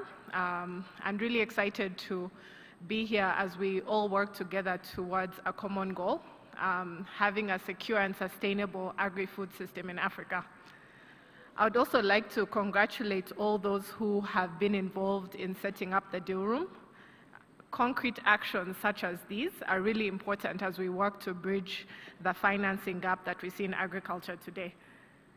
People like to say investing in agriculture is risky, but I think by virtue of all of us being here today, we know that not investing in agriculture is even riskier because of the consequences it has for food security, for economic stability, and it also undermines the efforts in poverty reduction that many African countries hope to achieve. Therefore, access to capital is not just urgent, but it's a necessary task across the board for all of us. Luckily, we've seen the ecosystem evolve in many ways. We're starting to see more private sector funding flow to agriculture to complement public investments. Today, we're seeing more fund managers in venture capital and in private equity allocating capital to agriculture, and we want to see more. At the same time, we're seeing more debt financing, and we're seeing more local capital mobilization. In 2023 alone, agriculture was a leading category by deal volume for impact investors in Africa. So we need to continue to see this momentum. As a government here in Rwanda, we have a number of ongoing transformative efforts to really change our food systems. We've partnered with the Development Bank of Rwanda with the support of the World Bank to reduce the cost of financing significantly by blending concessional financing with private sector financing from banks to crowd in a lot more private sector finance and capital for different players across the agricultural value chain. In addition, we've seen our pension fund start to invest and allocate capital to venture capital They've invested in an early stage venture capital fund that supports agriculture and climate change startups. We've gone one step further to help de-risk investments by addressing some of the infrastructure limitations that we often see in agriculture. We've invested in the Gabiro project, which many of you may hear of, and we encourage you to participate, where we've developed thousands of hectares, provided infrastructure, including irrigation, for investors so they can plug and play as they contribute to building a robust food system here in Rwanda. Today we're seeing millions of dollars start to flow to agriculture, but this is still short of the billions that we require in both public and private investments. I think last year alone, the number from the deal room was about $10.2 billion that was needed in both private and public investments. I'm sure this year that number will also grow. So as different actors in the room, we need to continue to put our heads together to mobilize money that is long-term, both in its investment horizon, but also in its thinking, so that we can fully unlock the opportunities for impact and return on investment. Let's also not shy away from providing capital for the hard things that we heard early on the panel, from primary production to processing to research and development and so on. I hope beyond the capital, we can also support the entrepreneurs so they can access customers, so they can build the brands that we know they need to scale, and so that they can have the capacity to deliver on their ambitions. I hope we can commit to de-risk their ideas and their investments collectively. And with that, I would like to officially open the 2024 deal room and wish all the entrepreneurs in the room good luck in closing deals. And we're looking forward to seeing the fruits of your efforts. Thank you, everyone.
Good afternoon, good afternoon.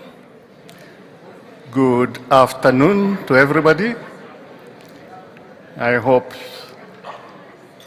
you are enjoying the day. It's just the first day, and I'm sure the morning has been inspiring. So after this session we've just concluded, we shall now move into a two-part series. In your program it says sequencing 1 and sequencing 2. So we're going to start in a moment. So just give us a few minutes to actually get that thing organized and started. So don't go anywhere. I think another 2-3 minutes, we should be able to start with the second session or the coming session of the dialogues. So a few minutes. Thank you.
Good afternoon once again. So we are ready to start. Thank you.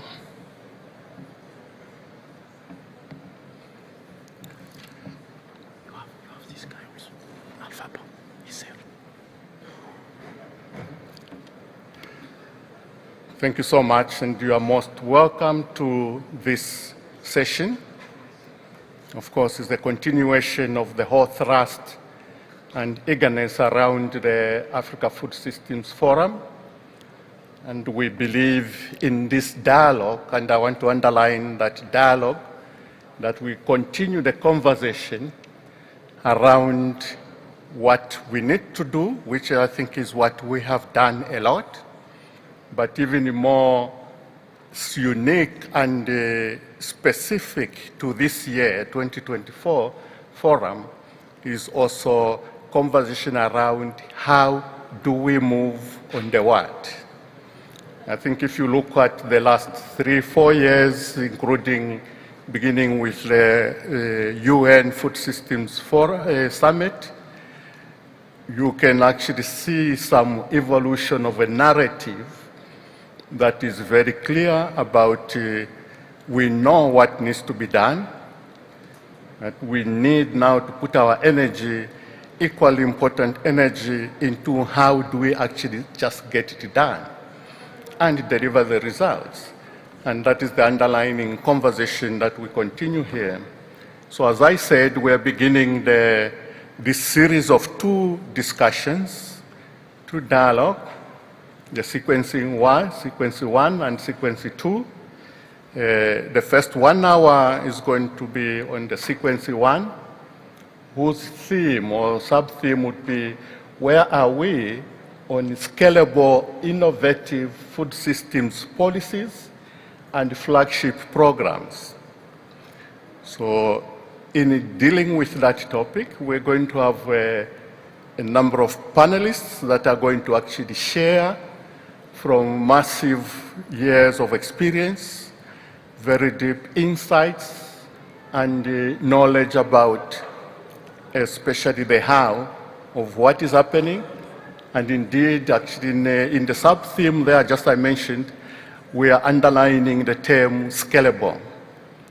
The issue is that we know there are a lot of very good things happening out there, but as long as they remain in these small pockets all over, then we still have a lot of work to do. So we want to see from experience how we can get to scale some of those innovative solutions that are fit for purpose in terms of addressing some of the challenges we are facing at different levels in accelerating the continent, the country's food systems transformation agenda. So as I said, I'll introduce the panel a little later, the panelists. At the moment, I just want to underline the fact that following the 2021 UN Food Systems Summit, Africa came forward with the Africa Common Position on Food Systems. And that is important, and I think I would even say that if you've not come across this, I don't want to call it a document, but that thought that the Africans, 55 member states of the African Union put together, I think look for it. It's in the AU website, and familiarize yourself, because it's about what the continent was collectively saying in terms of what are the issues, what we need to do, but even more important, how do we get it done? Additionally to the Africa Common Position on Food Systems, the member states actually came out with what we call the pathways out of New York, and that is equally important in terms of grounding what is it and how is it we're going to move in accelerating implementation of the food systems transformation. And therefore, we acknowledge that what now is the issue is about how do we translate all these many good ideas in terms of real implementable interventions that are actually not just going to get us busy doing things, but they are going to deliver results.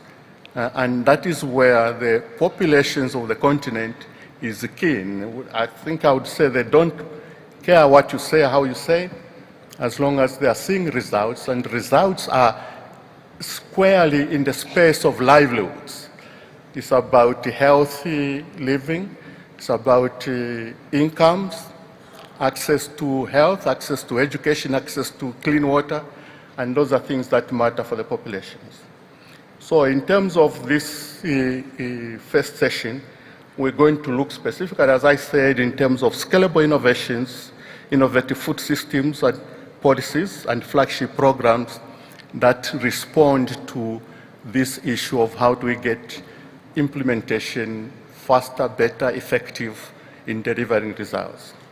And actually, to kickstart that conversation, I have none other than Dr. Lawrence Hadgard. He is going to intervene in the context of triggering our thoughts, our thinking. And after that, then we're going to get the panel to come and discuss. So at this point in time, allow me to go to the podium and introduce Dr. Lawrence Hadgard. He is actually the Executive Director for the Global Alliance for Improved Nutrition. Many of us are familiar with that, again. And hereby, I want to invite him to speak. The floor is yours. Thank you. Thank you, Martin, and good afternoon, everyone. Thank you, Martin. Good afternoon, everyone. The context for this panel discussion is the policy scorecard. I haven't actually seen the policy scorecard yet, but I haven't had the pleasure of looking at it. But I thought I would tell you, I've got about 5 minutes, I thought I would give you 5 points that I hope the policy scorecard addresses. So I like, I used to work at a policy institute, IFPRI, a long time ago, and I also like karaoke a lot, as my team will tell you. My long-suffering team will tell you. So my first point is labeled too many protest songs and not enough protest singers. By that I mean there's a lot of policy that looks great on paper, but it never makes it off the paper. So I very much hope the policy scorecard will talk about this policy looks great, but it'll have some kind of implementation metric or score. It's not easy, but I think we have to do it. Otherwise, we'll just be fooling ourselves if we say this country has a fantastic policy that never makes it off the paper. So policy implementation is my first point. Obvious, but I think it has to be said. Second point is that I think we need to, now we're in the food system space era, we have to be really ambitious with our policies. We can't just have a policy that deals with nutrition or resilience. It has to hit more than one of these food system outcomes. And again, with lots of partners, FAO, WHO, Scaling Up Nutrition Movement, WWF, and others, we developed something called ICAN, an Initiative on Climate Action and Nutrition, ICAN, that was launched at COP27. And what it does is it goes through all the climate policies for all countries, and it says, is nutrition mentioned in the climate policy? And then it goes through all the nutrition policies and says, is climate mentioned in the nutrition policies? The idea is that policies could hit more than one outcome, and it's actually good for climate to focus a little bit on nutrition, and good for nutrition to focus on climate. One example, we talked a lot about public procurement this morning. We found that very few public procurement policies of food paid any attention to sustainability issues. Now, when governments are buying huge amounts of food, and their criteria for buying food does not include environmental sustainability, that's a policy fail, as far as I'm concerned. So that's the second one. Let's be ambitious and look for multiple wins. The third thing is around budgets. Joe Biden very famously said, "Don't show me your policies, show me your budgets." And it'd be the same at GAIN. If you really want to know what GAIN looks like, don't necessarily take our word for it on the policy side, on the website, we do this, we do this. Have a look at the budgets. That'll tell you what we really care about. And we try very hard to match the budgets with what's on our website and the policies on our website. That's why I'm such a big fan of the 3FS initiative from IFAD and the World Bank. And GAIN will be working with 7 African countries, supporting them to go through this 3FS process, which says how much is government X spending on food systems. More importantly, what bits of the food system is it spending its money on? Is it underspending here or overspending there? So it's a really good diagnostic on budgets. So don't show me your policies, show me your budgets. The fourth point is around policy coherence.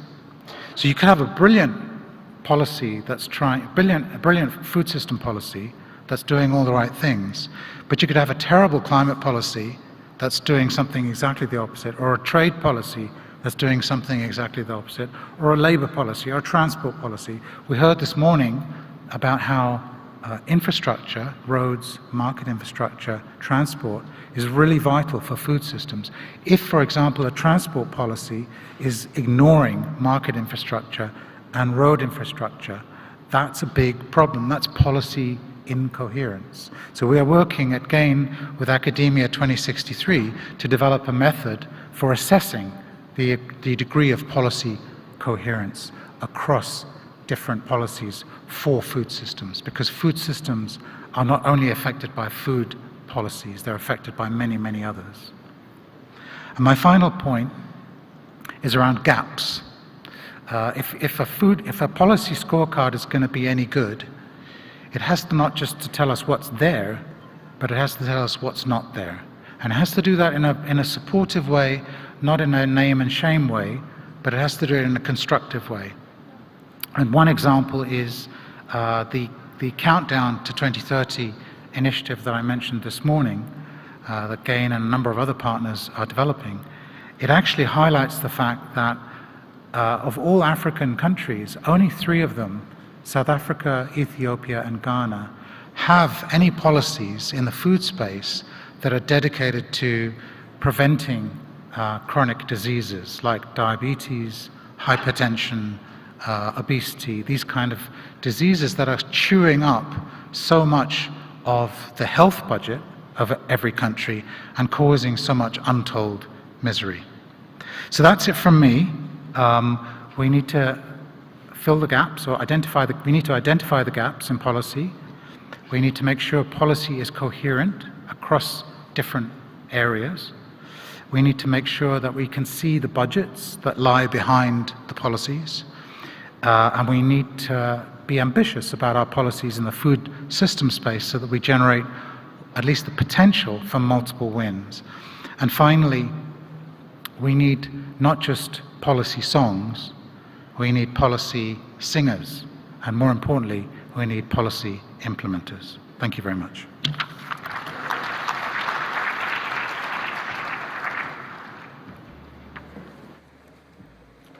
Thank you so much, Lawrence. Indeed, challenging 4 points that are really at the core of the front line of getting things done. And ending up with the point on implementation, policy implementers. And by the way, I think I would add that don't look for policy implementers out there, all over there. It's ourselves in this room.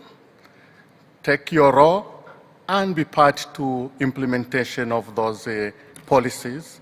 And definitely we come from, because many times we say the politicians, the big offices, but we have to recognize our roles into that, all of us at different levels in different stages.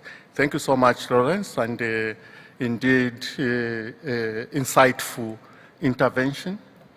At this point in time, I would like to invite the panelists to come to the front, and I would call them And I hope all of them, I'm not very sure one or two, but in terms of being in the room. But I have the Minister of Agriculture and Animal Resources Rwanda is actually being represented by the DG Planning. So, yes, please, yeah. You can take the floor. Then we have Dr. Alfe Da, Minister in charge of cooperatives and farmers in Senegal. Thank you.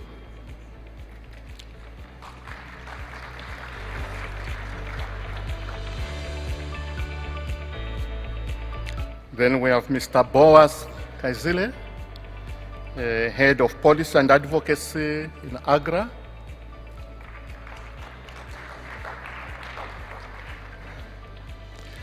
I think just to confirm that His Excellency Bashir, Minister of Agriculture, Tanzania, is not in the room. Yeah, okay. I do recognize the presence of the Minister of Agriculture. Okay, let me say it right. The Minister of Lands, Agriculture, Fisheries, Water and Rural Development from Zimbabwe.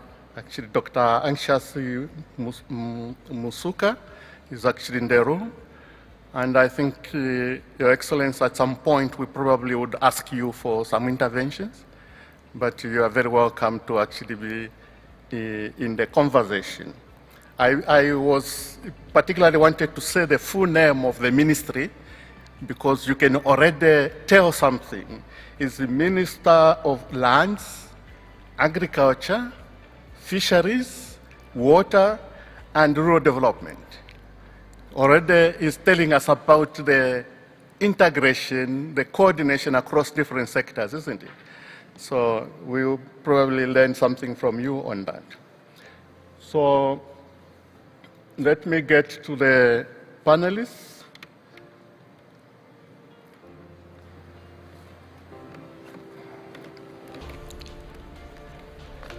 And to make sure that I'm exerting the appropriate heat, let me get close to the panelists.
Thank you so much. And, we continue with the conversation and the dialogue, building on the issues actually we just heard from Dr.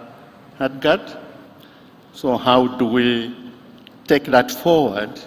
And as I said, in terms of lessons, insights from people in the front line of implementation. Now, before I just do that and call upon the panelists, let me also recognize in the audience the Minister of State for Agriculture for Uganda. So you're most welcome. And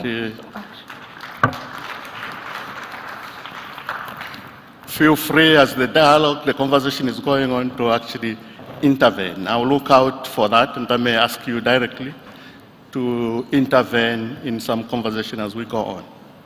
So to kickstart that, I'm going to ask Madame, in terms of experiences in Rwanda, to start the panel discussion. Can you share with us how Rwanda views accountability in the food systems transformation agenda, and what are the policy implications that actually come to mind moment you are talking about accountability in the food systems transformation agenda? Thank you. Thank you so much. Thank you.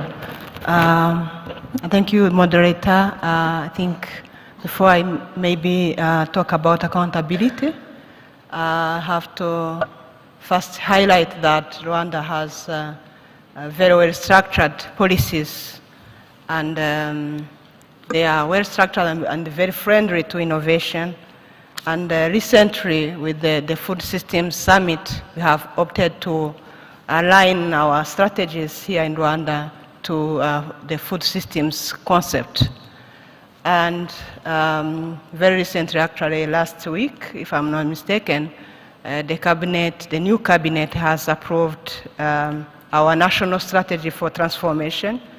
And aligning to that national strategy for transformation, we have what we call the strategic plan for agriculture transformation. This one is mainly focusing on building sustainable and resilient food systems.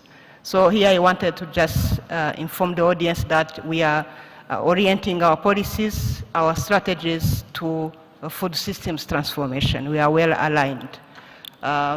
Policy-wise, the environment itself is very friendly. Reflecting on accountability, we have a very well-structured, again, mechanism of coordinating different partners and the implementers of our strategies. We have what we call agriculture sector working group. There we have different partners involved, development partners, NGOs, members of the private sector forum, the government institutions represented there, and we plan together. From the beginning of our planning circles, we plan together and we align our plans to the national strategy, to the sector strategy, and every quarter, every year, we have to sit together again and come back, report on what we have managed to implement. So when the main speaker, Dr. Lawrence, talked about shifting from singing the policies, then becoming dancers, then thinking about how we can create more implementers, I thought that we are on track as a country, because already the mechanism is there and the policies are there. So maybe what is remaining, since we have adopted that new, strengthen a bit, but the structures are there. Thank you. Thank you so much. I think that is very clear. And we'll come back to some of the points you've raised that are actually like groundbreaking in terms of how the process is going in Rwanda, in terms of sharing and learning from each other. So I'll come back on one or two points in what you've just said.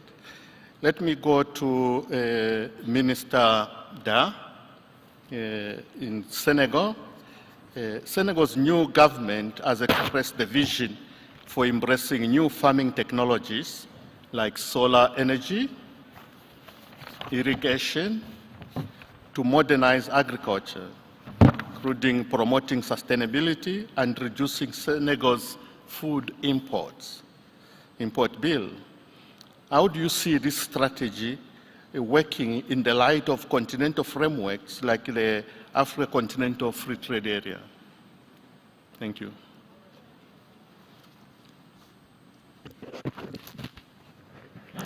Thank you. So it will be easier for me to speak in French. And merci pour la question. C'est effectivement, comme vous l'avez dit, l'actuel gouvernement du Sénégal, à travers ce que nous avons appelé le projet, il fallait revoir notre approche en essayant de l'articuler autour de la question des systèmes alimentaires. Et cette articulation s'est faite en essayant de dépasser cette approche productiviste où on met l'accent seulement sur la production agricole, mais en essayant de voir d'autres secteurs et d'autres domaines qui interagissent avec les systèmes alimentaires. C'est dans ce cadre, par exemple, que nous avons beaucoup travaillé dès notre arrivée avec le diagnostic, en se rendant compte que la question de l'énergie solaire, la solarisation et l'irrigation étaient des choses importantes. Mais aussi, il y a un aspect qui est important pour nous, c'est la question de l'accès au marché. Et cet accès au marché, il est important pour nous parce qu'il s'agit pour le gouvernement du Sénégal, comme cela apparaît et même dans l'intitulé de l'institution, à savoir Ministère de l'Agriculture, de la Souveraineté alimentaire et de l'Élevage, de travailler à la souveraineté alimentaire du pays, mais aussi de faire du secteur le premier pourvoyeur d'emploi et voir comment faire du secteur le premier secteur d'investissement. Et en faire le premier secteur d'investissement, c'est obligatoirement essayer d'être en interaction avec les politiques qui sont définies au niveau sous-régional, mais aussi qui sont définies au niveau africain. C'est le cas de la ZLECAf. Et dans ces politiques-là, nous ne nous orientons pas en marge de ces politiques-là, mais c'est de plutôt essayer de voir comment saisir ces opportunités. Parce que pour nous, dans notre approche des systèmes alimentaires, il ne s'agit pas de se lancer dans un modèle de substitution à 100%, mais c'est de voir comment saisir les opportunités comme celles offertes par la ZLECAf pour nous permettre d'avoir accès au marché, mais aussi de permettre au Sénégal de pouvoir accéder à certains produits qui peuvent nous permettre, sur lesquels nous ne sommes pas le plus à l'aise, ou par contre que d'autres pays sont le plus à l'aise. Et c'est cette interaction que nous avons actuellement avec la ZLECAf. Et cela va nous aider beaucoup dans l'approche que nous allons faire, mais on sait qu'il y a des secteurs qui sont très stratégiques, comme le secteur de l'énergie, sur lequel il faut beaucoup miser, parce qu'on ne peut pas travailler sur les systèmes alimentaires si on ne mise pas sur le secteur de l'énergie, ou si on ne mise pas sur le secteur, un secteur aussi sur lequel nous travaillons actuellement, c'est le secteur de l'éducation. Un secteur actuellement sur lequel nous travaillons beaucoup, aussi qui n'est pas en direct avec la ZLECAf, mais qui s'inscrit dans la dynamique des systèmes alimentaires, c'est le secteur de l'éducation sur lequel nous travaillons au niveau du ministère pour voir comment travailler sur les systèmes alimentaires de manière globale. Merci beaucoup. I think that's indeed clear and definitely insightful experiences there in the Senegal. Let's continue that conversation, speaking now to the experiences of AGRA, and in that context, obviously talking about multi-countries. This is from AGRA's collaboration in different countries. And here I want to invite Mr. Kizile, in that since you work with institutions that support governments in food systems transformation programming, in the climate, food, environment, energy nexus, where can we get some quick wins for the African continent? In other words, exactly the point is we have and we do know some things are happening, and some things in terms of real good progress. So by quick win is that how do we put a spotlight on that in the context of scaling up, in the context of intensifying some of those interventions and practices, and they are practicing. Over to you, Mr. Kizile. Thank you, Martin. Thank you, colleagues, for the wonderful discussion we are having here. Maybe before I make some of the specific comments that you've asked me, Martin, let me take a little bit of a step back. First, to appreciate Lawrence Haddad for those very wonderful key comments that you've reflected on, that we need to keep thinking about, especially on policy coherence, policy implementation, and policy action. I really appreciated your comments and especially giving us the context upon which we are speaking this.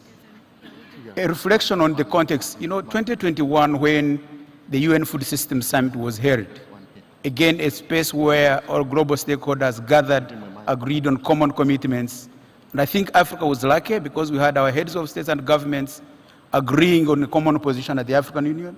That was a game changer. That's a demonstration of alignment at continental level. But more importantly, member states came up with pathways, game-changing solutions, ideas on what they would do to transform food systems. And then immediately after the summit, big questions started coming at country level. So what do?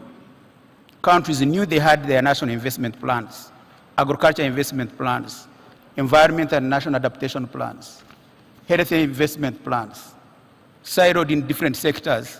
So what do we do with the food systems? We've made commitments. How do we make sure that we begin to align this one in the national planning processes? So that was a big question that was confronted not only by governments, but also other stakeholders in the countries. So as an institution and working under the umbrella of the African Union and NEPAD with the guidance on what needs to be done at the country level, we identified and picked out a few countries. Ideally, to really understand what is broken from a food systems perspective. Look at each of the countries' commitments that have been made by their leaders. Look at the ongoing investments in the Ministry of Agriculture, Ministry of Health, Ministry of Environment, and begin to tease out what are the gaps, what are the key challenges and issues, with an intention of developing a sector-wide food system strategy and investment plan. And I'm glad to inform that the first Pathfinder countries, Ghana, Rwanda, thanks Chantal, and Malawi, were the initial countries that we worked with to begin to unpack this particular lacuna, the gap that brings together different sectors and different issues. Design food system strategies, investment plan that is based on the challenges and issues that have critical but are not even given the right attention. And the other thing that came alongside that was, how do you make sure that they actually bring intersector coordination? Because that continues to be the binding constraint in every government that we work with. You know, governments are guided by the budgets to work in their specific sectors. They have their key performance indicators. They need to deliver on their goals and targets. The question on how do you bring them together? So working with the food system strategy and investment plan, we supported and worked with other partners to really come up with intersector coordination mechanisms. And it's very easy to put in place a mechanism that brings actors together, but it's not as easy to implement it and transform it into action, and we all know that. And so we are really glad to see some of the countries like Rwanda beginning to really translate that into action.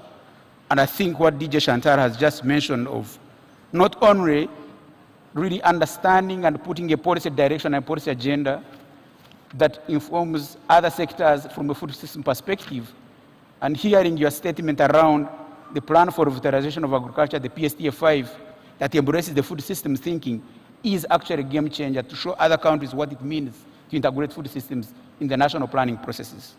Making sure that the budget allocation, budget execution, budget accountability is actually integrated in the national planning system. The other key critical elements that was actually confronted, and this is where the development partners had issues, and technical partners and the private sector.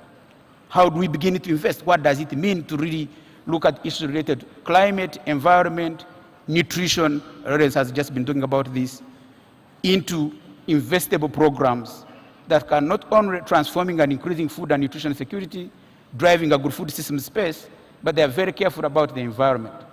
So what we did, Martin, was begin to think about business cases, models that really demonstrate an investable programs that has different financing mechanisms, blended financing instruments where you have governments investing, private sector investing, as well as even countries investing their own themselves. So I think we are really beginning to have a good and strong attraction on the continent. The wave is peaking. Tanzania has picked it on. You saw in the morning the minister of Tanzania demonstrating what it means to take accountability forward from a food systems lens. I know Kenya has picked it out using a youth lens to advance food systems. Burkina Faso has picked it up based on these models. And I think I would encourage everybody who hasn't listened to the Minister of Sierra Leone really thinking about a bigger picture around food system transformation, bringing climate nexus into the ag transformation, understanding the issues related to energy to drive food system transformation. And I think that's the goal that we are destined for, Martin. And thanks to NEPAD and African Union for providing that guidance and leadership that all 55 member states can be able to pass that journey. Over. Thank you so much, Boaz. Again, a lot of knowledge, a lot of insights and experience, which definitely points to some things that we can put our energy in the context of scaling up and expanding some of those successes. But I actually want to beg the indulgence of everybody and apologies to the Minister of Zimbabwe, Dr. Musuka. I'm going to ambush you, and I apologize for that. But as I said, looking at your ministry is already a reflection of a number of sectors that have to come together. So I believe that it would be worthwhile for the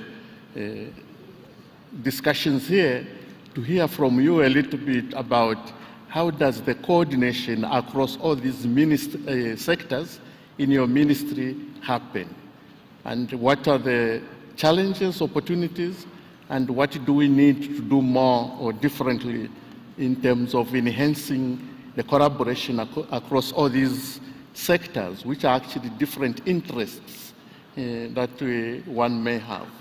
So I hope I'm clear on that, and thank you, Minister. Go ahead. Well, thank you for the ambush. And good afternoon, colleagues. I can only speak for Zimbabwe. Maybe I stand here.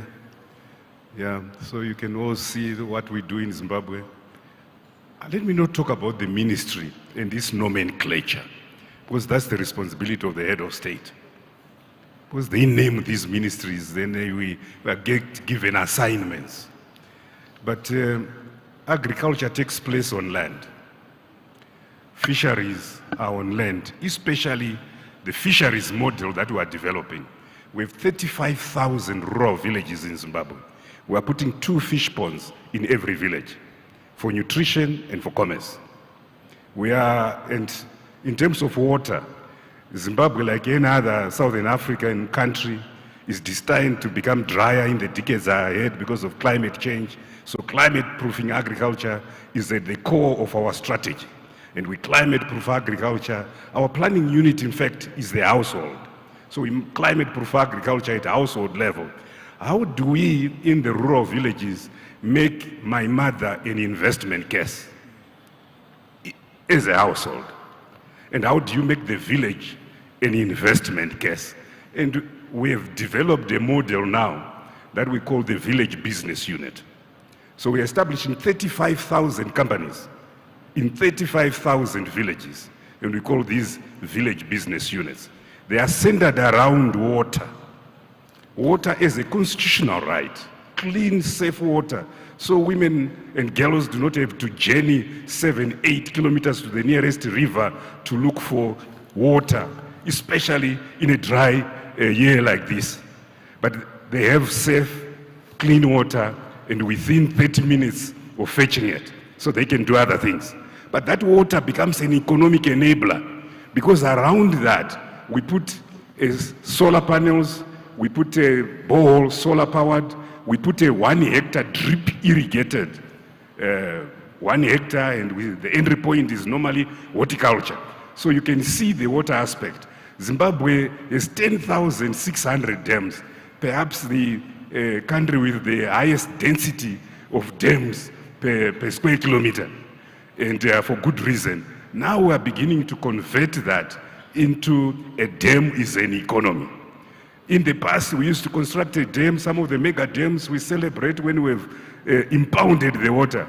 And we're now saying that that is not good enough until and unless that water has reached the intended target. And now the dam consists of 5 elements, for example. You impound the water, you must develop electricity that powers the rural area and other adjacent localities. You need to develop irrigation around those communities.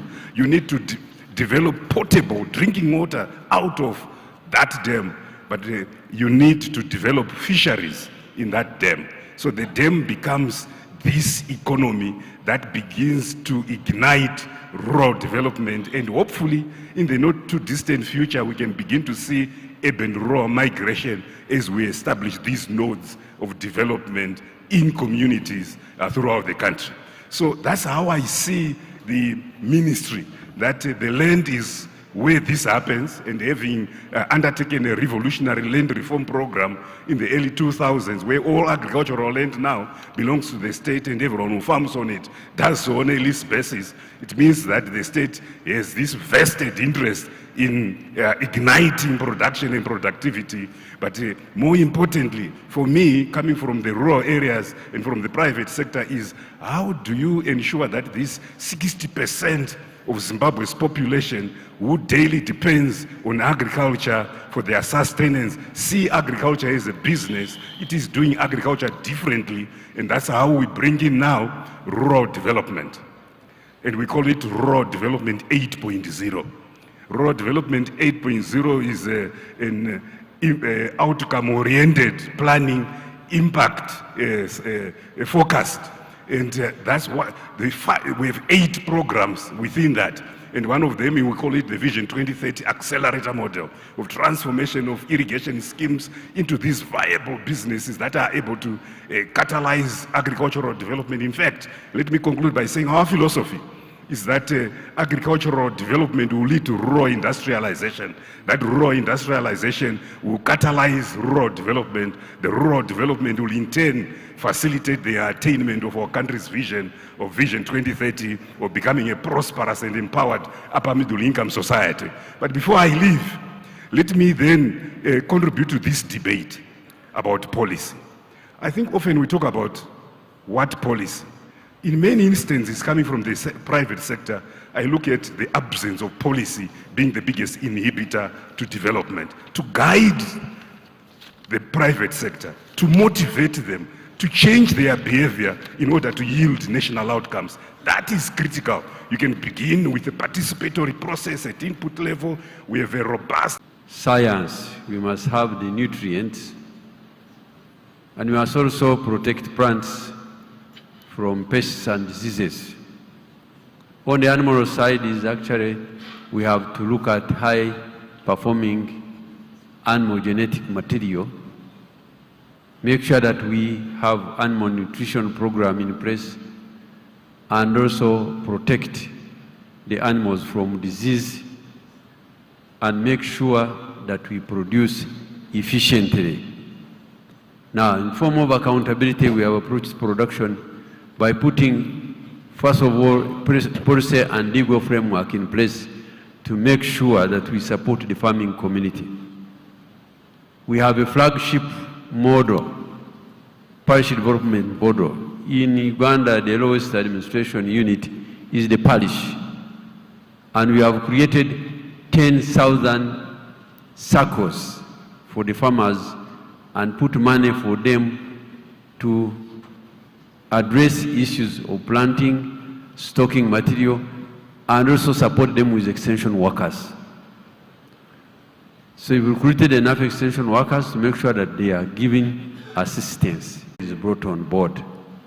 And as a result, we have created a very good enabling environment for investors in the country. We produce 3.5 billion liters of milk, and we export to all over the world, including USA. So our coffee production has gone up. Not only do we feed our population, but also we export food. In the region, we also export cash crops. I think my time is off. Otherwise, I could go on and on. Thank you very much for listening to me. Thank you, Minister, for taking the challenge. And indeed, actually, we get inspired in the fact that these are not things that you need to prepare. These are things that you are doing every day. And this is experience, this is insight, and that is extremely valuable in itself. So I'd like to conclude the interventions from the panelists by actually asking one question to all the three, and in very quickly 2 minutes each, to kind of give us an insight on the issue that when you look at the SDGs, when you look at coming closer to home, you look at Agenda 2033, you look at the post-Malabo CADAP as it is now, all the way to the national development plans at country level. These things are about people, about the planet, And when you talk about the people, it's actually prosperity that is underlined by also a healthy planet. In reference to the triple perennial crisis of climate change, nature and biodiversity loss, and pollution and waste. So here is now the question, where and delivering on those innovative solutions? Please, if we can start, maybe Madam, at the end, then we come this way and conclude. Thank you. Thank you so much. I'll try to be brief. First of all, I think that all government, especially African government, should be really someone, the previous speakers highlighted the issue of budget. As we talk about policies, very good, well-structured, formulated interventions, government should also think about budget. We should not only talk about present policies, but also we should show the world the budget we are putting in agriculture and the agri-food systems transformation. Second, we have to keep in mind, as we strategize, we have to keep in mind that climate change effect is real, and it's affecting our farmers, it's affecting food systems actors, and we have to make sure our actions are oriented in a way that they address this problem. Third, as we talk about production innovations, we should be inclusive in whatever we propose as interventions and in whatever we do to implement them. Rwanda targets to have agriculture grow by 6%, over 6% annually in the next 5 years. And agriculture is expected to be a source of inclusive wealth. So I urge all the policymakers present here, partners, private sector members to... Thank you. Boaz? Thanks, Martin. I think for me, the biggest opportunity that we have as a continent, one, starting from the commitment our leaders have made, we really have a unanimous common agreement and goodwill to transform our food systems on the continent, at the national level, at the regional level, and continental level. So we're not lacking that. And I think we have really harnessed that particular opportunity. We also have a very huge advantage that global, private, philanthropic development partners are committed to respond to the policies that governments are putting in place. That's a huge response and a huge opportunity that we need to tap into. Where I find one of the major areas that we need to pay attention and therefore an opportunity is really focusing on building and strengthening institutional and human resource capacity to deliver programs at country level. I think that's where we really have a space that we need to pay a lot of attention. The science is very clear about transforming food systems. The policies have been designed. The countries continue to sharpen and put in place the right investments. But the challenge and the area that we need to pay more attention is how do we make sure that our institutions are able to deliver and effectively use the resources that are available, be able to attract more resources from their ministries of finance, be able to translate all the ideas and issues into action on the ground, and it requires institutional and human resource capacity. For me, that's what I see as a huge opportunity and need to tap into it, and we call upon all the investors, partners, and stakeholders really to look at those particular issues and be able to move together with the rest of the continent, because the commitments have been made and we need to ride around those good commitments. Thank you, Boaz. Indeed, be able to attract more resources, but also deliver value for money on those resources, isn't it? Thank you so much. So, Minister, please go ahead. Okay. Merci beaucoup. Je pense que cette question que vous posez sur les opportunités, elle est assez essentielle, surtout pour nous au Sénégal actuellement, parce que depuis des années, le secteur a été considéré comme un secteur à problème et non un secteur d'opportunité. Opportunité aussi bien pour les investisseurs nationaux, mais aussi opportunité pour les investisseurs étrangers qui viennent de l'extérieur. Et sur cela, nous, ce que nous considérons, c'est qu'actuellement, tantôt le collègue ministre du Zimbabwe l'a dit, en parlant de la question du développement rural. Nous considérons que quand on parle actuellement de la question au Sénégal, par exemple, nous pensons que c'est une approche qui doit permettre de combler les gaps habituels que nous avons identifiés toutes ces dernières années, où certains secteurs ont été privilégiés par rapport à d'autres, sans toucher de manière systématique tout ce que nous voulons faire, surtout dans les zones les plus défavorisées. Et avec l'approche que nous voyons, c'est de changer la donne, de faire un switch et de favoriser les investissements. Actuellement, à l'heure où nous sommes, par exemple, il y a une dynamique que nous sommes en train de mettre en place avec le gouvernement, que nous appelons les coopératives agricoles communautaires, qui doit permettre de combler tous les gaps en termes d'investissement. Mais nous ne voyons pas seulement l'investissement venir du secteur public, mais nous aussi nous voyons l'investissement venir du secteur privé, mais surtout changer les mentalités au Sénégal où l'investissement privé local, c'est pendant longtemps, ne s'est pas longtemps orienté vers l'agriculture. Il s'agit maintenant de changer les mentalités pour les pousser à s'orienter vers l'agriculture, mais aussi attirer l'investissement étranger qui va venir. Et sur cela, par exemple, sur ce programme des coopératives, nous envisageons, si ça se passe bien, au minimum, d'ici les 5 prochaines années, avec un programme où nous envisageons de mobiliser plus d'1 milliard de dollars, où nous allons orienter uniquement sur le cadre des coopératives agricoles. Et ça signifie que ce sont des investissements assez conséquents, où il va falloir mobiliser aussi bien le secteur privé national, mais le secteur privé extérieur. Et comme elle l'a souligné tantôt, et ce qui est un domaine important pour nous aussi, c'est surtout la mobilisation de l'épargne locale. Et pour nous, c'est un défi énorme, parce que je vais terminer par là. Pourquoi c'est une opportunité? Parce que parmi les priorités du gouvernement du Sénégal, l'agriculture doit être le premier secteur pourvoyeur d'emploi, mais aussi d'innovation technologique. Ça, pour nous, c'est une orientation claire qui a été définie. Le premier secteur de pourvoyeur d'emploi et d'innovation technologique doit être le secteur agricole. Et pour cela, on ne peut pas y arriver tant qu'on ne parvient pas à mobiliser les investissements nécessaires, aussi bien au niveau interne qu'au niveau externe. Merci.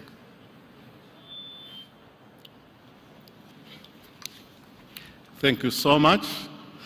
And I think let me conclude by saying that I'll actually be doing a lot of disservice to the interventions from the panelists and our two ministers if I claim to summarize what they have said. These are very profound insights on very key issues around how do we address that how in accelerating the transformation, the food systems transformation in Africa, and of course starting with our own countries, into the region, and into the continent. There are a number of things that are actually very insightful coming from the panelists. Actually, we heard in the keynote remarks from Lawrence, the issue of policy have to be implemented, and that sounds like easy or straightforward, but we do know that the issue of implementation on policy is an issue, and it covers everything about a policy. If it can't be implemented, then it's as well as not being a policy. So there are many considerations there to get policies that are implemented in terms of how they are designed, the process of designing, the inclusiveness, and all those things. We also heard about the budget, and that is very well true, because naturally, whether you like it or not, we actually put our money where our mouth is, consciously or unconsciously. So once you look into the budget, then you know exactly where my priorities are. The issue fundamentally of alignment, and actually this is critical, because even as we engage with the countries, the issue of alignment in terms of embracing the food systems approach is a matter. And many times we actually want to do that. We're not exactly sure what does that mean when you say I'm aligning, and how do you actually deliver alignment?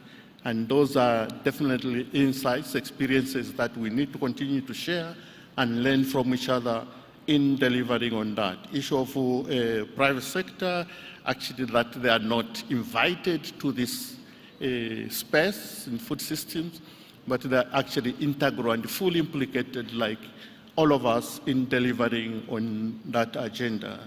And lastly, actually, just to acknowledge the point also from the minister about the business units and the business case that has been mentioned, because ultimately, whatever innovative, and maybe in the definition of innovativeness, there has to be that these are commercially viable in terms of commercial value, but at the same time, there should be social value and also complemented or at least connected with the environmental value of those interventions. Otherwise, they may be successful in the short term, but actually disappear over time, and we have a lot of them like that. So I want to thank first the two ministers for intervening under ambush. Thank you very much. And to the panelists, greatly appreciated your insights, and we hope we can continue to have this conversation. And by the way, if you have some insights to share, I think that can be sent into the forum's website or the secretariat, the forum secretariat will gladly be able to get your inputs and definitely share it across the whole constituency in the forum. So my role at this point in time is actually to invite the moderator for the next sequence, Nadine, I think I saw her somewhere there. Yeah, please. So we hand over to the moderator for the sequence 2, and please, it's all yours. And thank you so much to the panelists for this.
Hello, hello.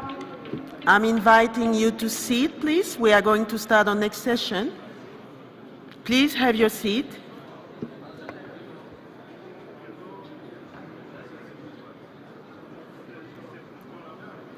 Can I ask you to sit, please? We will start the session in 1 minute.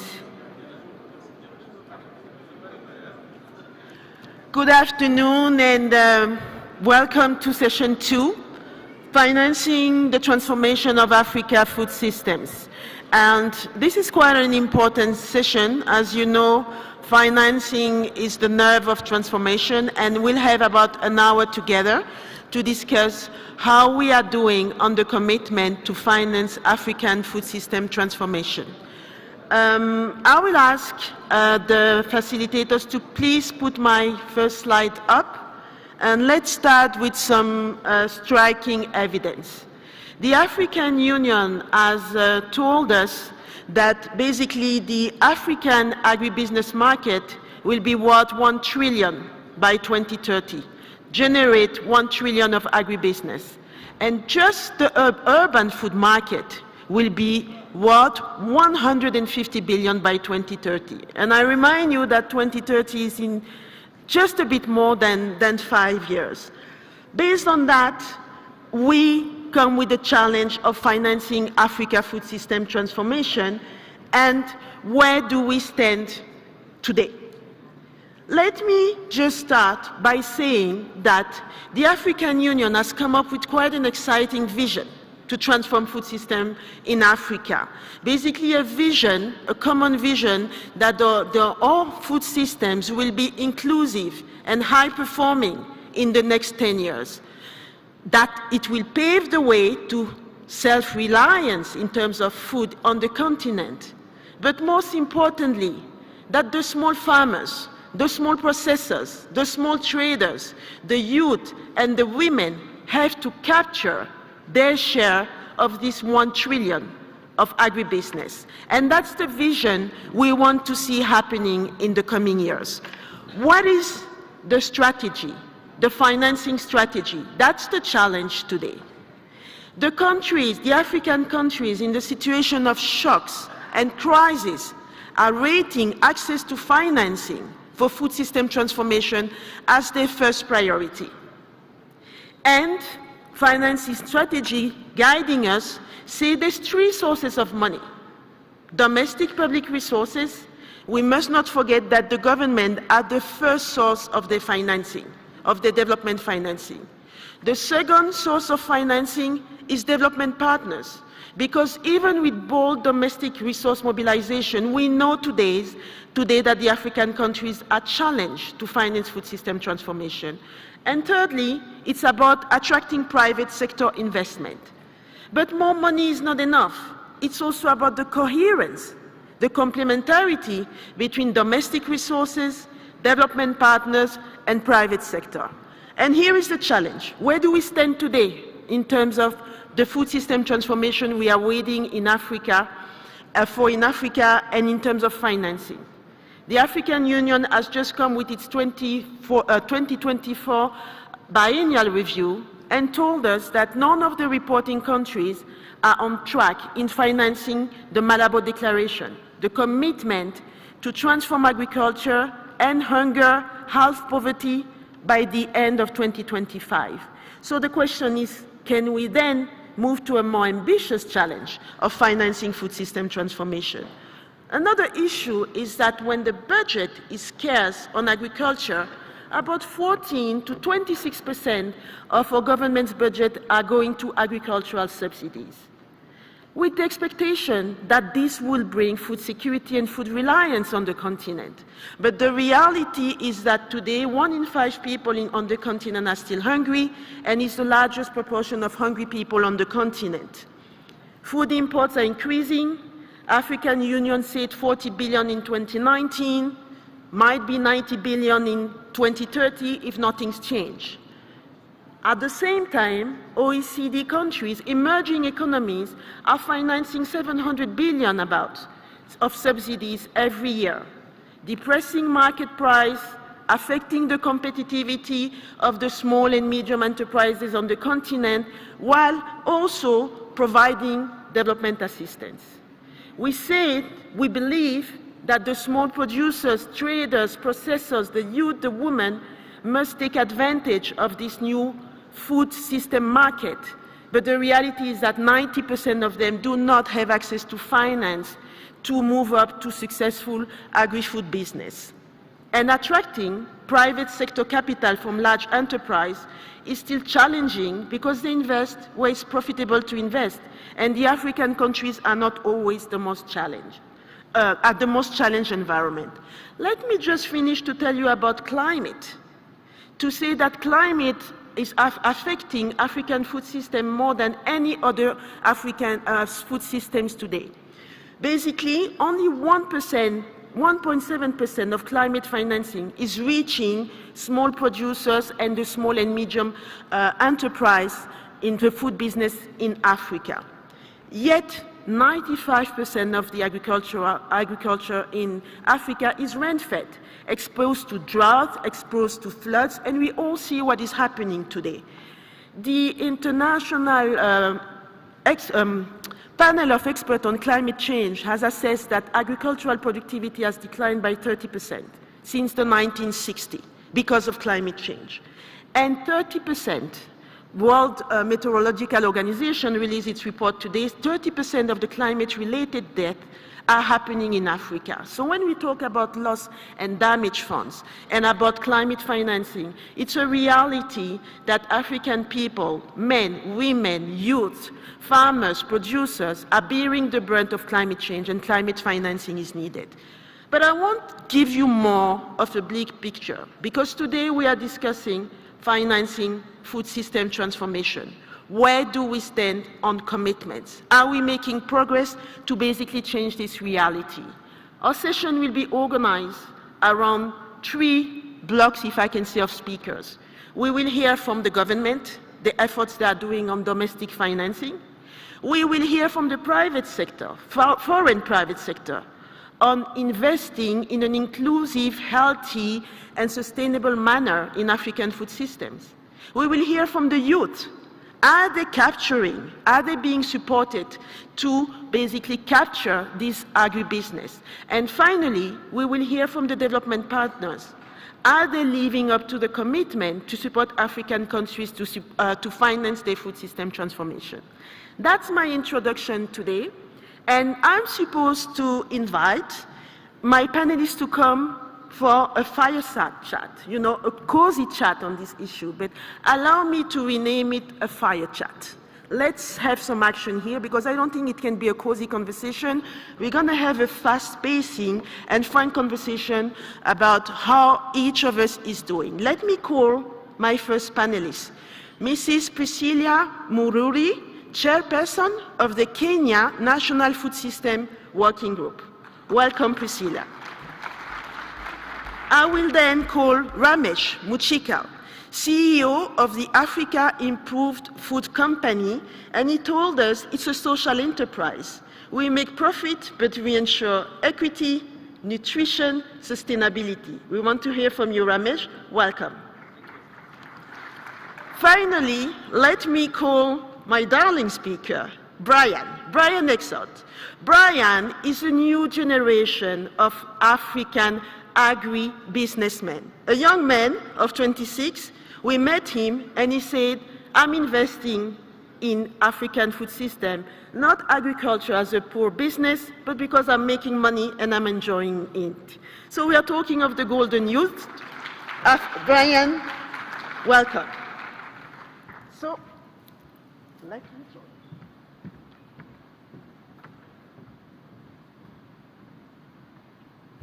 And I forgot my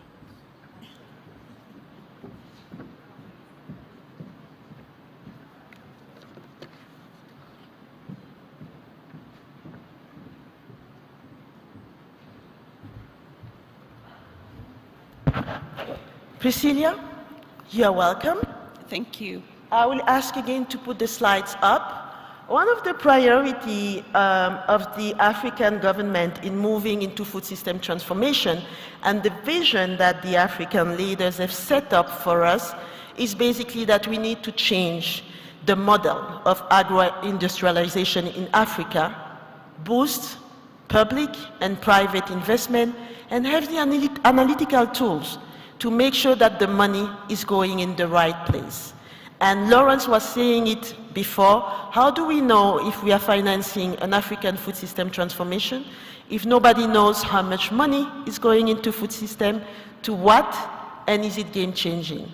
So can I ask you to tell us a bit about your experience in looking at the data, in looking at what the government of Kenya is doing in terms of financing food system transformation? Thank you.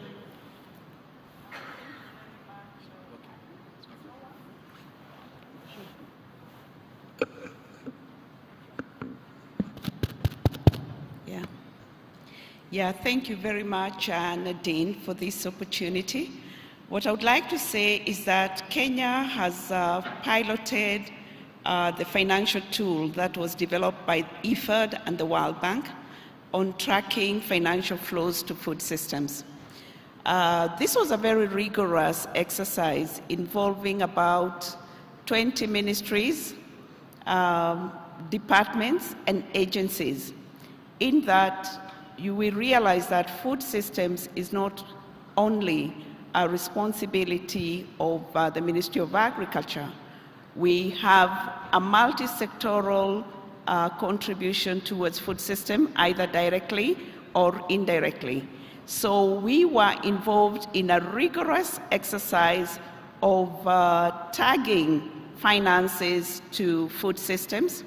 And as you can see, between 2018 to 2022, we actually looked at data for the last 5 years, and Kenya spends about 1.4 to 1.8 billion USD on food systems. And this was only possible from the analysis and from the tagging of the 20 MDAs. Now, where do we spend our money? You can see from the first bar, we spent about 31.8% on agricultural development and value chains. Then we spent about 24% on infrastructure for food system, which is very, very critical to support food systems. We spent about 22.2% on social assistance, about 12.4% on nutrition, and about 9.1% on climate change and natural resources. This analysis would not have been possible if we had not piloted the tool. So this tool was very, very critical towards providing evidence for what we are spending in our food systems.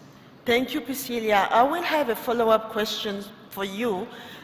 When you did this exercise, the question was, is Kenya putting enough money on food system, and is it impactful? And how is this helping you when you look at the data and we see that over the past decade, the prevalence of undernourishment has gone up in Kenya?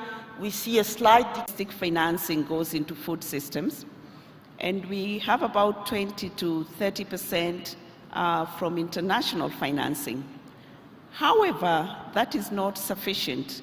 We still need to put more money into financing food systems so that we can address issue of food and nutrition security, as well as addressing the sustainable development goals. So the strategy we have now is to really critically look at our spending in food systems. And the approach we have taken as government is to have one government approach, because we realize that investment in a particular area, for example, could be fragmented. So we are calling for a one government approach where we work with the 20 ministries and departments and government agencies to be able to synergize and invest in a appropriate nodes along the agricultural value chain, as well as supporting services. Number two, we are also looking at critically analyzing the private sector investment in agriculture. That we have not been able to do, but it is in the pipeline. Number three, we are also looking at what the counties are spending in food systems, because in Kenya we have a devolved system of government. We have the national government, and we have 47 county governments. Thank you. Thank you, Priscilla. I want to move to Ramesh. Martin before told us that the private sector was implicated, but we want the private sector on stage with us. So Ramesh, a social enterprise, there's a lot of talk now about the accountability of the private sector. Several studies were released saying sustainability, equity, inclusiveness, nutritious food are not part of the objective of the agri-food private sector, if I can say. And you tell us that you address that, you make a difference, you take this into account. How? Thank you, Nadine. Okay. Thank you, Nadine. Thank you for the question. Let me give you a brief description of what we do to help all of you understand who we are. So we are a social enterprise set up here in 2017 to produce nutritious food primarily to help the government and the rest of Africa battle stunting. We are all aware that almost all of Africa struggles with 33% stunting rates, which means 1 in 3 children is stunted. What is the point of producing the youngest population in the world and 40% of the global workforce by 2050 if 1/3 of them are stunted? And at the time when we started here, Rwanda had the highest in Africa, 47% stunting. So the purpose of setting up the factory in Rwanda was to help the Rwandese government as well as the rest of Africa to achieve the battle against stunting. To do that, we had to devise a product that would satisfy the needs of the local population as well as the needs of relief activities like the World Food Program, UNICEF, Red Cross, etc. So we began to work on a formula that the World Food Program gave us, which is primarily a mix of corn and soya, nutrified with vitamins, minerals, skim milk powder, sugar, etc. So this is a recipe that the World Food Program gave us. And we are the only factory in Africa that produces it for the World Food Program. We are also the only factory in the world that the World Food Program accepts a self-certification from. So all of this is happening in Africa, all right? Now, having said that, I must confirm that we are by far, Africa's best food processing plant. I've seen enough in my 30 years in Africa, and there is none that can compete with this one, all right? And that, of course, is evidenced by the fact that the World Food Program buys on a self-certification from us. To put this together, we had to put together a significant number of farmers to be able to supply us inputs that would meet the quality specs of our output. We now work with 90,000 farmers. We buy 98% of our corn that they supply to us, which is aflatoxin-free. I must tell you that 7 years back when we started, we were rejecting 99% for aflatoxin reasons. We worked closely with the farmers, help them generate value, help them generate quality, pay them a premium on account of the fact that they're able to supply us this quality of product, and then take that product into the factory. Do understand that if you take aflatoxin input product into the factory, there's no system in the factory anywhere in the world that can change it, okay? So that is the kind of value add we've had for the farmer. So once we agree with the government about what kind of pricing that the farmer requires to be paid for the crop, we pay more than that because of the quality that we buy. So that is direct value addition. 60% of the farmers that we work with are females. 47% of our workforce is females. 61% of our senior leadership is female. So that should give you some idea of how we work towards DEI, right? And that's not ticking boxes. These are truly the best-in-class labor force available in the country. So we have set up a great factory. We've set up a great system that supports farmers and small-scale holders. We are by far the largest grain buyers in the country, so therefore we are truly responsible towards that. Our challenge comes in that the market that we sell into, there's a very responsible Rwandese government that buys 25% of our output. This is what was agreed, this is what they do, they pay us on time, so life is good. We then have another buyer, the World Food Program, who was by far our largest buyer till last year, okay? And everything worked well, they picked up everything that we could produce. and they took it all over Africa, primarily into Ethiopia, South Sudan, Uganda, Tanzania, etc. Okay. All right? And therefore, we ticked all the boxes for them in terms of sustainability, DEI, empowering farmers, working with farming communities, all that stuff, we ticked everything. This year, of course, funding challenges. So we have a factory that's operating at 25% of its capacity. We have some friends of ours from USAID who I hope will be supportive after listening to me. But our challenge is that the market is not supportive. You have refugees all over Africa. I will ask you to wrap up, yes? Sorry? To wrap up. Okay. Yes. So what we have set up, I think, ticks all the boxes for the questions you asked. But we look forward to some support from the market and some financing towards that to help us be able to produce. Thank you, Ramesh. I'll come back to you because I spoke to a CEO who told me, you know, when we speak to you, we speak gender, we speak sustainability, we speak nutritious food, but when we speak to our shareholders, we have to talk profits.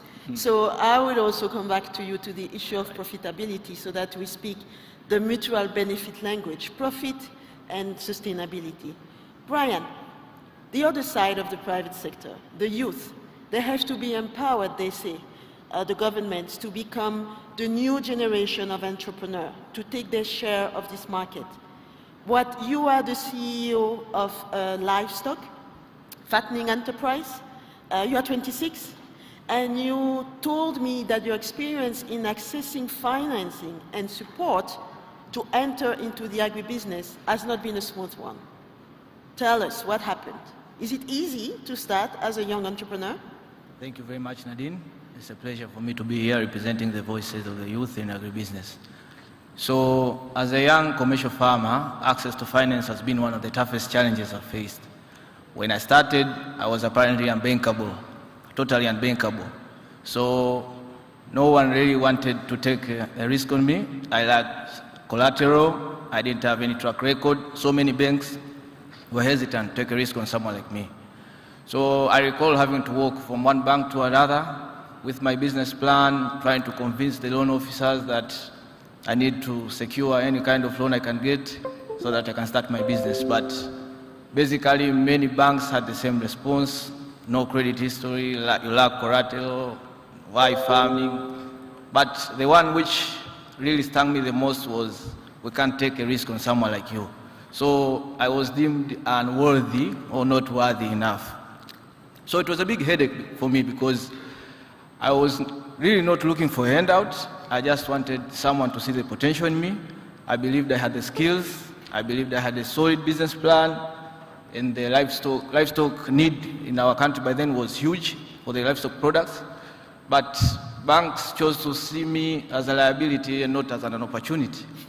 So my dreams kept on getting heavier and heavier with each exit door that I was shown, because I did not see the light, like, where am I going really to begin? But so what did you do? I did not quit. I did not want to give up. I really believed in my dream, and by this time it was not just about building my business, but it was getting personal. It was about building my future. So I kept on trying, and eventually I came across a local cooperative which operated as a SACCO, Saving and Credit Cooperative Society.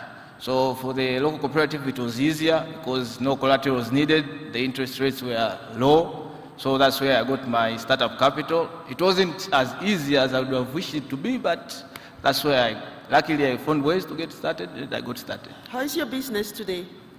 My business is flourishing. I'm really grateful. Currently, we do feedlot. We have a feedlot. We also formulate our own feeds for the feedlot. So currently we handle up to 100 bulls per each cycle. So in 1 year we can handle up to 300 to 400 bulls by each batch. And what's your relationship with the banks today, from being unbankable to what? So currently we can sit down with banks because we have some collaterals to our names.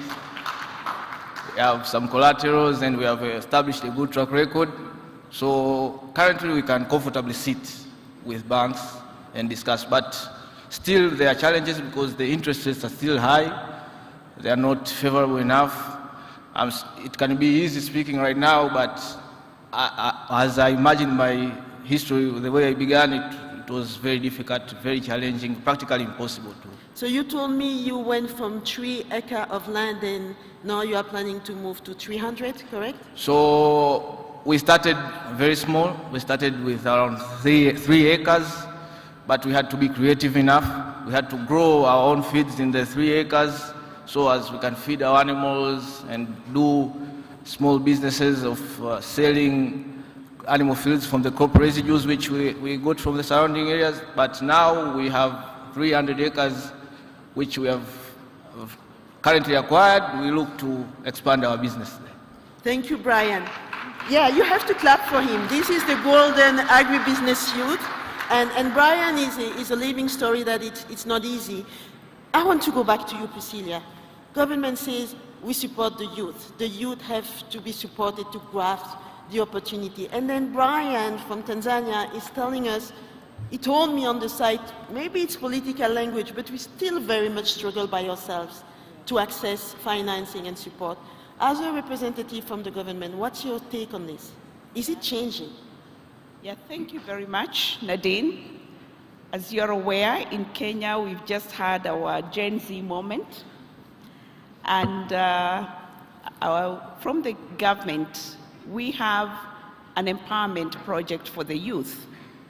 And this is supporting youth in agribusiness. We have a concept or a proposal whereby the youth are invited to do agribusiness proposals and are funded for startups. The interest rate is not as high as a commercial bank rate. We are using our own agricultural finance corporation, and we are hoping to reach over 2,000 youth. That is one. Number two, the head of state recently launched an agripreneur model for the youth, and we have recruited over 18,000 youth who are going to be mentored in order to get into agribusiness. And I'm glad that my brother, young brother Brian, is here, and I will soon invite him to Kenya so that he can mentor our youth. So we have a robust youth program in Kenya. Thank you. Ramesh, let me get back to you and to the profitability of doing business in Africa. We have the reality that most private companies invest in middle-income countries where the conditions are less challenging, and you are telling us a story of profitability in Africa. So how do you make it profitable and sustainable? Nadine, I'll dip into Your my message. Sorry, I'll dip into my experiences from the past. I worked for a company called Olam International for 28 years. And we were in 32 countries in Africa, including Sierra Leone, Guinea-Bissau, Madagascar, some really challenging countries. Our philosophy at that time, of course, that was a completely commercial business and profit-oriented, and therefore that example I'm giving you because of the question you asked me. The profit orientation and the capacity to create profit came from the capacity to execute in high-risk environments. So the first job was to get the right people, figure out the right business model, get the right partners, and choose the product that you wanted to participate in. So if I tell you, for example, in the world of cocoa, everybody talks of Ivory Coast and Ghana. Then they talk of Nigeria and Cameroon. And then they go to Asia. What most of the world in the cocoa world doesn't know is that there is a good 20,000 tons worth about $4 million worth of cocoa sitting in Sierra Leone. The trick is to find the right quality, bring it all the way to the port in Sierra Leone, and have the capacity to execute it from there. So the profit is available where you look for it, provided you have the capacity to execute anywhere in Africa. And not just Africa, anywhere in the world. Thank you. Thank you. I want to give the floor to one or two questions. I started with a very bleak picture, but we want to believe that in financing, change is coming, that yes, we can. And you've heard from the government, you've heard from the larger private sector, you've heard from the small, medium enterprise like Brian. Do you feel today that African people are empowered in terms of financing to take advantage of this 1 trillion agribusiness? Are we on the right path to food self-reliance. What do you think? Is there any reaction or question from the panel to what you've heard today? The challenge, the opportunities, the commitment. Any reaction? We have time for 1, 2 questions. Yes. Can we have a microphone, please? Thank you. My name is Hamid Nuru. I'm with the World Food Programme. I'm the representative to the African Union and ECA in Ethiopia. The story of this young man here resonates so much all over Africa. Almost every single country you go to, you hear the same story. Young graduates, their parents have put them with all their money and resources through university, they have graduated, and yet they come out, no jobs in the government, no jobs in the private sector, yet they want to move forward. The only opportunity open to them really is agriculture, and that's where we need them. The question is that when he goes to the bank, what do they ask him? Where's your collateral? How can a young man like this have collateral? The only thing he has is his certificate, his degree. I have a degree, I'm a doctor, I'm a lawyer, I'm a this. Why don't we look at policies and enforce policies that enable environments for people like this? I'll give you one example. In Zambia, I was discussing with MPs, the members of parliament in the Pan-African Parliament, in the Zambian delegation, and they went back to their country because the first thing they would say that we need money, we need money. It's not always money. They passed a law in Zambia 2 years ago, which was gazetted, 100,000 hectares of land dedicated by government to the youth in Zambia. 100,000 hectares. This doesn't require any money. It was an act of parliament, it was an act of, the same thing with banks. We have commercial banks all over in Africa. So many of them. In this country, there are more than 30, 40 banks. Why can't we say that banks must give some money, like what they do in India, 10% goes to CSR, and you can give this now to people like this. So there's a lot more that can be done. We have to bring these youth into it. We have to give them the opportunities, and it's not necessarily money. Thank you very much. Thank you so much. I have several questions. Now you are coming alive, but it's late. One question. No, I have to take a woman to be balanced. Sorry, apologies. Yes, over to you. And then I'll close the session because I see my co-moderator, Chris, getting impatient. Good afternoon, everyone. Thank you, our panelists. My name is Precious Jagdomi. I'm from GIZ Nigeria and ECOWAS. Taking the case study of Kenya, I would like to ask, after the mentoring is done for the over 3,000 youths, what then is the plan for the government to support them to access finance, to start up their businesses? Because it's not just to mentor them and coach them and teach them about agribusiness, then it's to start and to sustain. Thank you. Priscilla? Thank you very much. I don't know whether I heard your question correctly, but yes, the 2,000 youth will be supported through the Agricultural Finance Corporation, which is a government facility that gives the youth loans or credit at a low interest rate. That is one. On the agripreneur model, the youth are working with farmers to support both input and output market. And again, they will be supported with low interest loans so that they are able to start up their businesses. Yes. You want to come in, Ramesh? I see. Yeah, I have a point of view on this. One is that getting land in Africa is the easiest thing in the world. Converting that land into crop is where the money is, number one. Number two, because agriculture is a capital upfront business and it's a long, patient business, I think we should encourage all our youth to work towards value addition or tie up with a value adder so that there is a guaranteed offtake and there is value created for the grower as well. If you remain a pure grower, I think you'll remain poor for the rest of your life. Okay, we're going to close this session, and I see Brian laughing. I want to ask him why he's laughing. He laughed when he heard getting the land in Africa is the easiest thing. Do you disagree? What's your last point, Brian? Well, I humbly disagree with Ramesh. It could be easier to get land in Africa if you're a multinational or a foreigner. but for a domestic, for a national, or an African national, and I think there are many youth here who will agree with me, it is the hardest and most difficult task that is on. So it is really tough. I personally went so much to the government asking them for land, but it was, let me just say, it was the hardest thing that I could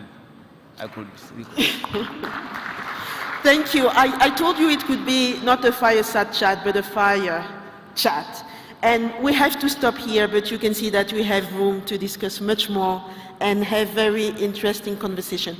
I have to thank you because I have to hand over.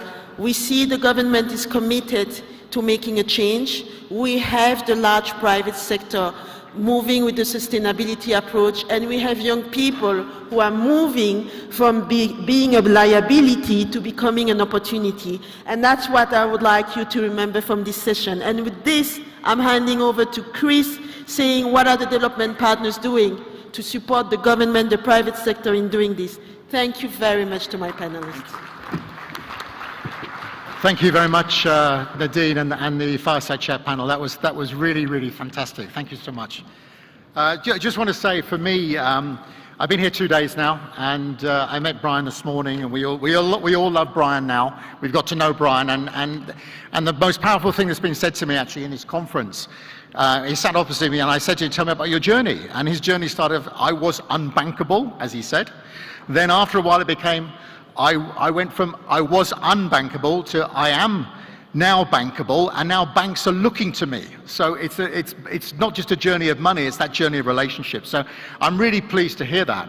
I want to just say, I'm Chris Brett, I'm the lead agribusiness specialist at the World Bank. Very pleased to be here today, and also to talk about this collaboration around food finance and so on that we've been doing with IFAD. So I'm just going to really set the scene with some numbers. You know, Nadine gave you some great numbers, and we talked about Kenya.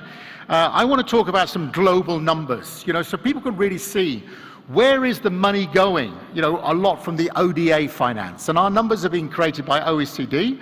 Can we move to the next slide, please, so that I can, the next slide, we missed that one.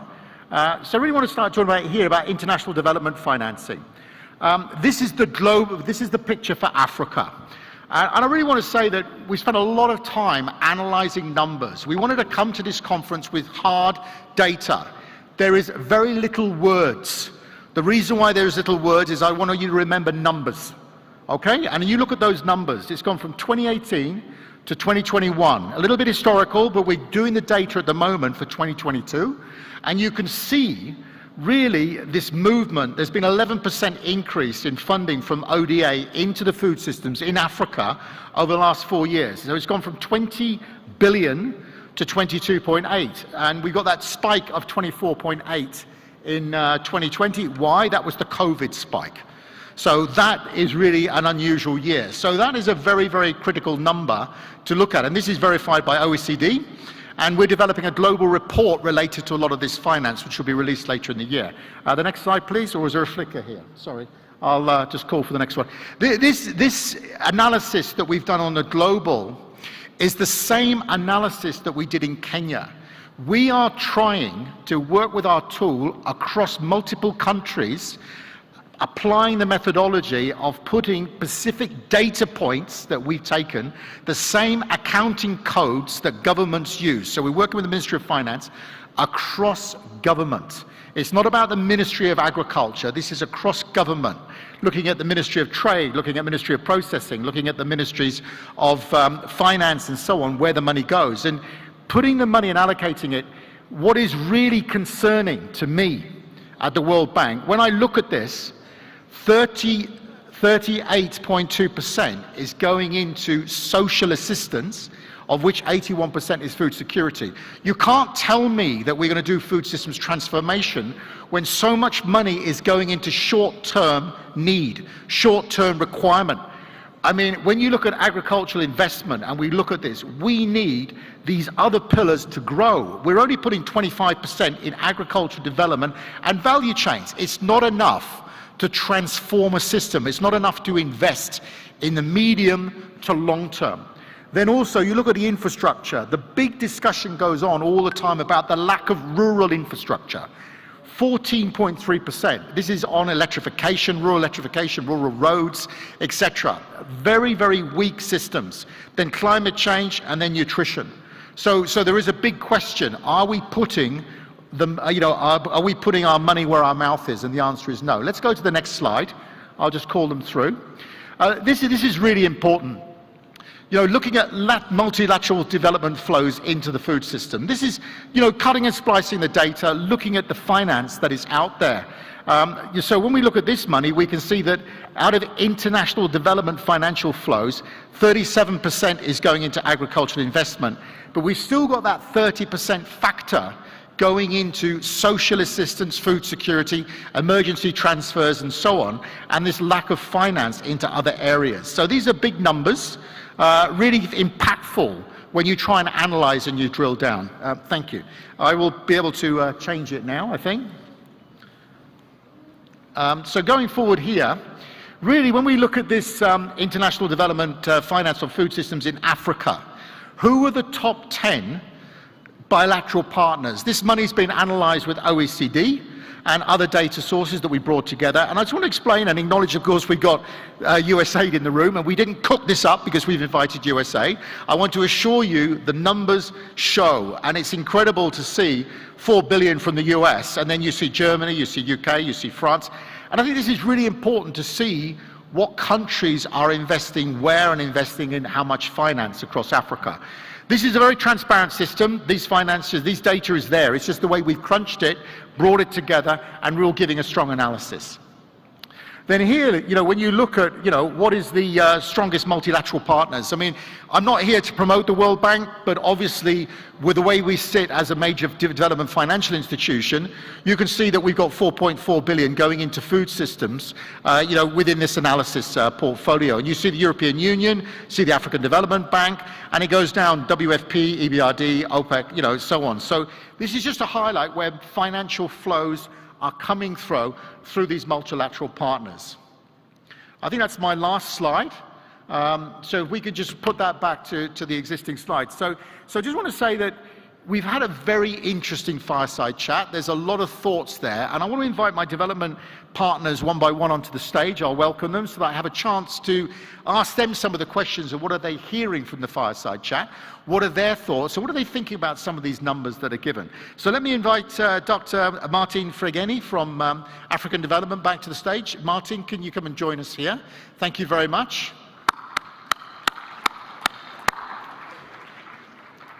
African Development Bank, a really key and important partner to us, so you're most welcome, Martin. I'll come to you in a moment. Then I'd like to invite from IFAD, Dr. Donald Brown, the Associate Vice President of Program Management. And, so also to welcome Donald, where we know that IFAD is a very, very key partner in the financing and also a key partner in the delivery, the operational delivery of finance, particularly to those vital beneficiaries, the smallholders. Very, very important area. And our last panelist, let me invite Ms. Anne Vaughan, the Deputy Assistant Administrator of Bureau for Resilience and Environment and Food Security of USAID. A real pleasure to have this panel come together. So let me just sit over here and I'll start the question.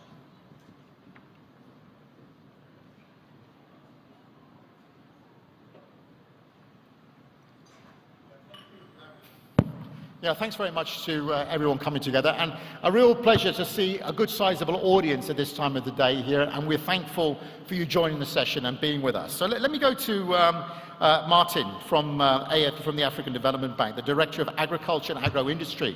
Agriculture, agro-industry, very key in terms of multiple areas, in terms of jobs, investment, bringing the whole package together and delivering from production to markets, the food. So let me start by asking you a question here. How could a new AFDB food system financing mechanism make a difference for the millions of African smallholder farmers and SMEs, including women who handle the bulk of production, and be more inclusive to the emerging generation of young agri-food businessmen women? I'm looking at you and I'm thinking of our friend Brian. I wondered if you would put money his way as well when he was knocking on the door. But over to you. Very important question. Thank you. Yeah, thank you very much, Chris.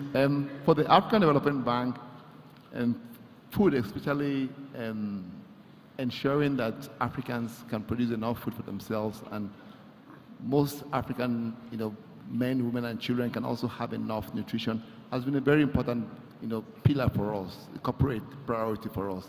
Since we launched our Feed Africa in 2016, recently we launched our new 10-year strategy, again transforming agriculture and food systems to be more productive, resilient, and sustainable, was one of the pillars of our new 10 years strategy. So very quickly, I think 4 things we have done and that we can actually point to has really assisted farmers, SMEs, and every actor in agricultural commodity value chains.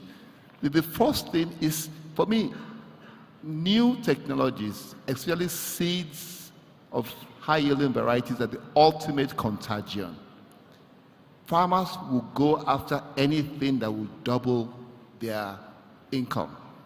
And for us at the bank, what we have done through our technologies for African agricultural transformation is to identify existing high-yielding varieties and build systems for those varieties, including climate-adapted varieties all across the continent. And we have demonstrated in more than 15 countries that at least 12 million farmers and a million smallholder farmers have received these technologies, especially heat-tolerant wheat varieties, drought-tolerant maize varieties, and high-yielding rice varieties, and they have doubled their yields. In Ethiopia, in Sudan, in Nigeria, we have demonstrated by several studies that indeed this has been a major impact of our Feed Africa. The second thing, like you heard today, SMEs in Africa handle 85%, 0.1 billion tons of food every year of all the food that is consumed on the continent. But those SMEs are faced with a lot of things. I also heard that the policy enabling environment, especially financing, making financing more affordable. For us at the bank, we have launched $1 billion worth of what we call trade credit guarantees and risk-sharing facilities to help hub agro-dealers, to help commercial banks, and to also help all the actors in supply chains for fertilizer and seeds. For us, this is a very, very important part of our work. Recently, we launched the agri-food catalytic financing for SMEs.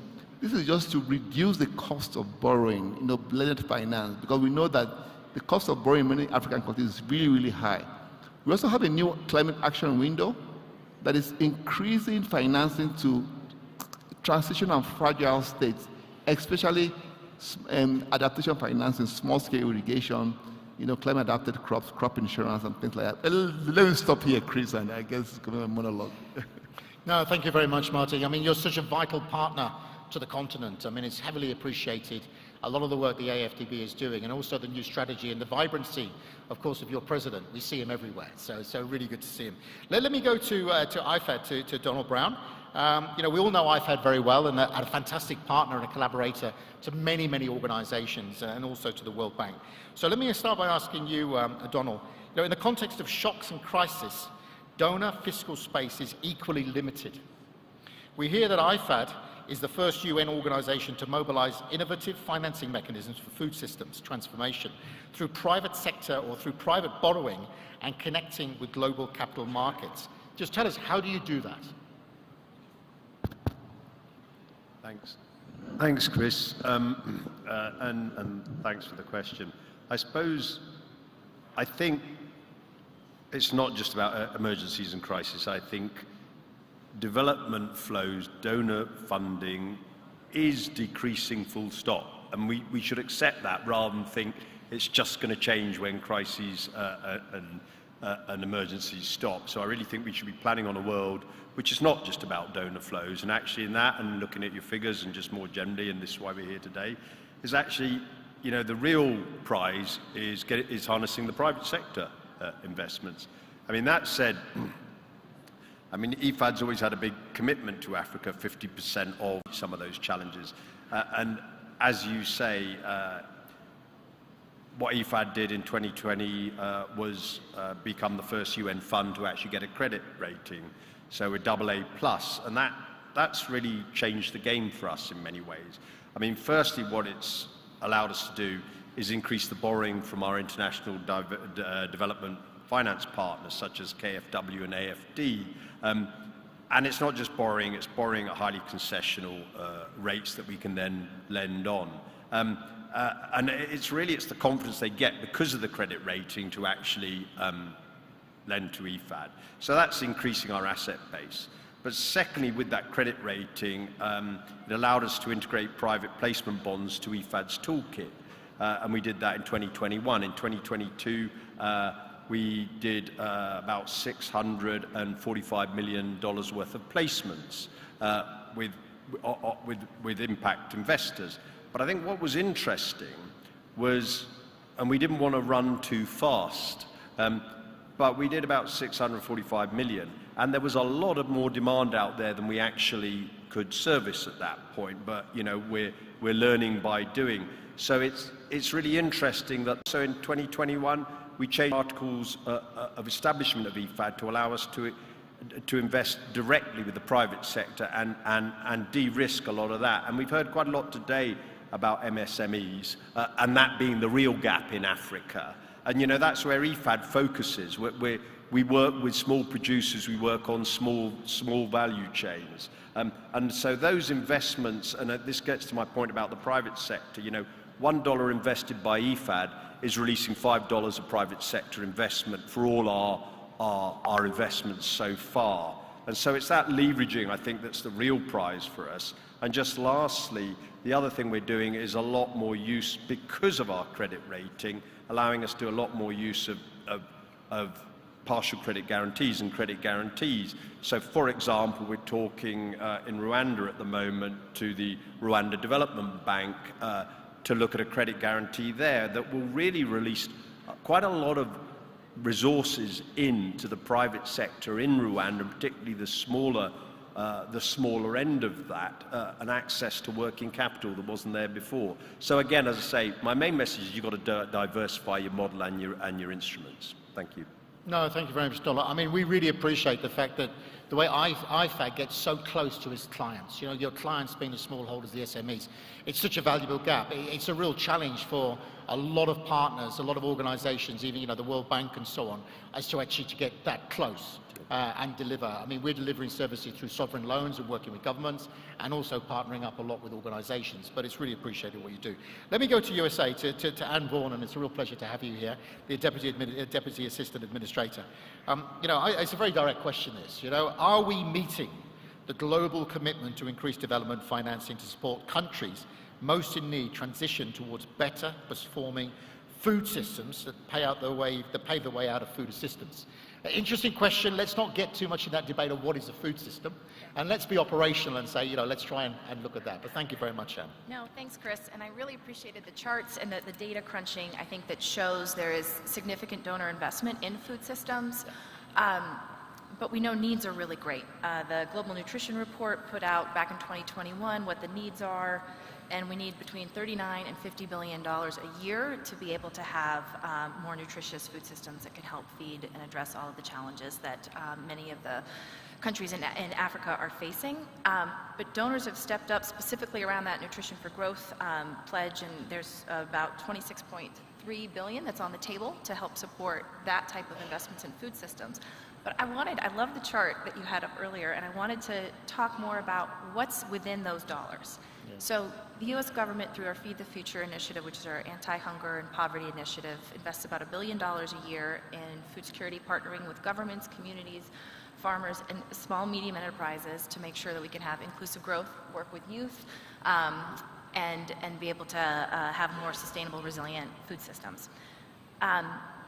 That's $1 billion a year, and as we've just heard, donor dollars are being squeezed, but our U.S. Congress took a rather extraordinary step over the last 2 years in the face of Russia's unjust invasion of Ukraine and provided an additional $1 billion in development assistance. Yeah. Normally it's humanitarian assistance. All those stripes you had on the chart, that's humanitarian money, but I think there was recognition in the US Congress that we need to be investing in the root causes of food insecurity. And so with that extra billion, hundreds of millions of which went to Africa, we've been able to help partner with all those other stakeholders I mentioned to be able to advance more food security. So I think it matters what we do with the dollars that we have too. Feed the Future is very evidence-based, and we have to measure a lot what we're doing, and we're really pleased that we've been able to measure that 23.4 million people have been lifted above the poverty line. So it's not just the dollars, it's what we do and the impact and making sure we're learning from any mistakes and challenges and moving forward. One of the things that we've seen and we've talked a lot about today also is government policies. So while there's tons of investment from the private sector, from donors, where the real investment and change can be made is from private sector investments. And if we can have governments have a better enabling environment and unlock that investment, we can see real change and impact on people's grounds and unleash the small and medium enterprises that we've been talking about all day and our youth, so they can have land and the inputs that they need to be able to grow and provide for their future families. So I think there's real opportunities with the new CADUP process that's going through that's already been very inclusive and puts and lays some markers, at least the draft papers so far, on having better investments, better prioritization, enabling environment of the private sector. So I hope we can kind of coalesce around that and move forward to make sure we all hold ourselves accountable for these dollars to really have impact. No, thanks very much. We all know how important the development dollar is in many, many countries. We're not just about Africa, but also in parts of Asia and other parts of the world. We've heard from the panel, we don't have a lot of time, but I would like to give the audience a chance, if there's one or two questions that people have, put your hand up and I'll try and pick you out. Not easy sitting up here with the lights in my face, but if anyone's got any question, please put your hand up now. We've only got a few minutes. We've got a question here. Is there a microphone person that's coming towards you now? Please do give us your name and association, and if it's questions directed to anyone Pacific, please tell us. Thank you very much. Thank you very much. My name is Adwarim Luguzuri. I'm from Ghana. I'm a member of the Global Farmers Network, a farmer, and then a trainer. So in my entry, I heard about seeds and the need to adapt to hybrids to be able to improve the crop yields and all that. But some of the challenges that the farmers share are that with these hybrid seeds, we are unable to reproduce any seeds from it compared to our local seeds. And the issue of GMO also comes up because there's little education and then some form of misinformation and misunderstanding among these farmers who are not willing to adapt these, technologies to be able to improve upon their yields. So in my contribution to that, some form of training and education could be done across to be able to let these farmers understand the need, why they need to incorporate all these technologies to be able to improve and then move away from, as one man said in a different session, that our forefathers were smallholder farmers, we are smallholder farmers, and in the future our generation will also be smallholder farmers. So that's my contribution to that. Secondly, we mentioned farmers, and all I could hear was farmers for private partnership, investments, and all that. What happens to we that are interested in academia? Because moving forward, definitely we'll need people, let me say, the think tanks, to be able to help in policy formation, to be able to do research and all that. I've not heard of any scholarship opportunities. The reason why I'm bringing up this is because I'm looking to further my studies, and I'm not able to have access to funding to be able to go forward with my education to improve the agri-food systems in Africa. So that's my question.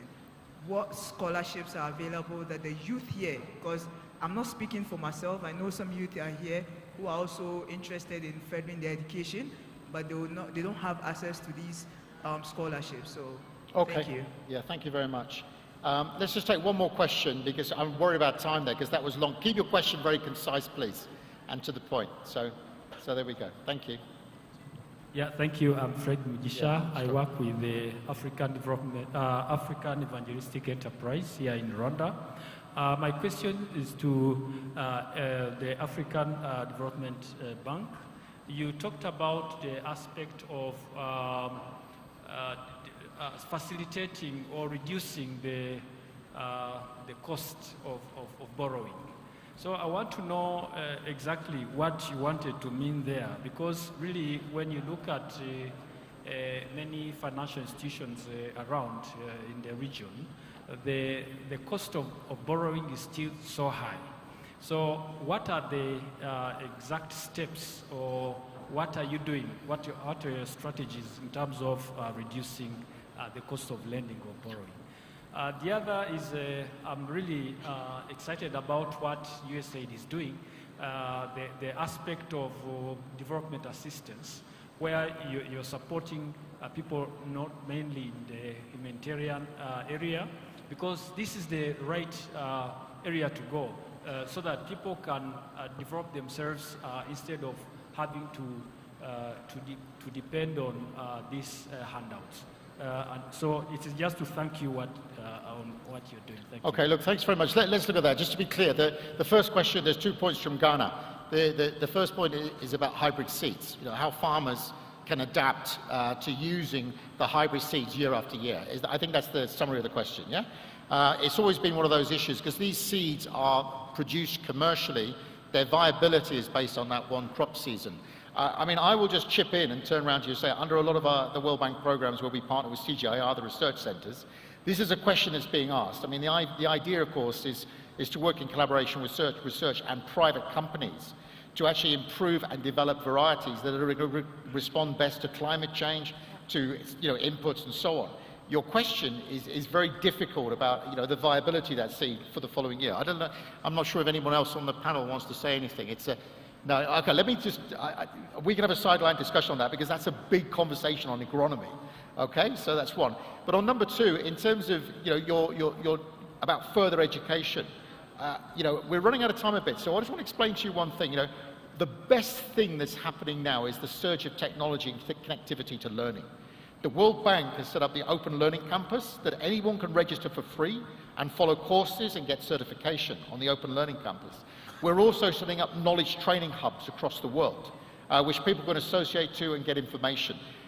A lot of this is building modules where people can do training and where people can, of course, get certification. So I'm just trying to summarize what we're doing. I'm not sure if anyone else, I'm sure it's a big open conversation. Yeah, no, and I would give a second. I've taken some of the World Bank knowledge, the hub classes, and they're quite good in terms of education and scholarships. Right now, USAID and Feed the Future, we do a lot of partnerships between U.S. universities and universities overseas to make sure we have good exchange of knowledge. So work a lot with universities across Africa. We call them Feed the Future Innovation Labs, but they're hubs of knowledge. And so please come visit we have a booth here to learn more. There is some partnerships that we have with different universities in Ghana that help address some of the issues that the farmers, fishers are facing in Ghana. So welcome longer conversation on that.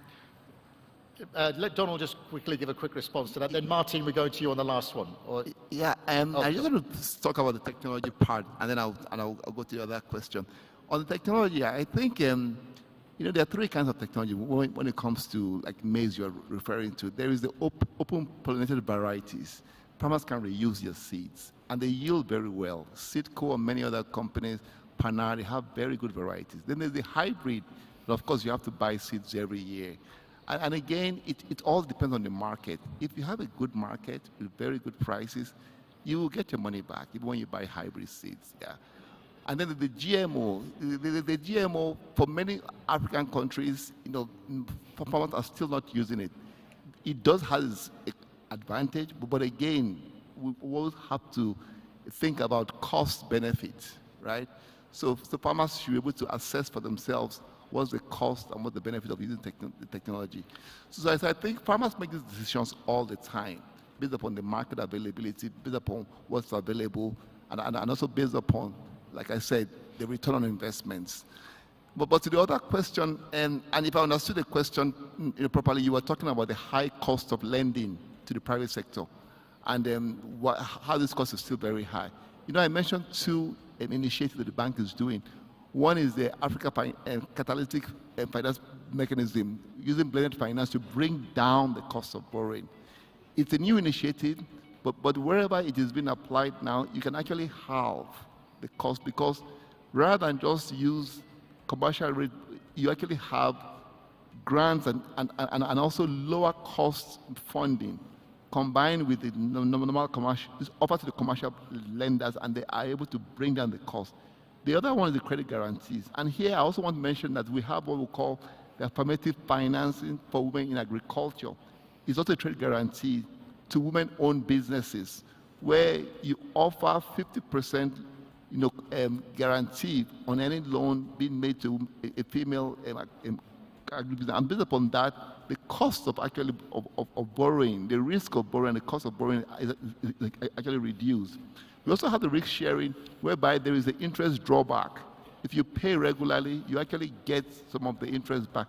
There are many of these things still all around. The most important thing is information, and I'll be happy to talk to you about it afterwards. Thank you. No, thank you very much. Donald, just a final comment, then we'll be calling for a closing word. Okay, thank you.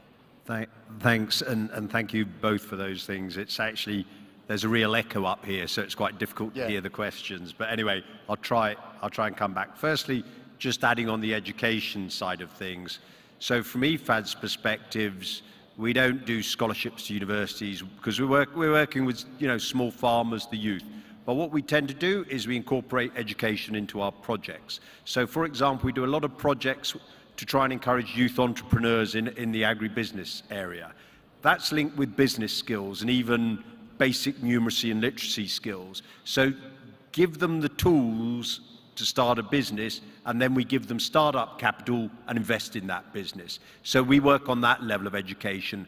But the other side we try and do is organizational education. So a lot of our work is with cooperatives, farmer organization, producer organizations. So is helping them to organize themselves and be able to run businesses and run cooperatives along business lines. So we do ISO certification. We're doing it with the International Finance Corporation for cooperatives and producer organizations.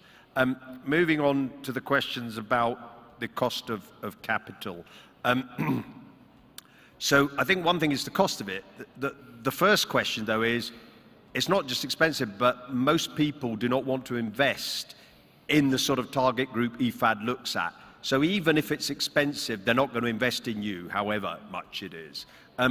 So, the first thing we try and do from an IFAD perspective is, one, inject capital into the system so that or to provide support in that context. What we have in IFAD currently is a portfolio of nearly $10 billion US of investments in small farmers and rural communities. We've got a wealth of data and knowledge in there that we make available to banks to show that actually small producers are not risky, and we can give them the evidence from that side to encourage them to invest in small producers at a rate that's affordable.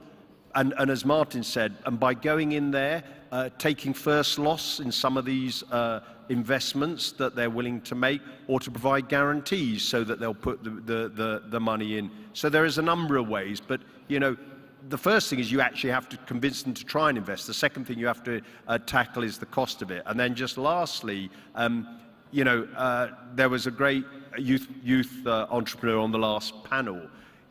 What we find in IFAD, though, and it comes through a lot in this, what people really want is investments of $1,000, $5,000, $10,000, $25,000, not $5 million or $10 million. That's a different market for most African small enterprises. So how can you reduce the transaction costs to be able to make lots of investments at that level that then make them attractive to the bigger investments? No, thank you very much. I mean, obviously, I can say words on that as well, but I'm not going to now in the interest of time. I'll ask the panelists just to wait a moment while we invite Mr. Usman Badiana, the founder and chief executive chairperson of Academia 2063, to come to the podium over here and say a last few words. If you're okay, thank you very much, Usman, for that. So thank you. Welcome. And I just want to say thank you very much for the participation of the audience as Usman's getting ready. So Usman, over to you, and thank you very much. Thank you. I assume the mics are on. Thank you, Chris. Thank you to the panelists, including the earlier round, for a great presentation and a great discussion. In my closing remarks, Chris, if you allow me, I'll just focus more on the public financing side and ODA, not because it's the most important, time is short to do both, but also think that if they do the right things, it's going to be easier for the private sector also to be part of the financing. I got a few items that I would just like to mention. Some have come up in the discussion. First one is we're very much fixated on level because level is very important. But I think the quality of the expenditures, efficiency and effectiveness are equally important. From $1 we spend, we should get the maximum out. And I think that's just a good principle to follow. But that's to get that we need some granularity as we approach what we do. Better targeting, better tracking of our investments is extremely important. No matter how much money we have, the focus should be, are we doing the right thing? Are we targeting the money to the right purposes and so on? You saw your structure of funding here. If you go into operational funding, you see different things, right? So are we putting the money where we get the best returns in terms of growth, in terms of improving livelihoods, in terms of setting the stage for long-term future growth? That's extremely important, and that's possible. It's just a matter of the way we do business. I also think that from where we are today and looking forward, creating the fiscal space for increased investment is going to be important. Right now, we've seen the debt issue coming up across the continent. The more you have a pressure on debt, the least you have as a government in terms of putting in development. So it's paramount that we go back and look at the debt issue and try to rein in spending and raise a little bit more resources and bring in a little bit more discipline in the way we leverage our funding. But if the debt issue is not resolved, we're not going to be resolving our issue of financing as we go forward. But also resolving the fiscal issue or creating a bigger fiscal space also means prioritizing what we do. We have a limited budget. We cannot do everything, but we can prioritize what we do and thereby can achieve more in terms of returns with the money that we have. That leads me to the next point that I think is important in addressing the financial issue is the quality of action. And with that, I mean policy coherence. Somebody talked about it here. That environment, that shape, where you put our money, how much and where, and what we're trying to achieve has to be a coherent whole. It has to be in the context of mutual accountability, where we review, we track, we benchmark, we retrofit, and we have a broad exchange on the quality of action by government. But that also includes continuity of action. You know, if you jump from one place to another, it's very hard. There's something that CAADP brought to Africa that we often tend to forget, is a continuity of action over 20 years. If you remember before CAADP, 1 year it's about demography, the next year it's about water, another year it's about environment, but CAADP has put us on that track for continuity. It has to be seen also at the national level in terms of government action. And finally, Chris, I know time is running, it's on convergence of action. In the graph that you showed a lot going into social service and investment. I think if you look at those as different, and often that's how we try to do business, it's going to be difficult to have enough for any of those. But they can converge. A simple example here. As far as the health ministry can be from the agriculture ministry, if they pursue the agenda separately, you can solve a health problem, you can solve an agriculture problem, maybe at a lower level.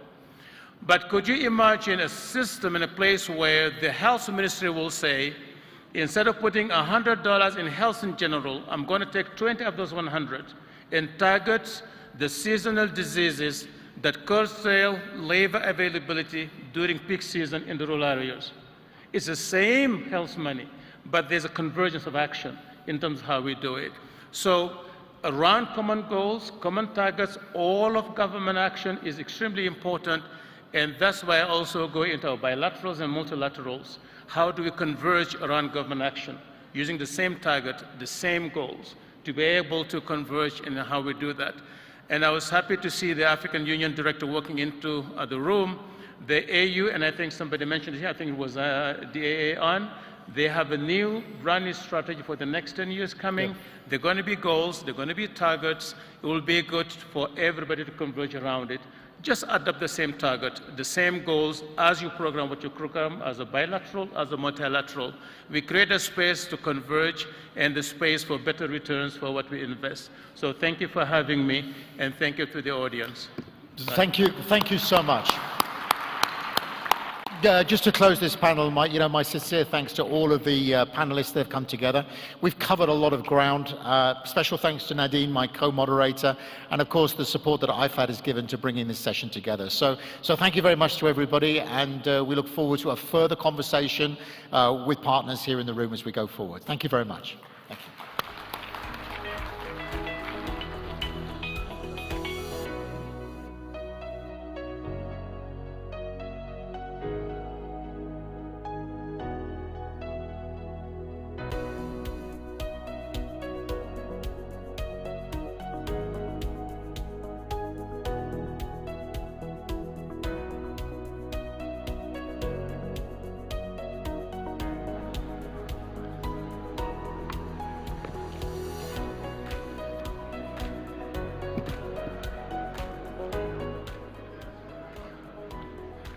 Hello?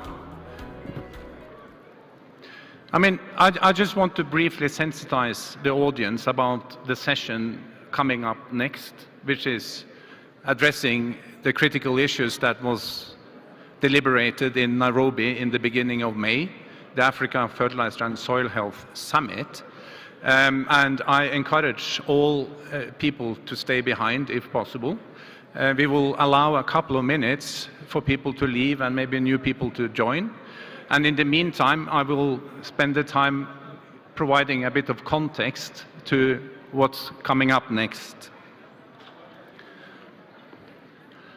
And I do it in order to save a bit of time also.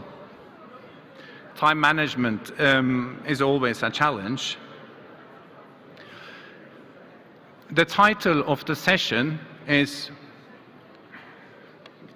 how can this forum, the Africa Food Systems Forum, and its partner effectively support implementation of the Africa Fertilizer and Soil Health Initiative with its action plan and the Soil Initiative for Africa.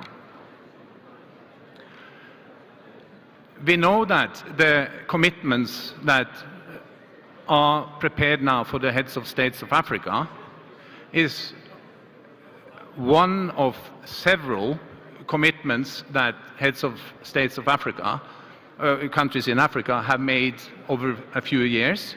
And I think it's also recognized that there is a need for cohesion between what was deliberated and agreed in Nairobi and other related commitments.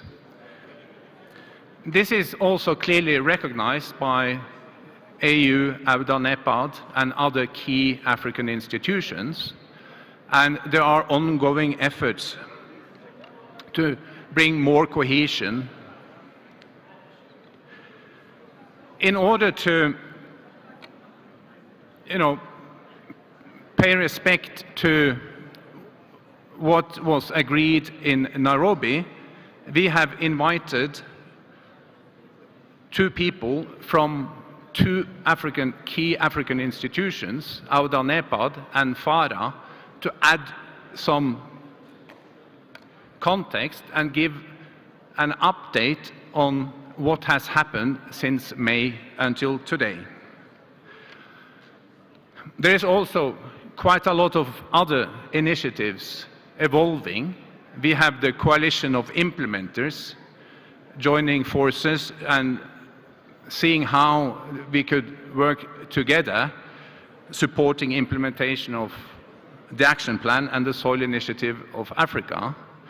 You have the joint development statement partners also committing to support implementation of the action plan and the Soil Initiative of Africa.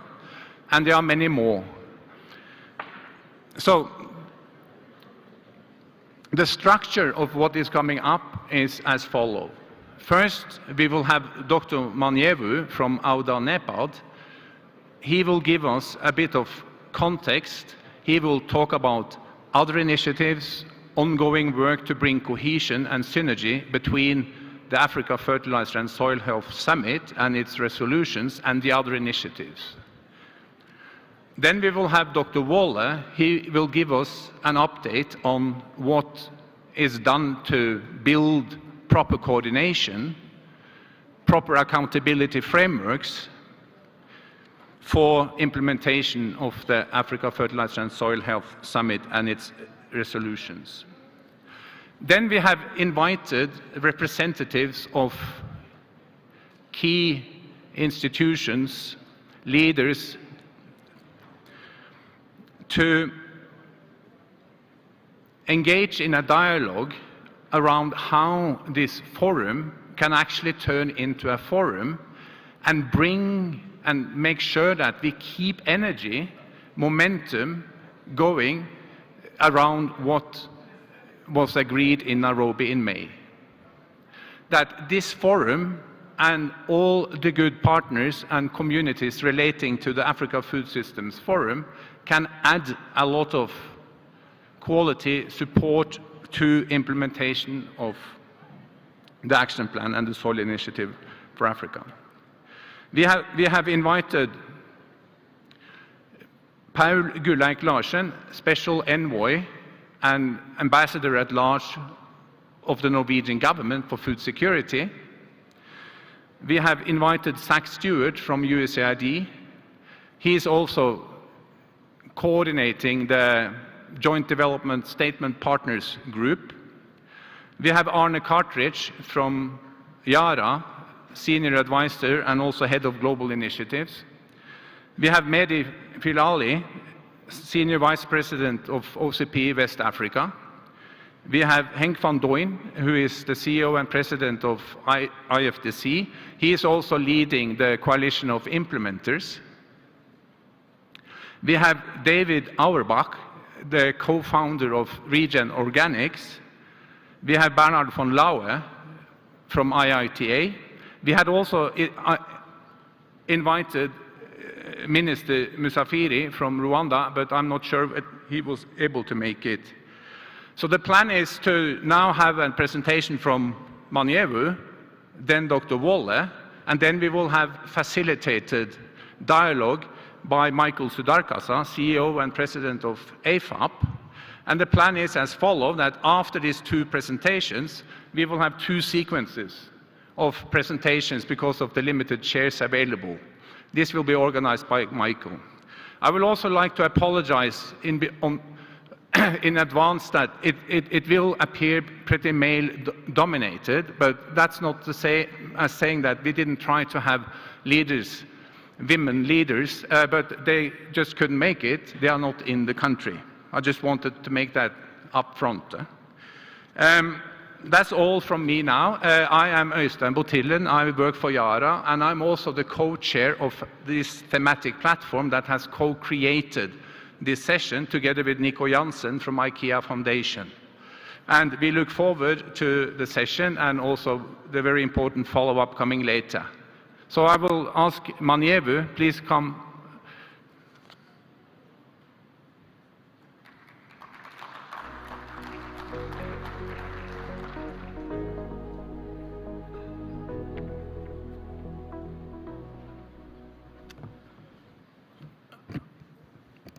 Thank you, Øystein, and good afternoon to Excellencies, honorable ministers who are here.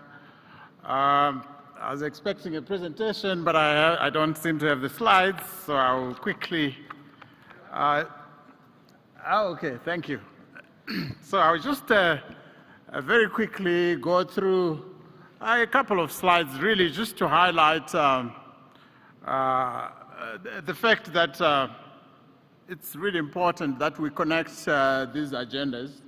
We met in Nairobi in May to commit to a very important agenda that deals with a subject matter which member states, private sector, development partners, knowledge partners agreed that is at the center of the productivity crisis and the food systems crisis that we face as a continent. The issue of soil health, if it is not dealt with, the agenda of transforming our food systems will remain a dream in my view. So the meeting in Nairobi was a momentous occasion. It was a point of convergence by governments, by different stakeholders on the urgency to really deal with the issue of fertilizer and soil health. It was very clear, it was very, it was emphasized that the pain, the suffering, and the cost of failing to deal with the issue of lack of fertilizer use efficiency, poor soils, the hunger, the malnutrition, the desperation by young people on the continent when they look at many parts of our agri-food system, emanate from soils that are really struggling, to sustain the productivity, the resilience that we need in our food systems. So this was an important, milestone which brought together many stakeholders on the continent to agree on a pathway in terms of, how we want to address this challenge. For ourselves, as the African Union institutions, we were really, pleased with the convergence that that came out of Nairobi. We were given a mandate. Essentially, our main task out of what came out of Nairobi was really to coordinate the effort going forward in terms of bringing together the key stakeholders in terms of how they support implementation going forward, particularly support to member states. Sorry, I don't seem to be able to move the slides, but okay, something is happening. Anyway, so we were given a very clear mandate to be at the center of coordinating the support that goes to member states and other stakeholders that are key to delivering, the ambitious, goals that were set in Nairobi. For us as the African Union institutions, our aim will be true to the commitments that were made to the African people. We need to deliver on the promises that we have made in Nairobi, and the resources, that we have access to. These resources are supposed to deliver on the agenda of the African people. So we need to measure ourselves. We have the formal system of accountability within the AU ourselves, but this is another opportunity to reach a broader spectrum of partners, to deepen that culture of accountability, to learn from each other, and to bring the best stakeholders. So since the summit, there's been a lot that has been going on, and we've seen multiple initiatives that are involving many stakeholders, on different aspects, where our role is really to be at the center of coordinating, bringing these partners together and ensuring that we harness, the capabilities of the different stakeholders. We were tasked with developing a roadmap for implementation. I should mention that already, that are coming from the different stakeholders. So we're very positive about the direction that we are taking. We have seen regional hubs in West Africa, in Southern Africa taking shape. We have regional hubs also. We have discussions in East Africa that are also pointing to regional initiatives, to cohesion within regions to deliver on the ambitions of the action plan that was delivered in Nairobi. We have heard from the morning, we've heard of the ongoing efforts to build a new strategy and action plan for CAADP that will guide, it will be the blueprint for the continent for the next 10 years. We have made significant progress in that regard. a very advanced draft is already on the table that is being finalized. Essentially, this is what is going to go to the heads of state and hopefully will be endorsed in January 2025. This will be the blueprint for the continent, and it will be incomplete or it will be a failure if we don't situate issues of soil health in that blueprint. And I must say that the team that was coordinating that effort have really gone a long way into trying to ensure the agreements from Nairobi are reflected in some of the actions that are in the draft CAADP 10-year strategy. If you look at some of the priority areas, it's very clear that, for example, intensifying production, building a resilient agri-food systems, even the subject of inclusivity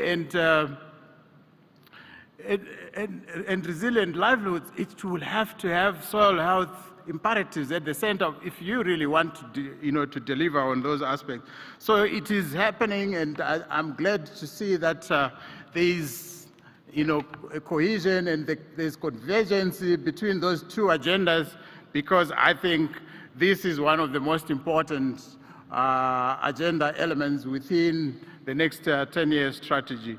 We have a number of other upcoming events that I'm also hoping that many of the partners that are here will become more involved in. We have the CAADP partnership platform happening at the end of October this year. Many of the, the issues on soil health will be discussed at that platform. It's an opportunity to better connect, the food systems agenda with issues related to, investing in soil health. So we have a number of such, initiatives that are on the horizon, and it's an opportunity to deepen our, connection to these issues and to concretize how we want to move forward with real proposals in terms of the partnerships that we want to see, the resources that need to be mobilized, and obviously the long term, this is a long-term game. You don't solve issues of soil health, in a couple of years. So this is sustained effort that is required, and I believe this forum would be a key part of how we hold ourselves accountable to the actions and to the commitments that we've made with respect to tackling the challenges related to soil health on our continent. I won't go into detail on the nuts and bolts of what is in the documents that were endorsed in Nairobi. I have a learned brother that will take you through some of the, the key elements of what was agreed and how they connect with the broader food systems agenda that we have as a continent. And I believe this is a first step in really connecting those agendas and ensuring that we take advantage of the broad spectrum of stakeholders that are part of these conversations, because we need everyone on board if we are to deliver on this agenda. Thank you very much. Back to you, moderator.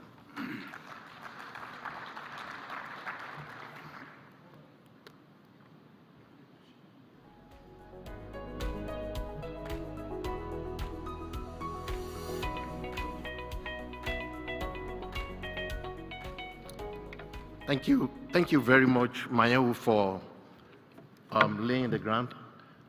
Please, can you put on my presentation?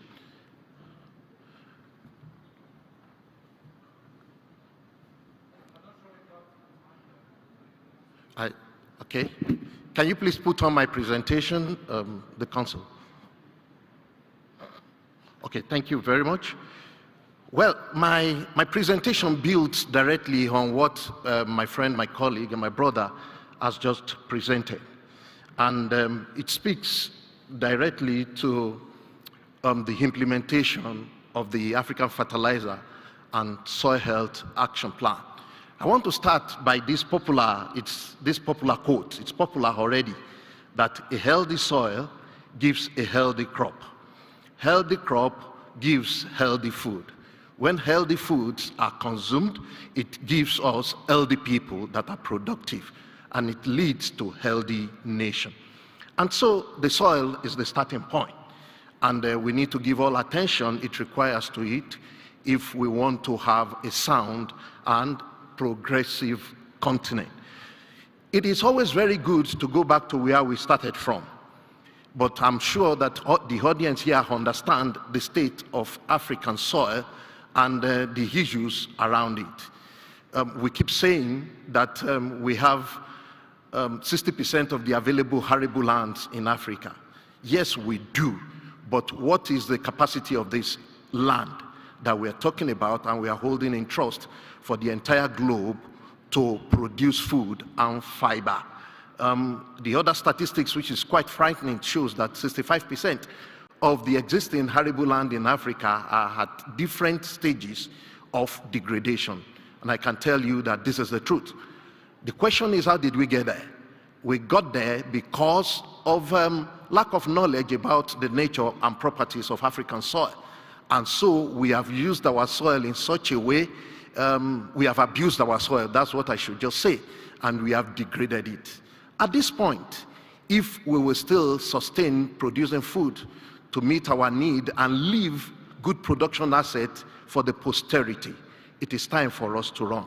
And let me say that for the first time, or maybe progressively, the political will around getting Africa to produce well, to manage its resources, is quite high. And this is what led to this. The vision of the action is to have an African soil that are healthy and resilient, that can support that can support productivity in Africa. And so the initiative is to help us have an African process with sound institution, programs, investment, partnership, and services that will help the soil user to use the soil in a very healthy way. And this will lead to productivity of crops and other things. And that is the big thing.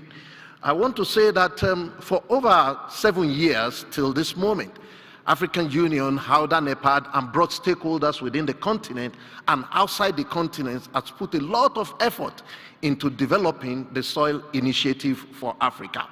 Now, the Soil Initiative for Africa is a continental initiative that aims at halting soil degradation, one, and provide opportunity to manage African soil in a productive way. It's a long-term framework, okay, that is led by African Union Commission to do this.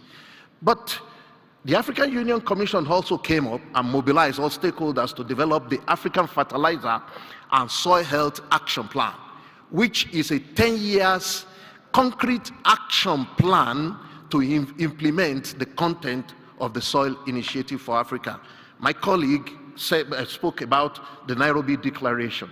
The Nairobi Declaration on African Fertilizer and Soil Health represent the recommendations of the African leaders on what we should do. So there is a concrete declaration with actions and a number of things. Now, a number of people wonder if the Soil Initiative for Africa and African Fertilizer and Soil Health Action Plan are different instruments. I want to say that one speak to another, and I like to use this arrow to show how the priority areas in the Soil Initiative for Africa resonate smartly with the outcomes in the action plan. I will not go into the details, but for the declaration, we have this challenge placed on our hand by the African head of state to deliver. The head of state wants us to triple domestic production and distribution of certified organic and inorganic fertilizer. And I believe that that is doable. They want us to make available in the next 10 years, agronomic recommendation for specific crop, soil, and climatic conditions to at least 70% of the smallholder farmers in Africa. this has been honed for a while, and I think we could make it. Then the tough one there is to reverse land degradation and restore soil health on at least 30% of degraded land in the next 10 years. This is doable also with strong will of the technocrats, political partners, if all of us work together. Then we are expected to fully operationalize the African fertilizer financing mechanism. The African Development Bank is leading this, and AFFM2 is already in progress. Then to formulate and implement policies and regulations to create conducive environment for fertilizer and soil health interventions. Then to develop and promote systemic national capacity building for locally relevant fertilizer and soil health management practices and technologies. This is also doable. The last two is to ensure that at least 70% of the smallholder farmers have access to quality extension and advisory services on fertilizer and soil health. And this should be done by both public and private extension system. Yeah, that is something the continent has battled with in the last 3 decades.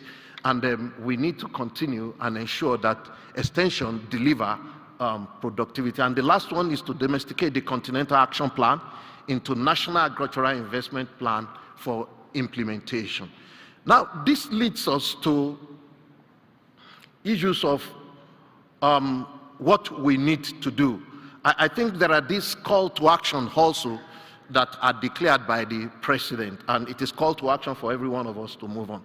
Now, how do we implement? Because the beauty is not in the declaration. The declaration is in document, it's done already, it's backed up. But implementing the content of the declaration is what brings the goods to everyone in Africa. I want to say that the leadership of African Union Commission is a major consideration for implementation. And we're thinking of an African-owned and African-led processes, and that is being supported and seen. Then implementation is going to be by a wide range of stakeholders. I think my colleague mentioned that.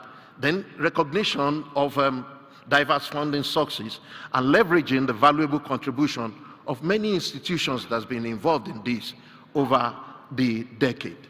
Now, let me pause here and say that the graphics I'm trying to show depicts the current thought around the implementation of the African Fertilizer and Soil Health Action Plan. And when you look at the inner circle there, you'll see African Union logo, out there, NEPAD. They stand as the authorizing environment, doing a level of coordination. The current thought is that there is going to be a secretariat that will do technical coordination, and the regional economic community and the sub-regional organizations in Africa will also do sub-regional coordination. Then this will link directly, interrelations with different coalitions that are getting formed on the continent. Now, there is the coalition of implementers, which is well formed already to look at the issues of science, research, and innovation. There is the, another coalition that looks at the importance of soil information, and that is also coming up strongly. There is the Coalition for Policy and Advocacy, Coalition for Private Sector and Business, Coalition for Advisory Services, and the Coalition for Human Capital.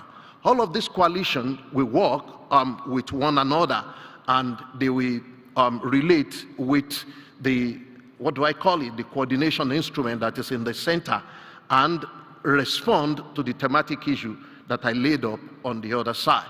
I mean, this is going on. This is going on beautifully on the continent. I'm wondering.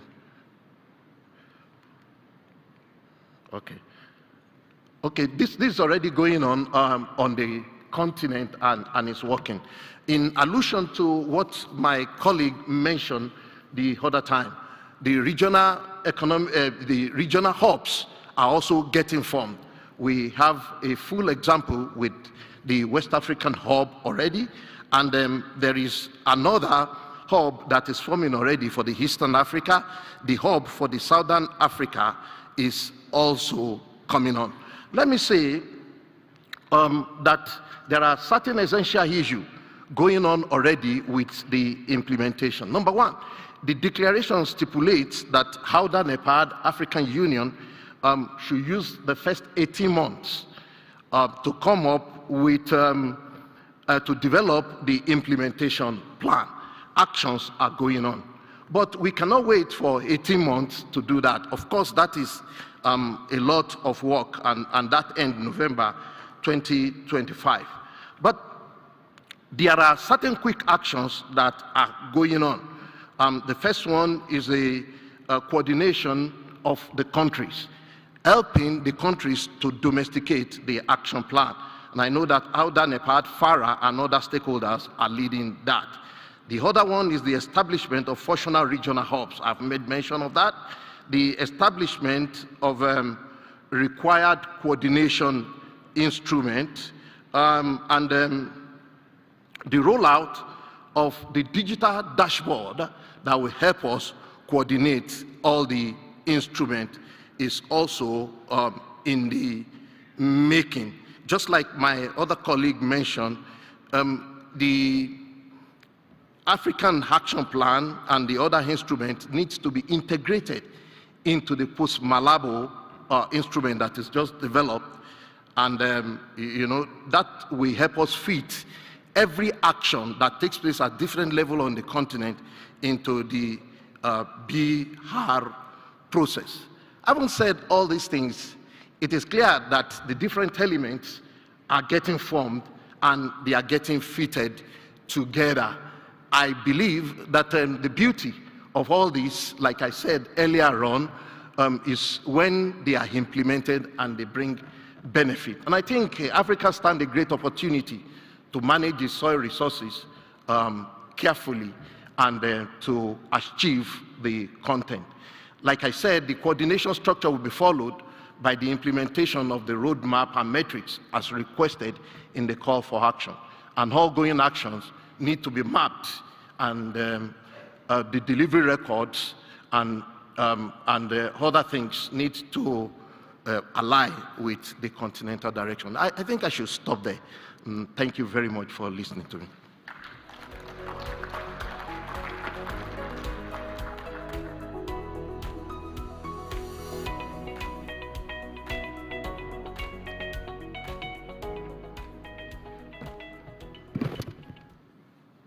Good afternoon. I am Michael Sudarkasa, the President and CEO of the African Fertilizer and Agribusiness Partnership. And as Oystein mentioned, I'll guide us through the next component of our program, which involves two panels presenting around 4 themes and giving their feedback. What we've tried to do is build on the fact, and if you start with the end in mind, we're all attending the premier, arguably the premier gathering of agricultural technocrats, development partners on the continent. It's a platform of platforms.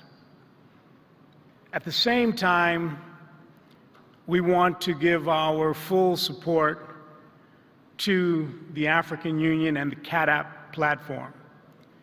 So Oystein, as he mentioned, is co-chair of a thematic platform that focuses in large part on soil health. And so the idea was to bring together members from the research community, development partners, private sector actors, colleagues from government, and colleagues involved with financing product for a new paradigm around plant nutrition. And we'll have colleagues to speak on that. One of the biggest developments between 2006, when we had the first African Fertilizer Summit, and 2024 has been the emergence of the private sector and the role that the private sector is playing, both the continental private sector and the international private sector interested in Africa. And so one of the questions that we want to pose to this distinguished group of experts is, what role does the private sector play? And lastly, it's been mentioned by colleagues that ECOWAS, SADC, East African Community, have all taken it upon themselves to start regionally domesticating the outcomes of the 10-year action plan. And so we'd like our esteemed panel to talk about how they see their role in that and what they think that role can be. The core aim, though, and many were involved in the 2006 summit, was year-on-year measurement of progress. How do we, and again in this forum with CADAP, we've played a role in trying to ensure accountability of stakeholders active in Africa's food systems. This really becomes another effort in that aim. Similarly, as has been mentioned, when the CADAP platform takes place in October, the hope is that there's a subsection, if not a large group from here, who participate there and engage with the policymakers on the continent. So our first session, in addition to having Wale and Manyewu, we would like to have Paul and Zachary to please come to the dais.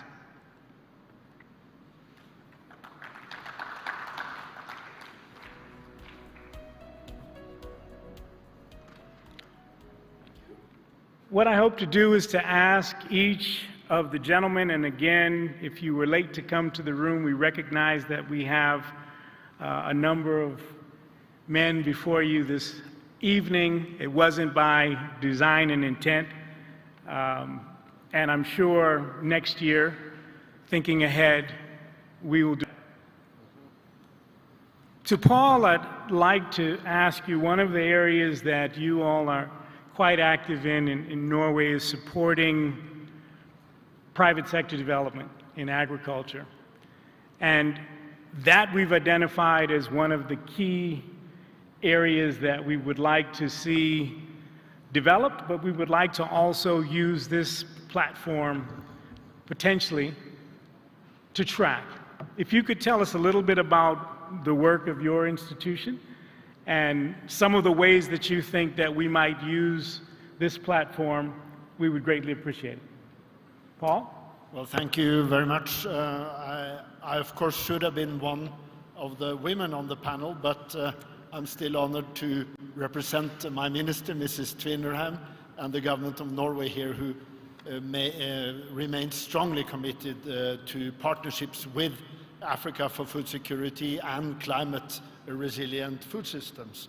This is now the top priority in our foreign and development policy, and for the first time, I think, in history, at the very top of our focus. And that includes, obviously, following up on both this forum and the Nairobi summit with concrete actions on policy and resource mobilization on soil health and fertilizer access. We fully support and promote the role of the private sector and business in this regard. It's crucial. I mean, of course, the big companies like Yara and other international companies, but also smaller agribusinesses in Africa, small and medium-sized enterprises. And I have one point I want to make in terms of what we are doing to follow up, because one big problem for these smaller agribusinesses in Africa is to actually access credit finance from banks in order to be able to supply the crucial inputs for smallholders and other farmers. And that's because the banks see them as too risky to lend to. That's why I'm very pleased to announce here today that Norway, together with the United States, have put up $35 million each to launch a so-called first loss fund to reduce the risks of lending to small and medium-sized agribusiness enterprises in Africa. We believe this will be an important, thank you. We will launch this formally at the World Bank meeting next month, and we think this will be very important, and we of course hope other donors, we believe other donors. Countries in particular, development partners, have initiatives that will support the 10-year action plan. This becomes a good place. I know you're announcing it next month, but this becomes a place to make it known to a broad community who can take that information and benefit and start working with it. Thank you for those comments. Zachary, I want to come to you because one of the other key of the 4 points that we really wanted to talk about was the importance of soil information systems. If you think about the continent and some of the challenges, and particularly what was raised during the summit, the degradation of Africa's soil over the last years from practices and from poor use of products has been raised. The importance of matching particularly fertilizers, but other crop nutrients to different soil types and for different crops was mentioned. How is USAID working to support that area? Yeah, well, thanks, Michael, and a pleasure to be with you all this evening. You know, soil information systems, I think, are as essential public good as roads for providing functional, scalable soil information for agriculture development goals.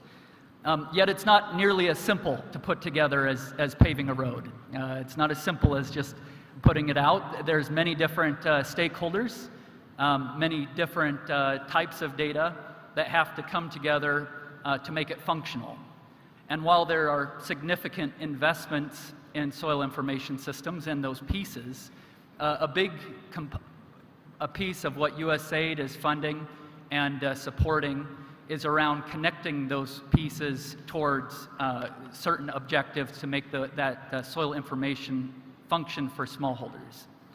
So let me give an example, especially leaning into the example driven and accomplishments of Ethiopia. There were many investments in soil mapping, AFS, Ethiosis, significant investments in tailoring fertilizer advisory information, yet that alone was not enough to be functional for impact with smallholders. Then it needed to be paired with additional information on crop response trial data, yet that was a different group and a different type of data. But only when those two pieces were brought together was more function brought out of the type of data. There were additional groups needed to be brought in for modeling, a whole set of different groups needing to be brought in for the interfaces. It's one thing to have a very well-functioning engine, but that doesn't function well for what a farmer needs and how they're making their decisions. So the interfaces, whether it's paper-based, decision support tools. So once those pieces were brought together, that's where there was significant function. Trying to deal with extension and trying to make sure that farmers have practical, low-cost tools. What's unfolding at ECOWAS in West Africa, which is the hub concept. Yes. And Menyego, I wanted you to talk a little bit about how, from the AU standpoint and AU-NEPA, AUDA-NEPA, you see that, and then I also want to have Zachary speak a little bit to that as well. Thank you, Michael. Yes, the hub concept, I think, to us, really comes to the heart of solving one of the biggest challenges we have with good plans, with commitments at the high level. But when it comes to implementation and when it comes to supporting member states to implement we have come short, and perhaps as we go into the next 10 years of CADA, this is one of the areas that has been highlighted as a weakness in terms of how we actually roll out implementation of all these good plans. So the hub approach has really come to the fore with respect to taking advantage of the regional economic communities and their proximity to member states and their better understanding of the local context, to the extent that they are in a better position to directly support member states with implementation. They're in a position to mobilize networks of technical experts and other partners to support implementation at the national level. So for us, we are looking at the hub approach really from that perspective, because we feel that we need to do better with respect to supporting member states and generally with respect to the challenges related to implementation. So that's how we see the hub approach really coming to the fore, but also in terms of being more targeted with respect to the response to regional issues that are perhaps more unique than looking at it from a continental perspective, for example, where you have heterogeneity, which is at much larger scale, making it difficult, to be more pointed in supporting member states. So that's how we look at it, and it's obviously something that we are, really going behind and supporting and facilitating, very actively going forward, particularly for the implementation of the action plan. No, thank you. And Zachary, this is an area I know that's close to your heart and work as well. Would you say a word about USAID's work in that space or support of? Yeah, thanks, Michael, and absolutely a role of support. So just to start by applauding the Africa Union, AUDA, and NEPAD, the member states, and setting out a clear prioritized action plan and declaration, converting that into strategic continental and coordination hubs that has been very well described. And as we're asking partners to coordinate and set out an agenda to coordinate, we as donors also need to do a better job of coordinating our investments and support. And so paired with those announcements at the summit, we, a group of 14 development partners joined together to put together a statement, a joint statement of support. And we understand pieces are being built, but as those functions are developed, those 14 development partners are able to support various components so that they build off of each other, but as opposed to separately just picking up pieces that don't function well together. And I want to make sure that everyone's getting credit. So if you'll just humor me for a minute, I want to list off all 14. So that's the governments of Canada, France, Germany, Ireland, Netherlands, Norway, United Kingdom, United States, European Union, banks including World Bank, Africa Development Bank, foundations, Bill and Melinda Gates Foundation, Rockefeller Foundation, and EFAD.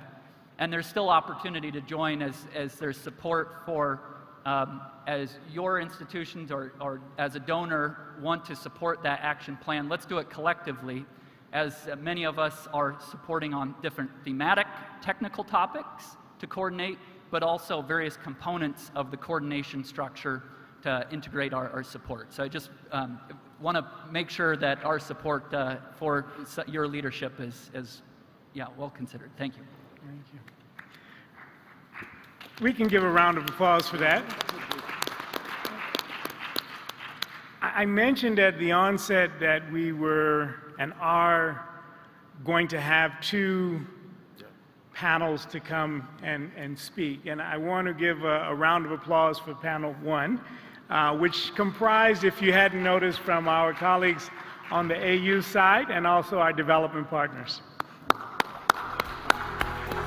At the same time, before the music plays and the credits roll, we still have another session. Arne Cartridge, I'd like to have you join us on stage. Hank, please join us. David, Bernard, and Mehdi. would you please come up? And in this group of gentlemen, we have representatives of the private sector and also representatives of two of the key institutions conducting research in soil health and in fertilizer on the continent. We have for them the same 4 themes, but they may have different thoughts about it. The importance of soil information systems, the global call for a new paradigm for plant nutrition, the role of the private sector in the implementation of the 10-year action plan, and then also the importance of the regional hubs, which you've heard about. I want to start this session with a discussion with the private sector leading, because again, that was missing how many years? 18 years ago. And I'd like to start with Mehdi. And as OCP is one of the largest fertilizer companies in the world, and over about the last decade has made an intentional focus on Africa, how do you see the private sector playing a role in the implementation of the 10-year action plan? Thank you, Michael, for the question. I think that the role of private sector is key for the implementation of the action plan. And we should commit by working on public-private partnership and also leveraging on international institutions. As OCP, we have been committed from the beginning to support the action plan as member of the technical working group and of the coordination committee. And we wanted from the beginning to come with concrete actions and concrete partnership to support this 10-year action plan. And this is what we did. I will highlight three I will say, major projects and partnership that will be key for the implementation and supporting the implementation of the African 10-year action plan. The first one, we have signed with USAID, and I'm happy that Zach is here. We have been working for several months on that, to join the Space to Place initiative. And in the fact, it's a combination of our forces between OCP and USAID. It has been done last May in Morocco during the visit of Samantha Power and our chairman. It's combination of our forces between our programs, between our digital soil mapping programs, where we did up to date 15 million hectares of digital soil mapping, and the hyper-localized recommendation of Space to Place. And by doing so, we will achieve much more result, and I think this initiative is also open to gather maximum partners. To give you a figure, it's in this project, OCP has been is committed in an investment of $30 million on the top of the $70 million of USAID. So this is one. Second one, I would say we are working with the World Bank, and we inaugurated the end of June the regional hub for fertilizer and soil health. So it's a partnership between OCP and the World Bank in partnership with ECOWAS, and the hub is located in Ibadan with partners like IFDC, UM6P, APNI. And the main objective of this hub is to be a platform for the implementation of the ECOWAS roadmap that is a declination of the 10-year action plan. Second project, major project or initiative we have launched also, it's a major partnership with the World Bank on country packages for 4 countries. Those countries are Togo, Benin, Guinea, and Mali. It's a global investment of $150 million, and 1/3 of this investment is coming from OCP. It will be a very important tool to support the implementation of the 10-year action plan also in this region of West Africa and Sahel through the launch of 3 main initiatives. One is about soil mapping and geographical information system in those countries, the launch of farmer service centers and the development of farmer service centers to bring all the services, the input and the knowledge at the farm gate, at the farm level. And the third one is digital farming schools, which is an innovation in the continent to develop a school on agri-tech. Just to highlight on this point, which is very important, we have developed already the first one in Côte d'Ivoire, and the first student will get to the school in January 2025. It's a very innovative approach, I mean, in terms of learning by farming with the experimental farm also for those students to test their project. And the objective is to feed the ecosystem of startups with good talents into the agricultural sectors. So this is 3 main topics, 3 main projects, but we are committed to No, thank you for that. And what I know about at least all of the coalitions that have been developed so far is that they're still open for partnerships. One of the points that you mentioned about the 4 compacts brought to mind for me the import of the Feed Africa Summit and the compacts that have grown out of that. And again, what I appreciate is that this forum, the African Food Systems Forum, potentially becomes a place where you come back next year and you tell us how it's going. And also partners who'd like to work with you. You mentioned USAID already, but there may be others who can engage with you to see how they can benefit from the work that's being done. And in terms of the Feed Africa work and activity, we also have our partners from the African Development Bank. I'm just mentioning them. They're not with us on stage, but who are working with our countries. And it's important that we also link what we're doing post the Food Health Summit, the African Fertilizer Forum, to actually engage and make sure that we are aware. We also have with us Arne Cartridge, and Yara has been behind AFS from when it was AGRF. In the fertilizer sectors, there's a handful of institutions that are active on the continent that you'd classify as majors, and Yara obviously is one. Arne?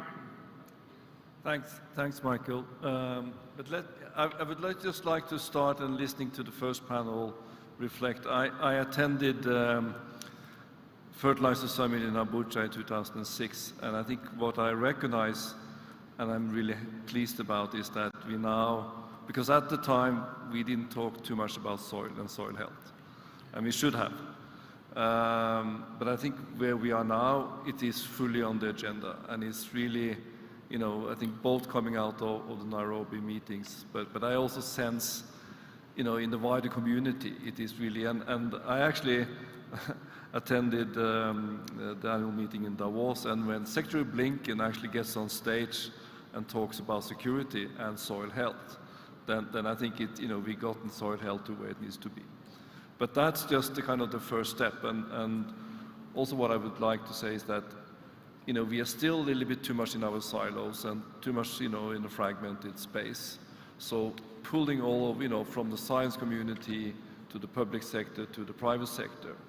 And I think to answer your question, Michael, is the AFS Forum holds that opportunity for us. It is a multi-stakeholder platform that can convene us. And when we set up now the AFS Forum or AGRF, it was intended to be a forum, meaning that it also works not only through the meetings coming here, you know, once a year, but actually through the year. So I think it's also we would be super willing to see, okay, how could we use this convening in this platform as one way of bringing all the stakeholders together. No, thank you. When we talk about the private sector, both on the continent and off, we have to recognize that it's not just large multinationals. It also includes medium-sized enterprises. In fact, the largest community are medium-sized enterprises. And we're pleased to have David to share his thoughts in two ways, David, because it's not just that you're contributing to the work post-summit, but you're actually focusing on plant nutrition and soil health through the types of products that you produce. Would you share with us how you see the role of small and medium-sized enterprises to contribute to the 10-year action plan? Sure, thank you. Great, so yes, I represent a company called Regen Organics based in Nairobi, Kenya, where we've been for the last 13 years. And we're now the largest producer of organic fertilizer and biofertilizers and insect protein, all important regenerative inputs, but organic fertilizer, of course, being really valuable for soil health. And you know, the declaration from the Nairobi summit has been truly galvanizing for us. It's really been able to bring to the fore partnership with larger private sector, so organizations like Yara, like K+S, to be able to build biofertilizers. It's been able to strengthen our partnerships with government too. In Kenya, there's an importance attached to soil health, but it's not always the most prioritized topic when it comes to all of the choices within agriculture. And so having this galvanizing statement has been really valuable. This is borne out particularly for us in Kakamega County, one of the counties in Western Kenya, where we've been able to partner with the government not only to build a new fertilizer plant, which is great, but also to be able to work with the government to provide, to source feedstock, to be able to make sure that we're able to produce enough organic fertilizer in line with the triple production. And it's going one step further with the government being excited to be able to both purchase fertilizer through part of its county extension programs and provide training too. This is really, really valuable for us. And if we can use this platform in particular to be able to replicate that story 10 times, 20 times, that's going to make the challenge around things like, or the opportunities that are coming from things like the IFFM much, much more palatable for small and medium-sized companies. Right now, it's still very, very challenging for us to access debt. It's very easy to talk about how that's what's needed, but then when you get to the, when you get to the nuts and bolts of a deal, it takes a long time, and you might end up getting the debt, but it'll be very expensive or with lots of conditions attached to it. So if we can if we can use this platform to be able to start to replicate this work, we think that financing is going to become much more of a realistic play for everybody. No, thank you. I think you set up well my next speaker, because Hank, your institution, IFTC, has been very involved in all aspects of the development of fertilizer, or inorganic and organic, and IFTC was very involved in supporting the development of the summit and bringing stakeholders together, and during the summit launched a group of implementers, and I wanted to do two things: talk a little bit about this new focus on plant nutrition and how IFTC is supporting that, but also the work, for those who may not be familiar, of the constituency of implementers that have been brought together with a strong focus on soil health development. Please. Yeah, thanks, Michael. And let's address your question, your first question first about plant nutrition, because we spoke a lot about fertilizer and soil health, but in the end it's all about growing more food. And you can only grow more food with plants. So the work we do, and it's not only IFC, but also IIT and other partners, are looking into what is the interaction between plants and availability of nutrients in the soil. And we all know that there is the dynamics between roots and soils are crucial based on what happens in the soil health. Take acidic soils, doesn't matter how much fertilizer you will provide, the plants don't take the nutrients they need out of those, out of the soil because it's too acid. So looking into plant nutrition and availability of nutrients to plants is crucial. That's crucial from the production sides, but it's also crucial from the efficiency of the fertilizer we use. So speaking from a point of view from nutrient use efficiency, it's crucial. Because nutrients are, or let's say fertilizer is expensive. Local available, imported fertilizer is expensive for farmers and it's a major cost. So if we can reduce that cost by increasing the efficiency and the effectiveness and the availability to plants, that would help us tremendously in growing more with less nutrients. That's one. And then you ask me the second question. And the second question relates to all of us. I mean, we started the discussion about what went wrong in Abuja 2006 quite a number of years back. And one of the main elements in Abuja 2006, and it was a great event, don't get me wrong, but if we look at where we are today, based on what we agreed in Abuja 2006, we're not that far. So the question was, how come? We saw a lot of individual initiatives. And I will say more about what IITA did, but everybody did something, and everybody contributed to the ambition of the 50 kgs per hectare. But there was no cohesion. Everybody did his own thing. So what we said, and we started a discussion not only in, let's say, moving forward with the Africa Fertilizer Soil Health Summit, but also in our programs, let's think out of the box and create alignments and coalitions. And we use that word coalitions, and maybe I should have never mentioned coalitions 3 years ago, because now everybody pops up with a coalition. I will come back to that later.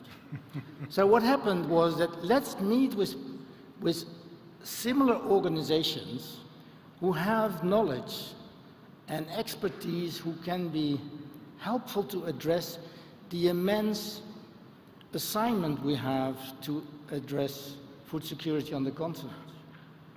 And then for us, it becomes quite normal to team up with partners like IITA, APNI, and FARA, but not only them. As I said, we don't limit ourselves, but we started like that. And then Zeg and I had a discussion on the challenge donors are facing is that everybody has too much money and they invest it in their own projects. Cohesion between donor projects is very limited. So nowadays, we see these kind of collaborations. And Paul mentioned that even here on stage. Collaboration between Norway and the US. The Global Fertilizer Challenge, where we have a number of 9 donors working together in one fund. That's where we should create synergies. And that's not only, and because... This continentally or nationally. And a number of arguments that were used that were found quite acceptable is, first of all, the sort of similarities in farming systems and agroecologies. The savannas in Nigeria are very similar to the savannas in Ghana. So there's a lot of efficiencies to be gained there. The second thing is exchange of learnings and expertise. If you have solutions for a maize legume system in Togo, you can probably move it very rapidly into Benin under similar conditions. The other argument we used is a lot of the sort of support, political and other support, is organized regionally.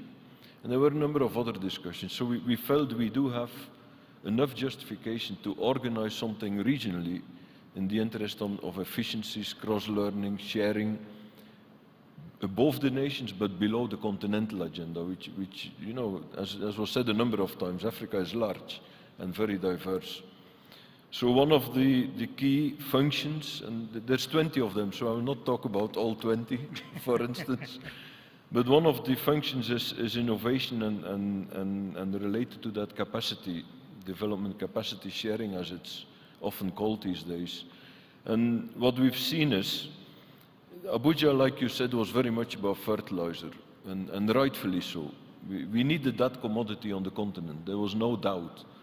But the fact that it was very much driven by fertilizer led to sort of a less prioritization of other practices, complementary tools that are also needed to make sure that fertilizer is used efficiently, as Henk was referring to. In those days, very soon after Abuja, we conceptualized the term integrated soil fertility management, where we put fertilizer at the heart, but we also immediately said this is not sufficient. We need the varieties, we need the good agronomic practices, we need the organic matter. We need to address soil acidity if there's any problems with that. I think that was put a little bit on the back burner after Abuja, and I'm personally really pleased to see that this is really coming back to the forefront. But to deploy this at scale, we will need a lot of innovation. We will need innovation on how do you economically, profitably, efficiently bring those components together. It's not just packing them in a bag and sharing bags. There's a lot of other. How do you address localized problems with a diverse set of opportunities to solve those, including the products that you're producing, David? So how do we then bundle those solutions, not just the solutions, but the partnerships, to be sure that all those components go together in the same place at the same time? So I think one of the things that the Hub will invest in is how do we assist countries with solving that technical science partnership question, basically. There's 19 other functions, but I will stop here. Thank you. No, thank you. And definitely next year and the year after that, it will be great to hear from you and colleagues to say how is it going? How you know, are you landing where you wanted to land? Have you run into challenges that you hadn't foreseen? You've mobilized some resources. Is there enough resources?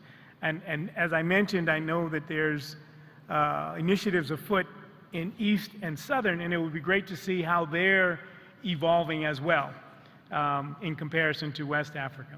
Arne, you had a point that you wanted to make. You know, because I wanted to also touch upon some of the other questions you had, and just two quick comments. I think one, you know, if we are honest with ourselves, the political economy and the markets is not really stacked up in the right way at the moment. It drives more commoditization than it drives actually the type of outcomes we need. So, and that relates to higher risk, and higher risk means higher cost. So I think one of the key things for us, and if you look at then the whole soil health space, you know, if you say acidic soils needs liming deposits are available, but who's going to buy that lime, transport it, and distribute it, and apply it? You know, how is that funded? How is that financed? Because these are the things we have to solve. So I think, you know, how do we actually get to a crop and plant nutrition market that works and drives the right outcomes? And how do we invest in soil health capacity? So I think that's one key thing for me. The other one is on the soil data side.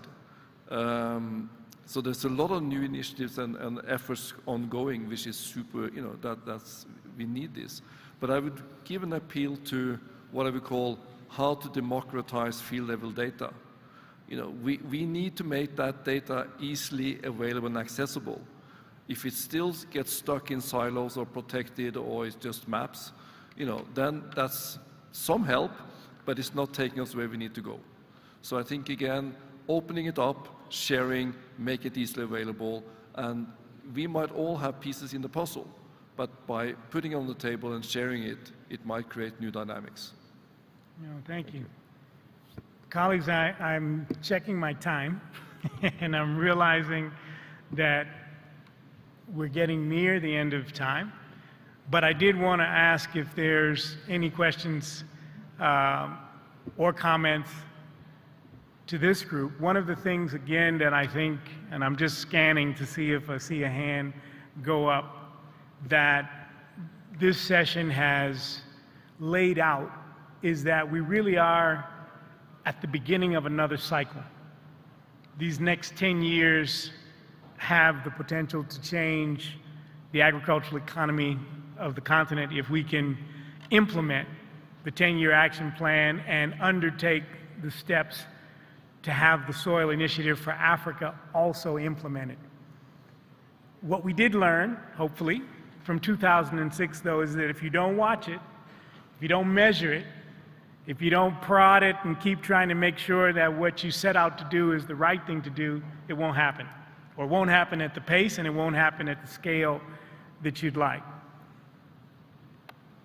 We've said here over years that we have conversations at AFS, and we need to continue to have these conversations, I believe.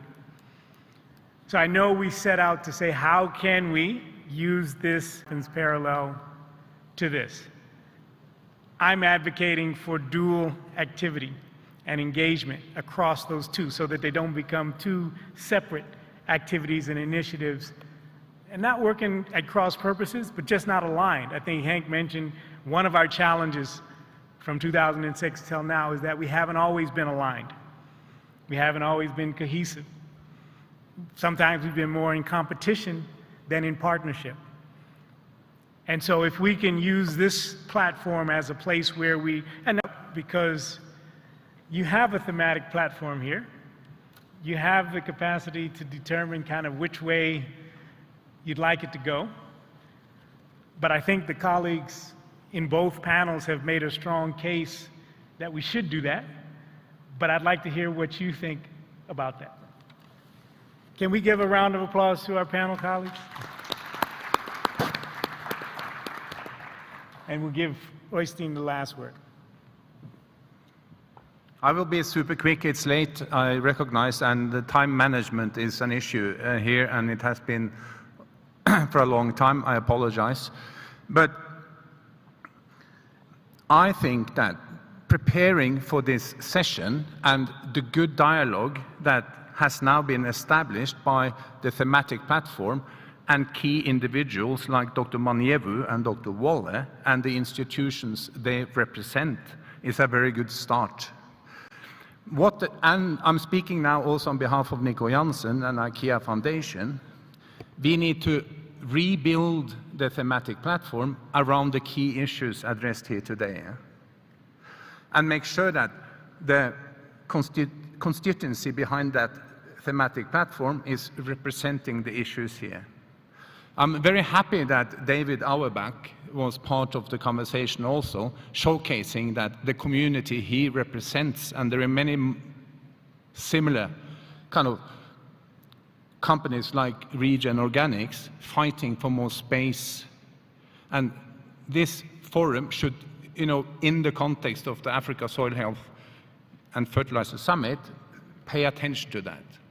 I think also this community of partners belonging to the Africa Food Systems Forum should follow up what Wolle talked about, the partnership between KB, FAO, ISRIC, and FARA on soil information system. There are many others also referred to in the conversation earlier. We should ask them next year, how are you progressing when it comes to making all this important information accessible for smallholder farmers, which is a key thing. And also, I would mention the regional hub approach. We could, continue to bring learning from West Africa, have an opportunity to consult more, and do as several of the speakers alluded to, make this institution as a medium. It's not, as Michael is saying, we are not trying to create a formal accountability framework here, but clearly recognized by Maniewu and Wolle also, take advantage of it. And that's what this thematic platform will pay attention to now. We will try to sort of restart and recalibrate a bit and bring more players along and have a very agile task force oriented approach to follow up to the action plan and the Soil Initiative of Africa.